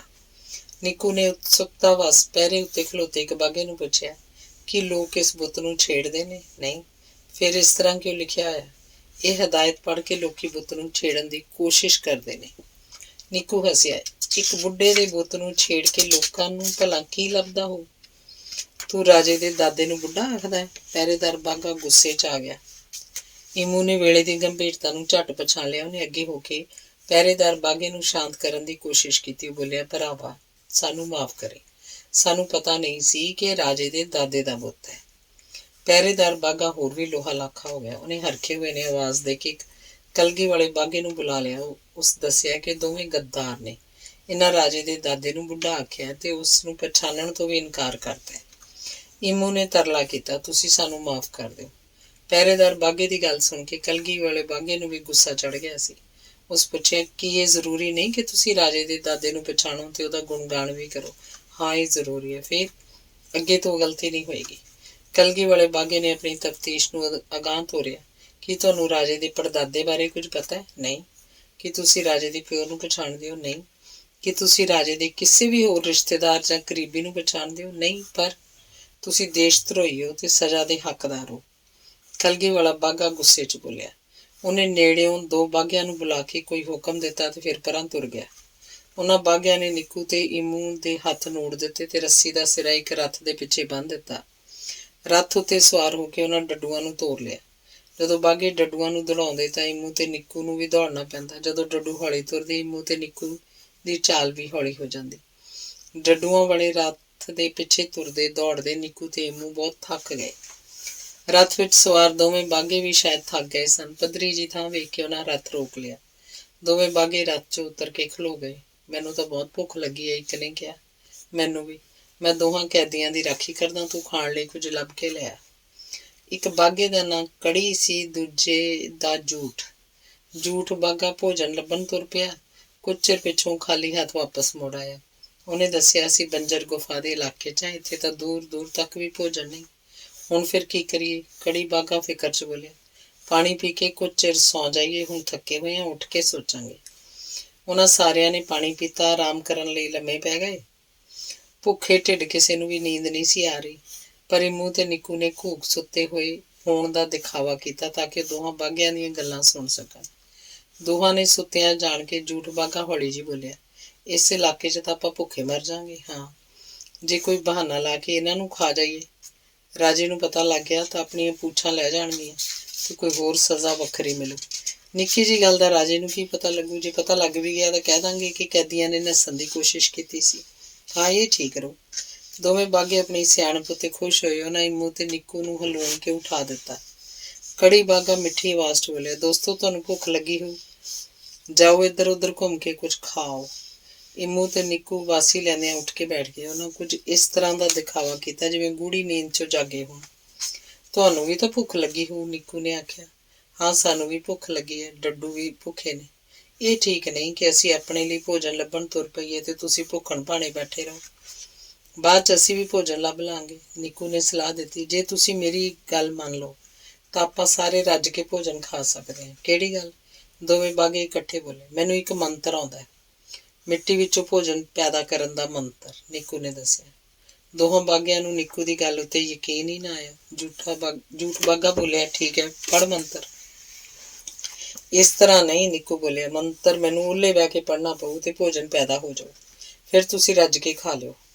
ਦੋਵੇਂ ਬਾਘੇ ਸੋਚਣ ਲੱਗ ਪਏ, ਜੇ ਨਿੱਕੂ ਨਜ਼ਰਾਂ ਤੋਂ ਓਹਲੇ ਹੋ ਕੇ ਮੁੜ ਵਾਪਸ ਹੀ ਨਾ ਆਇਆ, ਜੇ ਨਿੱਕੂ ਉੱਥੋਂ ਨੱਸ ਗਿਆ ਤਾਂ। ਇਮੂ ਹੁਣ ਤੱਕ ਚੁੱਪ ਬੈਠਾ ਸੀ। ਉਹ ਬੋਲਿਆ, ਇਸ ਵਿੱਚ ਸੋਚਣ ਵਾਲੀ ਗੱਲ ਤਾਂ ਕੁਝ ਵੀ ਨਹੀਂ, ਮੈਂ ਜੋ ਤੁਹਾਡੇ ਕੋਲ ਬੈਠਾ ਹੋਇਆ। ਨਿੱਕੂ ਮੈਨੂੰ ਛੱਡ ਕੇ ਤਾਂ ਨਹੀਂ ਨੱਸੂਗਾ ਨਾ। ਬਾਘਿਆਂ ਨੇ ਆਪਸ 'ਚ ਸਲਾਹ ਕਰਕੇ ਨਿੱਕੂ ਦੇ ਹੱਥ ਖੋਲ੍ਹ ਦਿੱਤੇ। ਨਿੱਕੂ ਉੱਥੋਂ ਤੁਰ ਪਿਆ। ਕੁਛ ਦੂਰ ਜਾ ਕੇ ਨਿੱਕੂ ਨੇ ਪਿਛਾਂਹ ਭੌਂ ਕੇ ਵੇਖਿਆ। ਸਾਰੇ ਜਣੇ ਹਨੇਰੇ 'ਚ ਗਵਾਚੇ ਹੋਏ ਸਨ, ਪਰ ਉਹਨਾਂ ਦੀਆਂ ਮੱਧਮ ਜਿਹੀਆਂ ਆਵਾਜ਼ਾਂ ਸੁਣ ਰਹੀਆਂ ਸਨ। ਨਿੱਕੂ ਨੇ ਜੇਬ 'ਚੋਂ ਛੋਲਿਆਂ ਦੇ ਕੁਝ ਦਾਣੇ ਕੱਢੇ ਤੇ ਮੁੱਠਾਂ ਵਿੱਚ ਘੁੱਟ ਕੇ ਵਾਪਸ ਤੁਰ ਪਿਆ। ਨਿੱਕੂ ਨੇ ਜਦੋਂ ਬਾਘਿਆਂ ਨੂੰ ਜਾਦੂ ਨਾਲ ਪੈਦਾ ਹੋਇਆ ਭੋਜਨ ਵਿਖਾਇਆ ਤਾਂ ਦੋਵੇਂ ਹੈਰਾਨ ਰਹਿ ਗਏ। ਜਦੋਂ ਉਹਨਾਂ ਝਿਜਕਦਿਆਂ ਛੋਲੇ ਚਿੱਥੇ ਤਾਂ ਦੋਵਾਂ ਦੀਆਂ ਵਾਛਾਂ ਖਿੜ ਗਈਆਂ। ਇੱਕ ਮਹਾਨ ਜਾਦੂ ਸੀ। ਉਹਨਾਂ ਇਹੋ ਜਿਹਾ ਭੋਜਨ ਤਾਂ ਕਦੀ ਵੇਖਿਆ ਨਹੀਂ ਸੀ ਤੇ ਨਾ ਕਦੀ ਖਾਧਾ ਸੀ। ਕੀ ਕਹਿੰਦੇ ਨੇ ਇਸ ਭੋਜਨ ਨੂੰ? ਕੜੀ ਬਾਘੇ ਨੇ ਪੁੱਛਿਆ। ਸ਼ਾਹੀ ਖਾਜਾ, ਨਿੱਕੂ ਨੇ ਦੱਸਿਆ। ਇਹ ਰਾਜਿਆਂ ਦਾ ਖਾਜਾ ਏ। ਆਮ ਗਿੱਠ-ਮੁੱਠੀਏ ਤਾਂ ਇਹ ਭੋਜਨ ਚੱਖਣ ਦੀ ਕਦੀ ਕਲਪਨਾ ਵੀ ਨਹੀਂ ਕਰ ਸਕਦੇ। ਜਦੋਂ ਬਾਘਿਆਂ ਦਾ ਢਿੱਡ ਭਰ ਗਿਆ ਤਾਂ ਉਹਨਾਂ ਇੱਕ ਇੱਕ ਦਾਣਾ ਡੱਡੂਆਂ ਦੇ ਮੂੰਹ 'ਚ ਹੀ ਪਾ ਦਿੱਤਾ। ਨਿੱਕੂ ਦੇ ਮਨ 'ਚ ਡਰ ਵੀ ਸੀ ਕਿ ਕਿਧਰੇ ਛੋਲੇ ਮੁੱਕ ਹੀ ਨਾ ਜਾਣ, ਇਸ ਲਈ ਉਹ ਸੰਜਮ ਵੀ ਵਰਤ ਰਿਹਾ ਸੀ। ਉਹਨਾਂ ਦਾ ਪੈਂਡਾ ਬਿਖੜਾ ਤੇ ਲੰਮਾ ਸੀ, ਪਰ ਨਿੱਕੂ ਤੇ ਇਮੂ ਲਈ ਉਹ ਸਫ਼ਰ ਤਕਲੀਫ ਦੇ ਨਹੀਂ ਸੀ ਰਿਹਾ। ਹੁਣ ਕੜੀ ਬਾਘਾ ਤੇ ਝੂਠ ਬਾਘਾ ਉਹਨਾਂ ਨਾਲ ਦੋਸਤਾਂ ਵਾਂਗ ਪੇਸ਼ ਆ ਰਹੇ ਸਨ, ਪਰ ਉਹਨਾਂ ਇਮੂ ਤੇ ਨਿੱਕੂ ਦੇ ਹੱਥ ਫੇਰ ਹੀ ਬੰਨੀ ਰੱਖੇ ਤੇ ਬਸ ਆਪਣੀ ਲੋੜ ਵੇਲੇ ਹੀ ਖੋਲ੍ਹਦੇ ਸਨ। ਜਦੋਂ ਉਹਨਾਂ ਅਗਲਾ ਪੜਾਅ ਕੀਤਾ ਤਾਂ ਉਦੋਂ ਤੱਕ ਉਹ ਬੰਜਰ ਗੁਫਾ ਦਾ ਇਲਾਕਾ ਲੰਘ ਆਏ ਸਨ। ਉਸ ਇਲਾਕੇ 'ਚ ਭੋਜਨ ਦੀ ਬਹੁਤ ਆਦਤ ਸੀ, ਪਰ ਉਹੋ ਜਿਹਾ ਭੋਜਨ ਤਾਂ ਬਾਘੇ ਰੋਜ਼ ਹੀ ਖਾਂਦੇ ਸਨ। ਜਦੋਂ ਭੁੱਖ ਲੱਗੀ ਤਾਂ ਉਹਨਾਂ ਜ਼ੋਰ ਦੇ ਕੇ ਨਿੱਕੂ ਨੂੰ ਸ਼ਾਹੀ ਖਾਜਾ ਪੈਦਾ ਕਰਨ ਲਈ ਆਖਿਆ। ਇਸ ਵਾਰ ਨਿੱਕੂ ਨੇ ਛੋਲਿਆਂ ਦੇ ਦਾਣਿਆਂ ਨਾਲ ਦੋਹਾਂ ਬਾਘਿਆਂ ਨੂੰ ਥੋੜ੍ਹਾ ਗੁੜ ਵੀ ਦੇ ਦਿੱਤਾ। ਉਹ ਬਹੁਤ ਖੁਸ਼ ਹੋ ਗਏ। ਉਹਨਾਂ ਇਮੂ ਤੇ ਨਿੱਕੂ ਨੂੰ ਆਪਣੇ ਕੋਲ ਬਿਠਾ ਲਿਆ। ਉਹ ਪੁਰਾਣੇ ਦੋਸਤਾਂ ਵਾਂਗ ਗੱਲੀਂ ਰੁੱਝ ਗਏ। ਨਿੱਕੂ ਨੇ ਪੁੱਛਿਆ, ਤੁਸੀਂ ਇੰਨੇ ਜਣੇ ਰਾਜੇ ਦੇ ਦਾਦੇ ਦੇ ਬੁੱਤ ਕੋਲ ਕੀ ਕਰ ਰਹੇ ਸੀ? ਰਾਖੀ। ਕਾਹਦੀ ਰਾਖੀ? ਰਾਜੇ ਦੇ ਦਾਦੇ ਦੇ ਬੁੱਤ ਦੀ। ਪਰ ਉਹ ਬੁੱਤ ਤਾਂ ਇੰਨਾ ਭਾਰਾ ਹੈ ਕਿ ਕੋਈ ਉਹਨੂੰ ਚੁੱਕ ਵੀ ਨਹੀਂ ਸਕਦਾ। ਜ਼ਮੀਨ 'ਚ ਇੰਨਾ ਡੂੰਘਾ ਗੱਡਿਆ ਹੋਇਆ ਕਿ ਕੋਈ ਹਿਲਾ ਵੀ ਨਹੀਂ ਸਕਦਾ। ਫਿਰ ਉਹ ਸ਼ਾਹੀ ਬੁੱਤ ਹੈ, ਮਹਾਨ ਦਾਦੇ ਦਾ ਬੁੱਤ। ਕੜੀ ਬਾਗੇ ਨੇ ਦੱਸਿਆ, ਜਿਸ ਬੁੱਤ ਦੀ ਕੋਈ ਰਾਖੀ ਨਾ ਕਰਦਾ ਹੋਵੇ ਉਹ ਮਹਾਨ ਨਹੀਂ ਹੁੰਦਾ। ਇੱਕ ਗੱਲ ਹੋਰ, ਹਾਂ, ਮਹਾਨ ਦਾਦੇ ਦੇ ਮੂੰਹ 'ਚ ਘਾਹ ਕਿਉਂ ਸੀ? ਝੂਠ ਬਾਗਾ ਚੁੱਪਚਾਪ ਬੈਠਾ ਹੁਣ ਤੱਕ ਛੋਲਿਆਂ ਦੇ ਦਾਣੇ ਤੇ ਗੁੜ ਦਾ ਸਵਾਦ ਮਾਣ ਰਿਹਾ ਸੀ। ਨਿੱਕੂ ਦੀ ਗੱਲ ਸੁਣ ਕੇ ਉਹਦੇ ਤਿਊੜੀਆਂ ਚੜ ਗਈਆਂ। ਤੁਸੀਂ ਮਹਾਂ ਮੂਰਖ ਹੋ, ਤੁਹਾਨੂੰ ਇੰਨਾ ਵੀ ਨਹੀਂ ਪਤਾ ਕਿ ਦਾਦੇ ਦੇ ਮੂੰਹ 'ਚ ਘਾਹ ਕਿਉਂ ਹੈ? ਅਗਲੇ ਛਿਨ ਝੂਠ ਬਾਗੇ ਦੇ ਮੂੰਹ 'ਚ ਗੁੜ ਤੇ ਛੋਲਿਆਂ ਦੇ ਦਾਣੇ ਦਾ ਸਵਾਦ ਹਾਵੀ ਹੋ ਗਿਆ। ਉਹ ਹਲੀਮੀ ਨਾਲ ਬੋਲਿਆ, ਯਾਰੋ, ਜੇ ਮਹਾਨ ਤੇ ਵੱਡਾ ਬਣਨਾ ਹੋਵੇ ਫਿਰ ਘਾਹ ਤਾਂ ਮੂੰਹ 'ਚ ਲੈਣਾ ਹੀ ਪਊ। ਉਸ ਵੇਲੇ ਦੋਵੇਂ ਬਾਗੇ ਚੰਗੇ ਰੌਂਦ ਸਨ। ਨਿੱਕੂ ਨੇ ਉਹਨਾਂ ਦੇ ਚੁੰਗਲ 'ਚੋਂ ਨਿਕਲਣ ਲਈ ਤਰੀਕਾ ਸੋਚਿਆ ਹੋਇਆ ਸੀ। ਉਸ ਪੁੱਛਿਆ, ਤੁਹਾਨੂੰ ਦੋਹਾਂ ਨੂੰ ਕਲਗੀ ਕਦੋਂ ਕੁ ਲੱਗੂ? ਨਿੱਕੂ ਨੇ ਬਾਗਿਆਂ ਨੂੰ ਦੁੱਖ ਦੀ ਰਗ ਉੱਤੇ ਹੱਥ ਰੱਖਤਾ ਸੀ। ਉਹਨਾਂ ਨੂੰ ਛਿਨ ਭਰ ਲਈ ਭੋਜਨ ਚਿੱਥਣਾ ਭੁੱਲ ਗਿਆ। ਕੜੀ ਬਾਗਾ ਬੋਲਿਆ, ਸਾਨੂੰ ਤਾਂ ਸ਼ੈਤਾਨ ਬਾਗੇ ਕਲਗੀ ਨਹੀਂ ਲੱਗਣ ਦਿੰਦੇ। ਸ਼ੈਤਾਨ ਬਾਗੇ? ਹਾਂ, ਝੂਠ ਬਾਗੇ ਨੇ ਦੱਸਿਆ, ਰਾਜਾ ਸ਼ੈਤਾਨ ਬਾਗਿਆਂ ਦੇ ਪਹਿਰੇ 'ਚ ਹੁੰਦਾ। ਉਹ ਸਾਡੇ ਵਿਰੁੱਧ ਰਾਜੇ ਦੇ ਕੰਨ ਭਰਦੇ ਰਹਿੰਦੇ ਆ। ਸਾਡੇ ਕੀਤੇ ਹੋਏ ਕੰਮ ਵੀ ਉਹ ਆਪਣੇ ਨਾਂ ਕਰ ਲੈਂਦੇ ਆ। ਜਦੋਂ ਅਸੀਂ ਕਲਗੀ ਲਵਾਉਣ ਲਈ ਪੇਸ਼ ਹੁੰਦੇ ਹਾਂ ਤਾਂ ਸਾਨੂੰ ਕਲਗੀ ਲੱਗਣ ਦੀ ਥਾਂ ਸਜ਼ਾ ਹੋ ਜਾਂਦੀ ਹੈ। ਤੁਸੀਂ ਚਿੰਤਾ ਨਾ ਕਰੋ, ਅਸੀਂ ਹੁਣ ਰਾਜੇ ਕੋਲ ਹੀ ਤਾਂ ਚੱਲੇ ਹਾਂ। ਅਸੀਂ ਤੁਹਾਨੂੰ ਕਲਗੀ ਲਵਾ ਦੇਵਾਂਗੇ। ਨਿੱਕੂ ਨੇ ਦੋਹਾਂ ਬਾਗਿਆਂ ਨੂੰ ਦਿਲਾਸਾ ਦਿੱਤਾ। ਤੁਸੀਂ ਸਾਡੇ ਲਈ ਕੁਝ ਵੀ ਕਰਨ ਜੋਗੇ ਨਹੀਂ। ਝੂਠ ਬਾਗਾ ਫਿੱਕਾ ਜਿਹਾ ਹੱਸਿਆ। ਤੁਸੀਂ ਦੇਸ਼ ਧਰੋਹ ਦੇ ਜੁਰਮ 'ਚ ਫੜੇ ਗਏ ਹੋ। ਸ਼ਾਹੀ ਘੋਰਨਿਆਂ ਦੀ ਜੂਹ 'ਚ ਜਾ ਕੇ ਅਸੀਂ ਤੁਹਾਨੂੰ ਬਾਗੇ ਸਰਦਾਰ ਦੇ ਹਵਾਲੇ ਕਰ ਦਾਂਗੇ। ਉੱਥੇ ਤੁਹਾਡਾ ਕੀ ਹਸ਼ਰ ਹੋਏਗਾ ਇਹੋ ਜਾਣਨ। ਨਿੱਕੂ ਤੇ ਉੱਚੀ ਉੱਚੀ ਹੱਸਣ ਲੱਗ ਪਏ। ਉੱਥੇ ਇਹੋ ਜਿਹਾ ਕੁਛ ਨਹੀਂ ਹੋਣਾ। ਕਿਉਂ? ਬਾਗਿਆਂ ਦੀ ਤਿਉੜੀਆਂ ਚੜ ਗਈਆਂ। ਨਿੱਕੂ ਕਾਹਲੀ ਨਾਲ ਬੋਲਿਆ, ਵੇਖੋ, ਅਸੀਂ ਕੋਈ ਐਰੇ ਗਹਿਰੇ ਗਿੱਠ ਮੁੱਠੀਏ ਨਹੀਂ। ਅਸੀਂ ਰਾਜੇ ਦੇ ਬੁਲਾਵੇ ਉੱਤੇ ਹੀ ਸ਼ਾਹੀ ਘੋਰਨਿਆਂ ਵੱਲ ਜਾ ਰਹੇ ਸਾਂ ਕਿ ਤੁਸੀਂ। ਕੀ ਤੁਹਾਨੂੰ ਸੱਚਮੁੱਚ ਰਾਜੇ ਨੇ ਬੁਲਾਇਆ? ਹਾਂ। ਕਾਹਦੇ ਲਈ? ਅਸੀਂ ਉੱਥੇ ਸ਼ਾਹੀ ਬਾਵਰਚੀ ਹੋਵਾਂਗੇ, ਸ਼ਾਹੀ ਘੋਰਨਿਆਂ 'ਚ ਰਿਹਾ ਕਰਾਂਗੇ, ਰਾਜੇ ਨੂੰ ਨਿੱਤ ਨਵੇਂ ਤੇ ਸੁਆਦੀ ਭੋਜਨ ਖਵਾਇਆ ਕਰਾਂਗੇ। ਤੇ ਤੁਸੀਂ ਇਹ ਗੱਲ ਪਹਿਲਾਂ ਕਿਉਂ ਨਹੀਂ ਦੱਸੀ? ਕੜੀ ਬਾਗਾ ਕੁਝ ਘਬਰਾਹਟ 'ਚ ਬੋਲਿਆ। ਇਸ ਲਈ ਕਿ ਨਿੱਕੂ ਨੂੰ ਕੋਈ ਜਵਾਬ ਨਾ ਅੜਿਆ। ਇਮੂ ਨੇ ਅਵਸਰ ਸੰਭਾਲ ਲਿਆ। ਬਾਗੀ ਲੰਮਿਆਂ ਕਾਰਨ ਸਾਡੀ ਜਾਨ ਨੂੰ ਖਤਰਾ ਸੀ। ਸਾਨੂੰ ਹਦਾਇਤ ਕੀਤੀ ਗਈ ਸੀ ਕਿ ਆਪਣੇ ਬਾਰੇ ਕਿਸੇ ਨੂੰ ਵੀ ਕੁਝ ਨਾ ਦੱਸੀਏ। ਫਿਰ ਹੁਣ ਕਿਉਂ ਦੱਸਿਆ? ਹੁਣ ਸਾਨੂੰ ਪਤਾ ਹੈ ਕਿ ਤੁਸੀਂ ਬਾਗੀ ਲੰਮੇ ਨਹੀਂ। ਦੋਵਾਂ ਬਾਗਿਆਂ ਨੇ ਸ਼ਾਹੀ ਬਾਵਰਚੀਆਂ ਨੂੰ ਨੂੜਿਆ ਹੋਇਆ ਸੀ। ਇਸ ਅਪਰਾਧ ਦੀ ਉਹਨਾਂ ਨੂੰ ਭਿਆਨਕ ਸਜ਼ਾ ਮਿਲ ਸਕਦੀ ਸੀ। ਝੂਠ ਬਾਗਾ ਘਬਰਾ ਕੇ ਬੋਲਿਆ, ਅਸੀਂ ਹੁਣ ਕੀ ਕਰੀਏ? ਕੁਝ ਵੀ ਨਹੀਂ। ਹੁਣ ਜੋ ਕੁਝ ਕਰਨਾ ਹੋਇਆ ਅਸੀਂ ਕਰਾਂਗੇ। ਉੱਥੇ ਪਹੁੰਚਣ ਸਾਰੀ ਅਸੀਂ ਰਾਜੇ ਨੂੰ ਕਹਿ ਕੇ ਤੁਹਾਡੇ ਕਲਗੀ ਲਗਵਾ ਦਿਆਂਗੇ। ਹੁਣ ਤੁਸੀਂ ਜਾਓ ਇੱਥੋਂ ਤੇ ਸਾਡੇ ਬਾਰੇ ਕਿਸੇ ਨਾਲ ਕੋਈ ਗੱਲ ਨਾ ਕਰਿਓ। ਦੋਵੇਂ ਬਾਗੇ ਅੱਗੇ ਹੋ ਕੇ ਇਮੂ ਤੇ ਨਿੱਕੂ ਦੇ ਨੂੜੇ ਹੋਏ ਹੱਥ ਖੋਲਣ ਲੱਗ ਪਏ। ਅੰਗ 16ਵਾਂ। ਇਮੂ ਤੇ ਨਿੱਕੂ ਨੂੰ ਡਰ ਸੀ ਕਿ ਕਿਧਰੇ ਬਾਗਿਆਂ ਨੂੰ ਉਹਨਾਂ ਦੀ ਚਲਾਕੀ ਦਾ ਪਤਾ ਨਾ ਲੱਗ ਜਾਏ। ਉਹ ਛੇਤੀ ਤੋਂ ਛੇਤੀ ਉੱਥੋਂ ਚਲੇ ਜਾਣਾ ਚਾਹੁੰਦੇ ਸਨ। ਬਾਗੇ ਜ਼ਰਾ ਕੁ ਨਜ਼ਰਾਂ ਤੋਂ ਉੱਜਲ ਹੋਏ ਤਾਂ ਦੋਵੇਂ ਨੱਸ ਕੇ ਇੱਕ ਗੁਫਾ 'ਚ ਜਾ ਵੜੇ। ਉਹ ਗੁਫਾ ਲੰਘ ਕੇ ਰੌਣਕ ਵਾਲੀ ਥਾਂ ਪਹੁੰਚ ਗਏ। ਉੱਥੇ ਅਫਰਾ ਤਫਰੀ ਮਚੀ ਸੀ। ਕੁਝ ਬਾਗੇ ਡੱਡੂਆਂ ਉੱਤੇ ਸਵਾਰ ਹੋ ਕੇ ਇੱਧਰ ਉੱਧਰ ਘੁੰਮ ਰਹੇ ਸਨ। ਜਿਹੜਾ ਵੀ ਉਹਨਾਂ ਦੇ ਰਾਹ 'ਚ ਆਉਂਦਾ ਸੀ ਉਹਨੂੰ ਛਾਂਟੇ ਮਾਰਨ ਲੱਗ ਪੈਂਦੇ ਸਨ। ਕੁਝ ਗਿੱਠਮੁੱਠੀਏ ਬੈਠਣ ਲਈ ਉੱਚੀਆਂ ਥਾਵਾਂ ਲੱਭ ਰਹੇ ਸਨ। ਆਹ ਜੀ, ਰਾਜੇ ਨੂੰ ਵੇਖਾਂਗੇ, ਰਾਜੇ ਨੂੰ ਵੇਖਾਂਗੇ, ਰਾਜੇ ਨੂੰ। ਇੱਕ ਬੌਰਾ ਗਿੱਠਮੁੱਠੀਆ ਚਾਅ 'ਚ ਉਛਲ ਰਿਹਾ ਸੀ, ਤਾੜੀਆਂ ਮਾਰ ਰਿਹਾ ਸੀ। ਇਮੂ ਤੇ ਨਿੱਕੂ ਵੀ ਰਾਜੇ ਨੂੰ ਵੇਖਣ ਲਈ ਉਤਾਵਲੇ ਹੋ ਗਏ। ਕੀ ਪਤਾ ਰਾਜਾ ਉਹਨਾਂ ਨਾਲ ਦੋ ਗੱਲਾਂ ਕਰ ਲਵੇ ਤੇ ਉਹਨਾਂ ਦਾ ਦੁੱਖ ਪੁੱਛ ਲਵੇ। ਰਾਜੇ ਦੀ ਸਵਾਰੀ ਉੱਥੋਂ ਛੇਤੀ ਲੰਘਣ ਵਾਲੀ ਸੀ। ਆਖਰਕਾਰ ਉਡੀਕ ਮੁੱਕੀ। ਪਹਿਲਾਂ ਡੱਡੂ ਸਵਾਰ ਬਾਗਿਆਂ ਦੀ ਇੱਕ ਟੋਲੀ ਆਈ। ਉਹਨਾਂ ਦੇ ਪਿੱਛੇ ਪਿੱਛੇ ਕਲਗੀਆਂ ਵਾਲੇ ਕੁਝ ਬਾਗੇ ਸੰਖ ਤੇ ਖੜਤਾਲਾਂ ਵਜਾਉਂਦੇ ਹੋਏ ਲੰਘੇ। ਉਹਨਾਂ ਦੇ ਐਨ ਪਿੱਛੇ ਰਾਜੇ ਦੀ ਸਵਾਰੀ ਸੀ ਤੇ ਸਭ ਤੋਂ ਪਿੱਛੇ ਬਾਗੇ ਸੈਨਿਕਾਂ ਦਾ ਹਿਫਾਜ਼ਤੀ ਦਸਤਾ। ਇੱਕ ਬਾਗੇ ਨੇ ਹਵਾ 'ਚ ਹੱਥ ਹਿਲਾਰਿਆ। ਗਿੱਠਮੁੱਠੀਏ ਪੂਰਾ ਮੂੰਹ ਖੋਲ ਕੇ ਰਾਜੇ ਦੀ ਜੈ ਜੈਕਾਰ ਬੁਲਾਉਣ ਲੱਗ ਪਏ। ਰਾਜੇ ਦੇ ਰੱਥ ਅੱਗੇ 12 ਡੱਡੂ ਜਿਪੇ ਸਨ। ਉਹ ਟਪੂਸਣੀਆਂ ਮਾਰਦੇ ਹੋਏ ਅੱਗੇ ਵਧ ਰਹੇ ਸਨ। ਨਿੱਕੂ ਨੇ ਹੈਰਾਨ ਹੋ ਕੇ ਰੱਥ ਨੂੰ ਵੇਖਿਆ ਤੇ ਫਿਰ ਇਮੂ ਨੂੰ ਹੌਲੀ ਜਿਹੀ ਪੁੱਛਿਆ, ਰਾਜਾ ਕਿੱਥੇ? ਪਤਾ ਨਹੀਂ। ਰੱਥ ਤਾਂ ਖਾਲੀ ਸੀ। ਹਾਂ, ਰੱਥ ਤਾਂ ਖਾਲੀ ਸੀ। ਹਾਲੇ ਉਹ ਦੋਵੇਂ ਗੱਲਾਂ ਹੀ ਕਰ ਰਹੇ ਸਨ ਕਿ ਚੀਕ ਚਿਹਾੜਾ ਮਚ ਗਿਆ। ਕਿਸੇ ਪੱਥਰ ਨਾਲ ਵੱਜ ਕੇ ਰੱਥ ਉਲਟ ਗਿਆ। ਗੋਲ ਗੇਂਦ ਵਰਗਾ ਇੱਕ ਨਿੱਕਾ ਜਿਹਾ ਗਿੱਠਮੁੱਠੀਆ ਰੱਥ ਤੋਂ ਡਿੱਗਾ ਤੇ ਭੁੰਜੇ ਵੱਜ ਕੇ ਦੂਰ ਤੱਕ ਰਿੜਦਾ ਗਿਆ। ਇਹੀ ਰਾਜਾ, ਇਹੀ ਰਾਜਾ। ਬੌਰਾ ਗਿੱਠਮੁੱਠੀਆ ਖੁਸ਼ੀ 'ਚ ਤਾੜੀਆਂ ਮਾਰਨ ਲੱਗ ਪਿਆ। ਇਮੂ ਉਸ ਗਿੱਠਮੁੱਠੀਏ ਨੂੰ ਧੱਕ ਕੇ ਪਰਾਂ ਲੈ ਗਿਆ ਤੇ ਇੰਨਾ ਰੌਲਾ ਕਿਉਂ ਪਾ ਰਿਹਾ? ਇਸ ਤਰ੍ਹਾਂ ਤਾਂ ਉਹ ਤੈਨੂੰ ਫੜ ਲੈਣਗੇ ਤੇ ਬਾਕੀਆਂ ਲਈ ਵੀ ਮੁਸੀਬਤ ਖੜੀ ਹੋ ਜਾਊ। ਮੈਂ ਰੌਲਾ ਕਿਉਂ ਨਾ ਪਾਵਾਂ, ਮਸਾਂ ਤਾਂ ਰਾਜੇ ਦੇ ਦਰਸ਼ਨ ਹੋਏ ਨੇ। ਬੋਰਾ ਗਿਟਮੁਟੀਆ ਕੁਝ ਹਰਕ ਕੇ ਬੋਲਿਆ। ਨਿੱਕੂ ਉਹਨਾਂ ਵੱਲੋਂ ਧਿਆਨ ਮੋੜ ਕੇ ਡਿੱਗੇ ਹੋਏ ਰੱਥ ਵੱਲ ਦੇਖਣ ਲੱਗ ਪਿਆ। ਰੱਥ ਅੱਗੇ ਜੁੱਪੇ ਹੋਏ ਡੱਡੂ ਬੇਚੈਨੀ 'ਚ ਲਗਾਤਾਰ ਗੜੈਂ ਗੜੈਂ ਕਰ ਰਹੇ ਸਨ। ਕੁਝ ਅਹਿਲਕਾਰਾਂ ਨੇ ਰਲ ਕੇ ਰੱਥ ਨੂੰ ਮੁੜ ਸਿੱਧਾ ਕਰ ਦਿੱਤਾ। ਡੱਡੂ ਕੁਝ ਸ਼ਾਂਤ ਹੋ ਗਏ। ਦੋ ਮੋਟੀ ਕਲਗੀ ਵਾਲੇ ਬਾਘਿਆਂ ਨੇ ਅਹਿਲਕਾਰਾਂ ਦੀ ਭੀੜ ਨੂੰ ਪਰਾਂ ਕਰ ਦਿੱਤਾ। ਉਹਨਾਂ ਰਾਜੇ ਨੂੰ ਚੁੱਕ ਕੇ ਖੜਾ ਕੀਤਾ ਤੇ ਮਿੱਟੀ ਦਾ ਲਿਬੜਿਆ ਹੋਇਆ ਤਾਜ ਉਹਦੇ ਸਿਰ ਤੇ ਰੱਖ ਦਿੱਤਾ।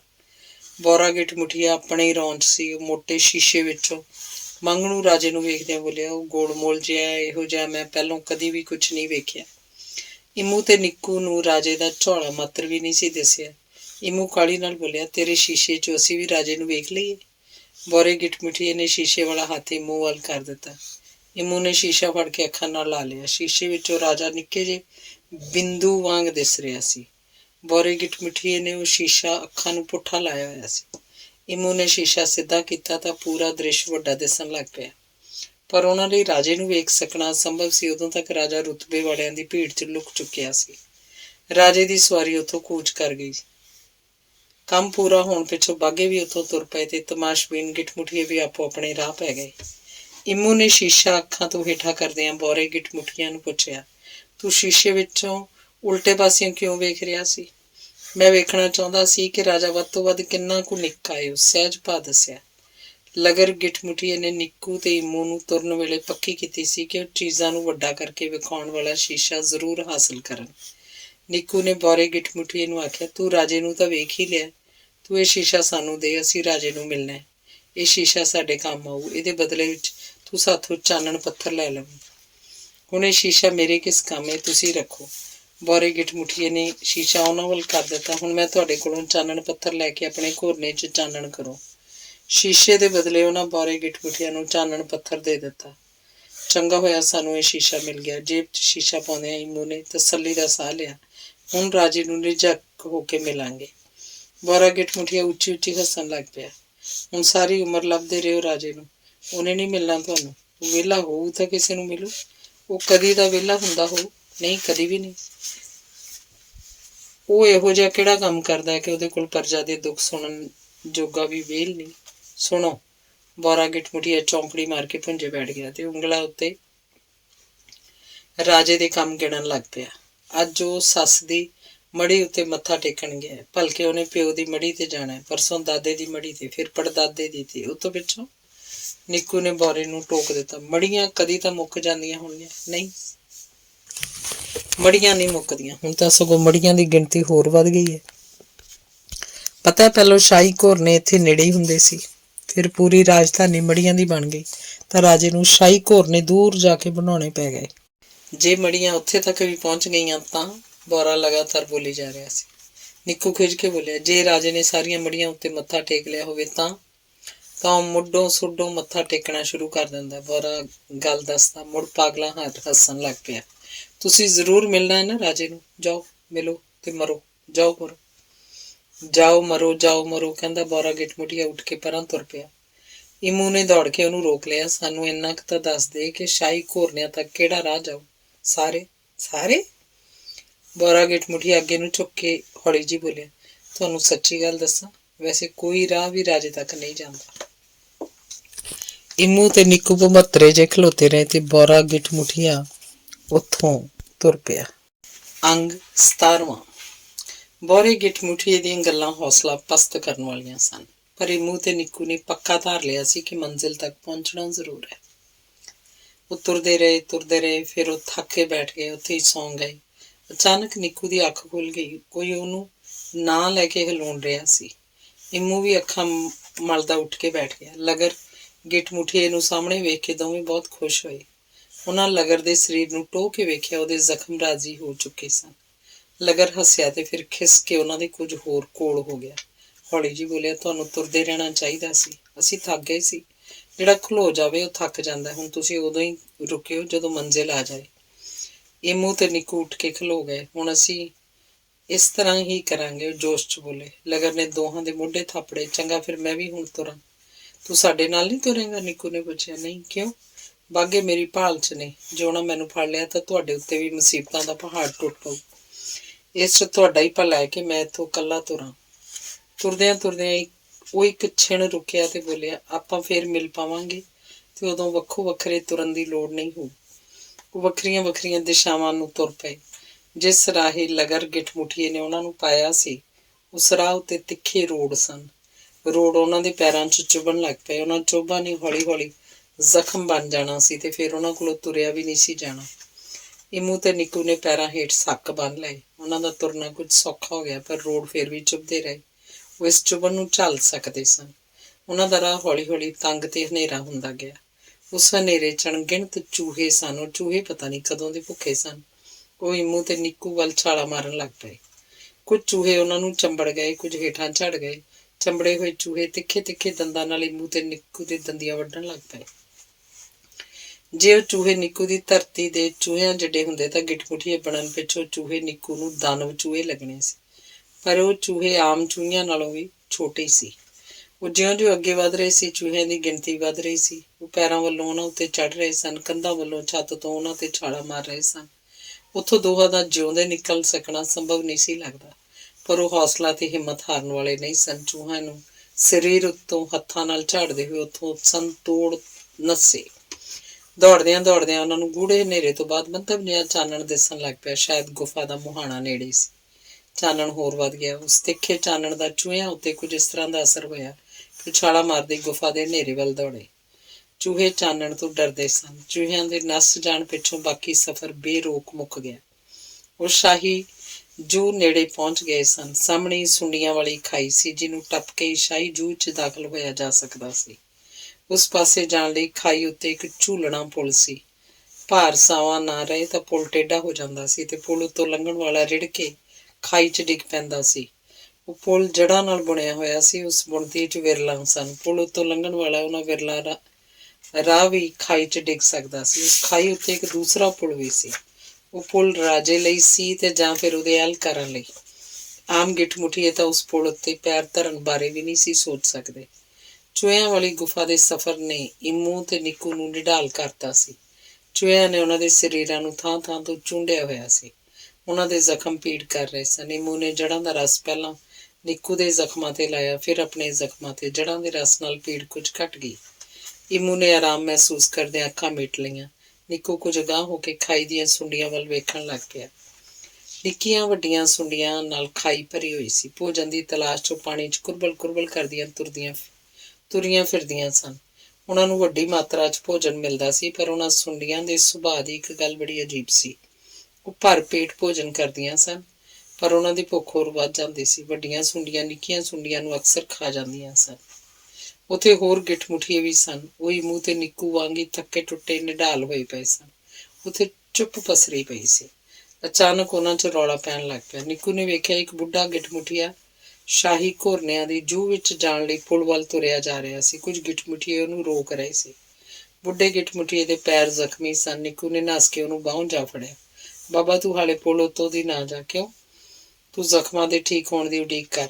ਕਿੰਨਾ ਕੁ ਚਿਰ ਹੋਰ ਇੱਥੇ ਬੈਠਾ ਨਾ? ਮੈਂ ਤੋਂ ਹੁਣ ਹੋਰ ਨਹੀਂ ਉਡੀਕਿਆ ਜਾਂਦਾ। ਬੁੱਢੇ ਗਿੱਠਮੁੱਠੀਏ ਨੇ ਨਿੱਕੂ ਕੋਲੋਂ ਆਪਣੀ ਬਾਂਹ ਛੁਡਵਾ ਲਈ ਤੇ ਤੁਰ ਪਿਆ। ਬੁੱਢੇ ਗਿੱਠਮੁੱਠੀਏ ਨੇ ਪਹਿਲਾਂ ਪੈਰ ਪੁਲ ਉੱਤੇ ਧਰਿਆ ਤਾਂ ਸਾਰਿਆਂ ਦੇ ਸਾਹ ਸੂਤੇ ਗਏ। ਬੁੱਢੇ ਗਿੱਠਮੁੱਠੀਏ ਦੇ ਜ਼ਖਮਾਂ 'ਚੋਂ ਸਿੰਮੇ ਲਹੂ ਦੀ ਬੂ ਮਾਸਾਹਾਰੀ ਸੁੰਡੀਆਂ ਤੱਕ ਪਹੁੰਚ ਗਈ। ਉਹ ਬੇਚੈਨ ਹੋ ਗਈਆਂ, ਪਰ ਪੁਲ ਉਹਨਾਂ ਦੀ ਪਹੁੰਚ ਤੋਂ ਉੱਪਰ ਸੀ। ਬੁੱਢੇ ਗਿੱਠਮੁੱਠੀਏ ਨੇ ਦੂਜਾ ਪੈਰ ਅੱਗੇ ਪੁੱਟਿਆ ਤੇ ਫਿਰ ਉਹ ਬੋਝ ਪੈਰ ਧਰਦਾ ਪੁਲ ਦੇ ਅੱਧ ਤੱਕ ਪਹੁੰਚ ਗਿਆ। ਪੁਲ ਹੇਠਾਂ ਕੋਈ ਸਥੂਲ ਥੰਮ ਨਹੀਂ ਸੀ। ਪੁਲ ਡੋਲਣ ਲੱਗ ਪਿਆ ਸੀ। ਬੁੱਢੇ ਗਿੱਠਮੁੱਠੀਏ ਲਈ ਤਵਾਜ਼ਨ ਬਣਾਈ ਰੱਖਣਾ ਮੁਸ਼ਕਿਲ ਹੋ ਗਿਆ ਸੀ। ਲਹੂ ਦੀ ਗੰਧ ਨੇ ਮਾਸਾਹਾਰੀ ਸੁੰਡੀਆਂ 'ਚ ਲੋਹੜੀ ਦੀ ਫੁਰਤੀ ਭਰਤੀ ਸੀ। ਉਹ ਪੁਲ ਵੱਲ ਛਾਲਾਂ ਮਾਰਨ ਲੱਗ ਪਈਆਂ ਸੀ। ਉਰਲੇ ਪਾਰ ਖੜੇ ਗਿੱਠਮੁੱਠੀਏ ਉੱਚੀ ਉੱਚੀ ਰੌਲਾ ਪਾ ਕੇ ਬੁੱਢੇ ਗਿੱਠਮੁੱਠੀਏ ਨੂੰ ਉਤਸ਼ਾਹਤ ਕਰਨ ਲੱਗ ਪਏ। ਅਚਨਚੇਤੀ ਬੁੱਢੇ ਗਿੱਠਮੁੱਠੀਏ ਦਾ ਤਵਾਜ਼ਨ ਵਿਗੜ ਗਿਆ ਤੇ ਉਹ ਡਿੱਗ ਪਿਆ। ਵਿਰਲਾਂ ਵਿੱਚੋਂ ਉਹਦੀ ਇੱਕ ਲੱਤ ਹੇਠਾਂ ਲਮਕ ਗਈ। ਉੱਚੀ ਉੱਚੀ ਛਾਲਾਂ ਮਾਰ ਰਹੀਆਂ ਕੁਝ ਸੁੰਡੀਆਂ ਉਹਦੀ ਲੱਤ ਨੂੰ ਚੰਬੜ ਗਈਆਂ। ਬੁੱਢੇ ਗਿੱਠਮੁੱਠੀਏ ਨੇ ਪੁਲ ਉੱਤੋਂ ਡਿੱਗਣ ਸਾਰੀ ਜੜ੍ਹਾਂ ਦੇ ਜਾਲ ਨੂੰ ਹੱਥ ਪਾ ਲਿਆ। ਉਹ ਮਾਸਾਹਾਰੀ ਸੁੰਡੀਆਂ ਦੀ ਪਰਵਾਹ ਕੀਤੇ ਬਗੈਰ ਹੀ ਅੱਗੇ ਵੱਧਦਾ ਗਿਆ। ਉਰਲੇ ਪਾਰ ਖੜੇ ਗਿੱਠਮੁੱਠੀਆਂ ਵਿੱਚ ਸੰਨਾਟਾ ਛਾਇਆ ਹੋਇਆ ਸੀ। ਉਹ ਪਹਿਲਾਂ ਵਾਂਗ ਰੌਲਾ ਨਹੀਂ ਸੀ ਪਾ ਰਹੇ। ਉਹ ਸਾਹ ਰੋਕੀ ਬੁੱਢੇ ਗਿੱਠਮੁੱਠੀਏ ਨੂੰ ਅੱਗੇ ਵਧਦਿਆਂ ਵੇਖ ਰਹੇ ਸਨ। ਮਾਸਾਹਾਰੀ ਸੁੰਡੀਆਂ ਲੱਤ ਨੂੰ ਚੰਬੜੀਆਂ ਹੋਈਆਂ ਉਹਨੂੰ ਲਗਾਤਾਰ ਕੁਤਰ ਰਹੀਆਂ ਸਨ।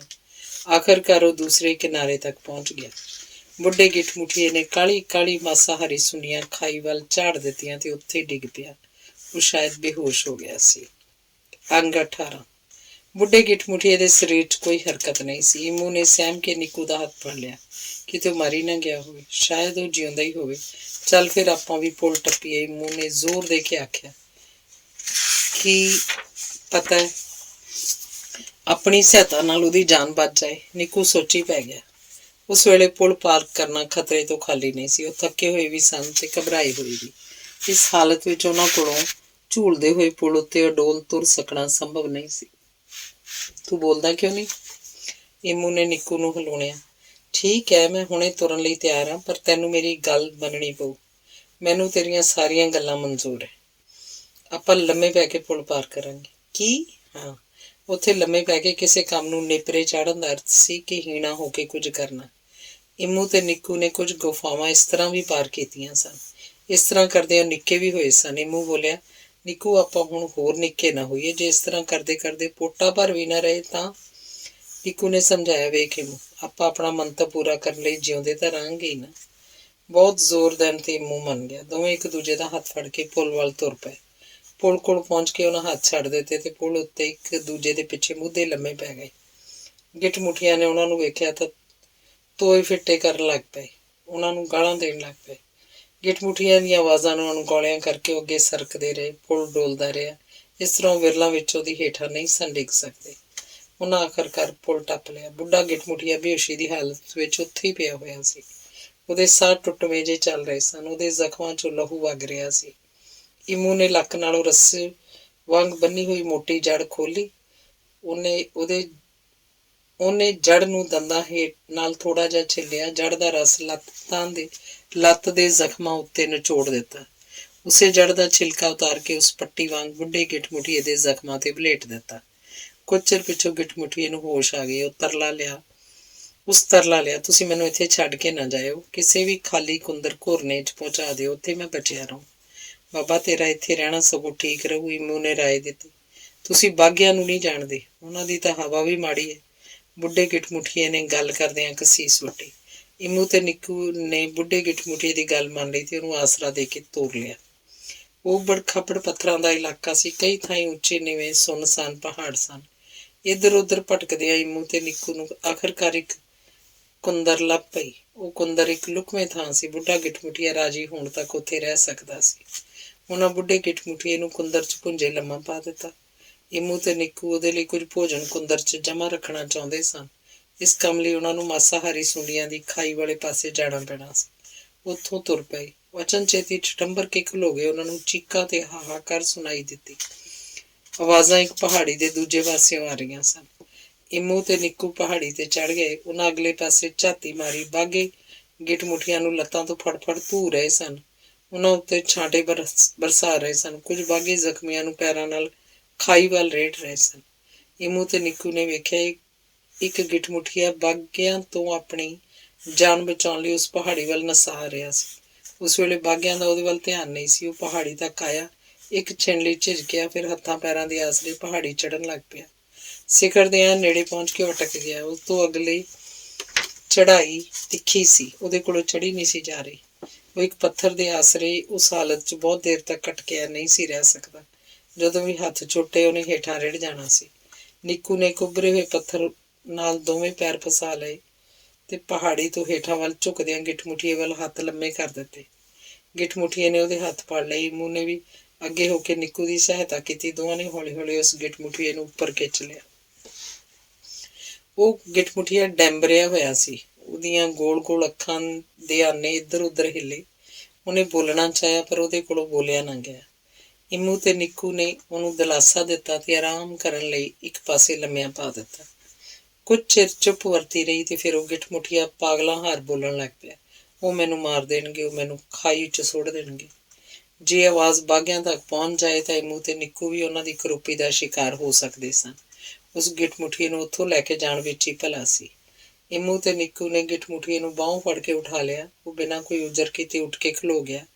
ਉਸ ਉੱਤੇ ਦਹਿਸ਼ਤ ਹਾਵੀ ਸੀ। ਦਹਿਸ਼ਤ ਦੇ ਗਲਬੇ 'ਚ ਉਸ ਮੁੜ ਚੁੱਪ ਵੱਟ ਲਈ। ਇਮੂ ਤੇ ਨਿੱਕੂ ਨੇ ਉਹਨੂੰ ਨਾਲ ਤੁਰਨ ਲਈ ਕਿਹਾ ਤਾਂ ਉਹ ਸਹਿਮਿਆਂ ਨਾਲ ਤੁਰ ਪਿਆ। ਕੁੰਦਰ 'ਚ ਪਹੁੰਚ ਕੇ ਉਹਨਾਂ ਬੁੱਢੇ ਗਿੱਠ ਮੁੱਠੀਏ ਨੂੰ ਸਾਰੀ ਘਟਨਾ ਦੱਸੀ। ਇਹ ਰਾਜਾ ਕੀ ਕਰ ਰਿਹਾ? ਸਾਡੇ ਲੋਕਾਂ ਨਾਲ, ਸਾਡੇ ਮੁਲਕ ਨਾਲ। ਬੁੱਢੇ ਗਿੱਠ ਮੁੱਠੀਏ ਨੇ ਨਜ਼ਰ ਭਰ ਕੇ ਉਸ ਡਰੇ ਹੋਏ ਗਿੱਠ ਮੁੱਠੀਏ ਵੱਲ ਵੇਖਿਆ ਤੇ ਫਿਰ ਠੰਡਾ ਸਾਹ ਭਰਿਆ। ਹੱਥਾਂ ਦੇ ਆਸਰੇ ਉਸ ਸਰੀਰ ਨੂੰ ਕੁਝ ਉੱਪਰ ਖਿੱਚਿਆ ਤੇ ਇੱਕ ਪੱਥਰ ਨਾਲ ਢੋ ਲਾ ਲਈ। ਜਦੋਂ ਬੋਲਿਆ ਤੇ ਆਵਾਜ਼ ਵਿੱਚ ਉਦਾਸੀ ਘੁਲੀ ਹੋਈ ਸੀ। ਪਤਾ ਨਹੀਂ ਹਾਲੇ ਹੋਰ ਕੀ ਕੁਝ ਵੇਖਣਾ ਬਾਕੀ ਹੈ। ਪਤਾ ਨਿੱਕੂ, ਜਿੱਥੇ ਹੁਣ ਮਾਸਾਹਾਰੀ ਸੁੰਡੀਆਂ ਦੀ ਭਰੀ ਹੋਈ ਖਾਈ ਹੈ, ਉੱਥੇ ਫੁੱਲਾਂ ਦੀ ਵਾਦੀ ਹੁੰਦੀ ਸੀ। ਰੰਗ ਬਿਰੰਗੇ ਫੁੱਲ ਖਿੜਦੇ ਸਨ। ਉਹਨਾਂ ਫੁੱਲਾਂ ਦੀ ਖੁਸ਼ਬੂ ਦੂਰ ਦੂਰ ਤੱਕ ਫੈਲ ਜਾਂਦੀ ਸੀ। ਉੜਦੀਆਂ ਫਿਰਦੀਆਂ ਤਿਤਲੀਆਂ ਇਸ ਵਾਦੀ ਨੂੰ ਹੋਰ ਵੀ ਸੋਹਣਾ ਬਣਾ ਦਿੰਦੀਆਂ ਸਨ। ਤੇ ਫਿਰ ਸਾਡੇ ਮੰਦੇ ਭਾਗਾਂ ਨੂੰ ਮੰਗਣੂ ਰਾਜੇ ਨੇ ਫੁੱਲਾਂ ਦੀ ਇਹ ਵਾਦੀ ਵੇਖ ਲਈ। ਹੋਇਆ ਇਹ ਸੀ ਕਿ ਰਾਜੇ ਦੀ ਪੂਰੀ ਰਾਜਧਾਨੀ ਉਹਦੇ ਮੋਇਆਂ ਦੀਆਂ ਯਾਦਗਾਰਾਂ ਨੇ ਘੇਰ ਲਈ ਸੀ। ਉੱਥੇ ਇਹੋ ਜਿਹਾ ਕੋਈ ਥਾਂ ਵੀ ਨਹੀਂ ਸੀ ਬਚਿਆ ਹੋਇਆ ਜਿੱਥੇ ਕਬਰਾਂ ਨਾ ਹੋਣ। ਉਹ ਨਵੀਆਂ ਕਬਰਾਂ ਲਈ ਥਾਂ ਲੱਭਣ ਤੁਰਿਆ ਸੀ ਕਿ ਇੱਥੇ ਪਹੁੰਚ ਗਿਆ।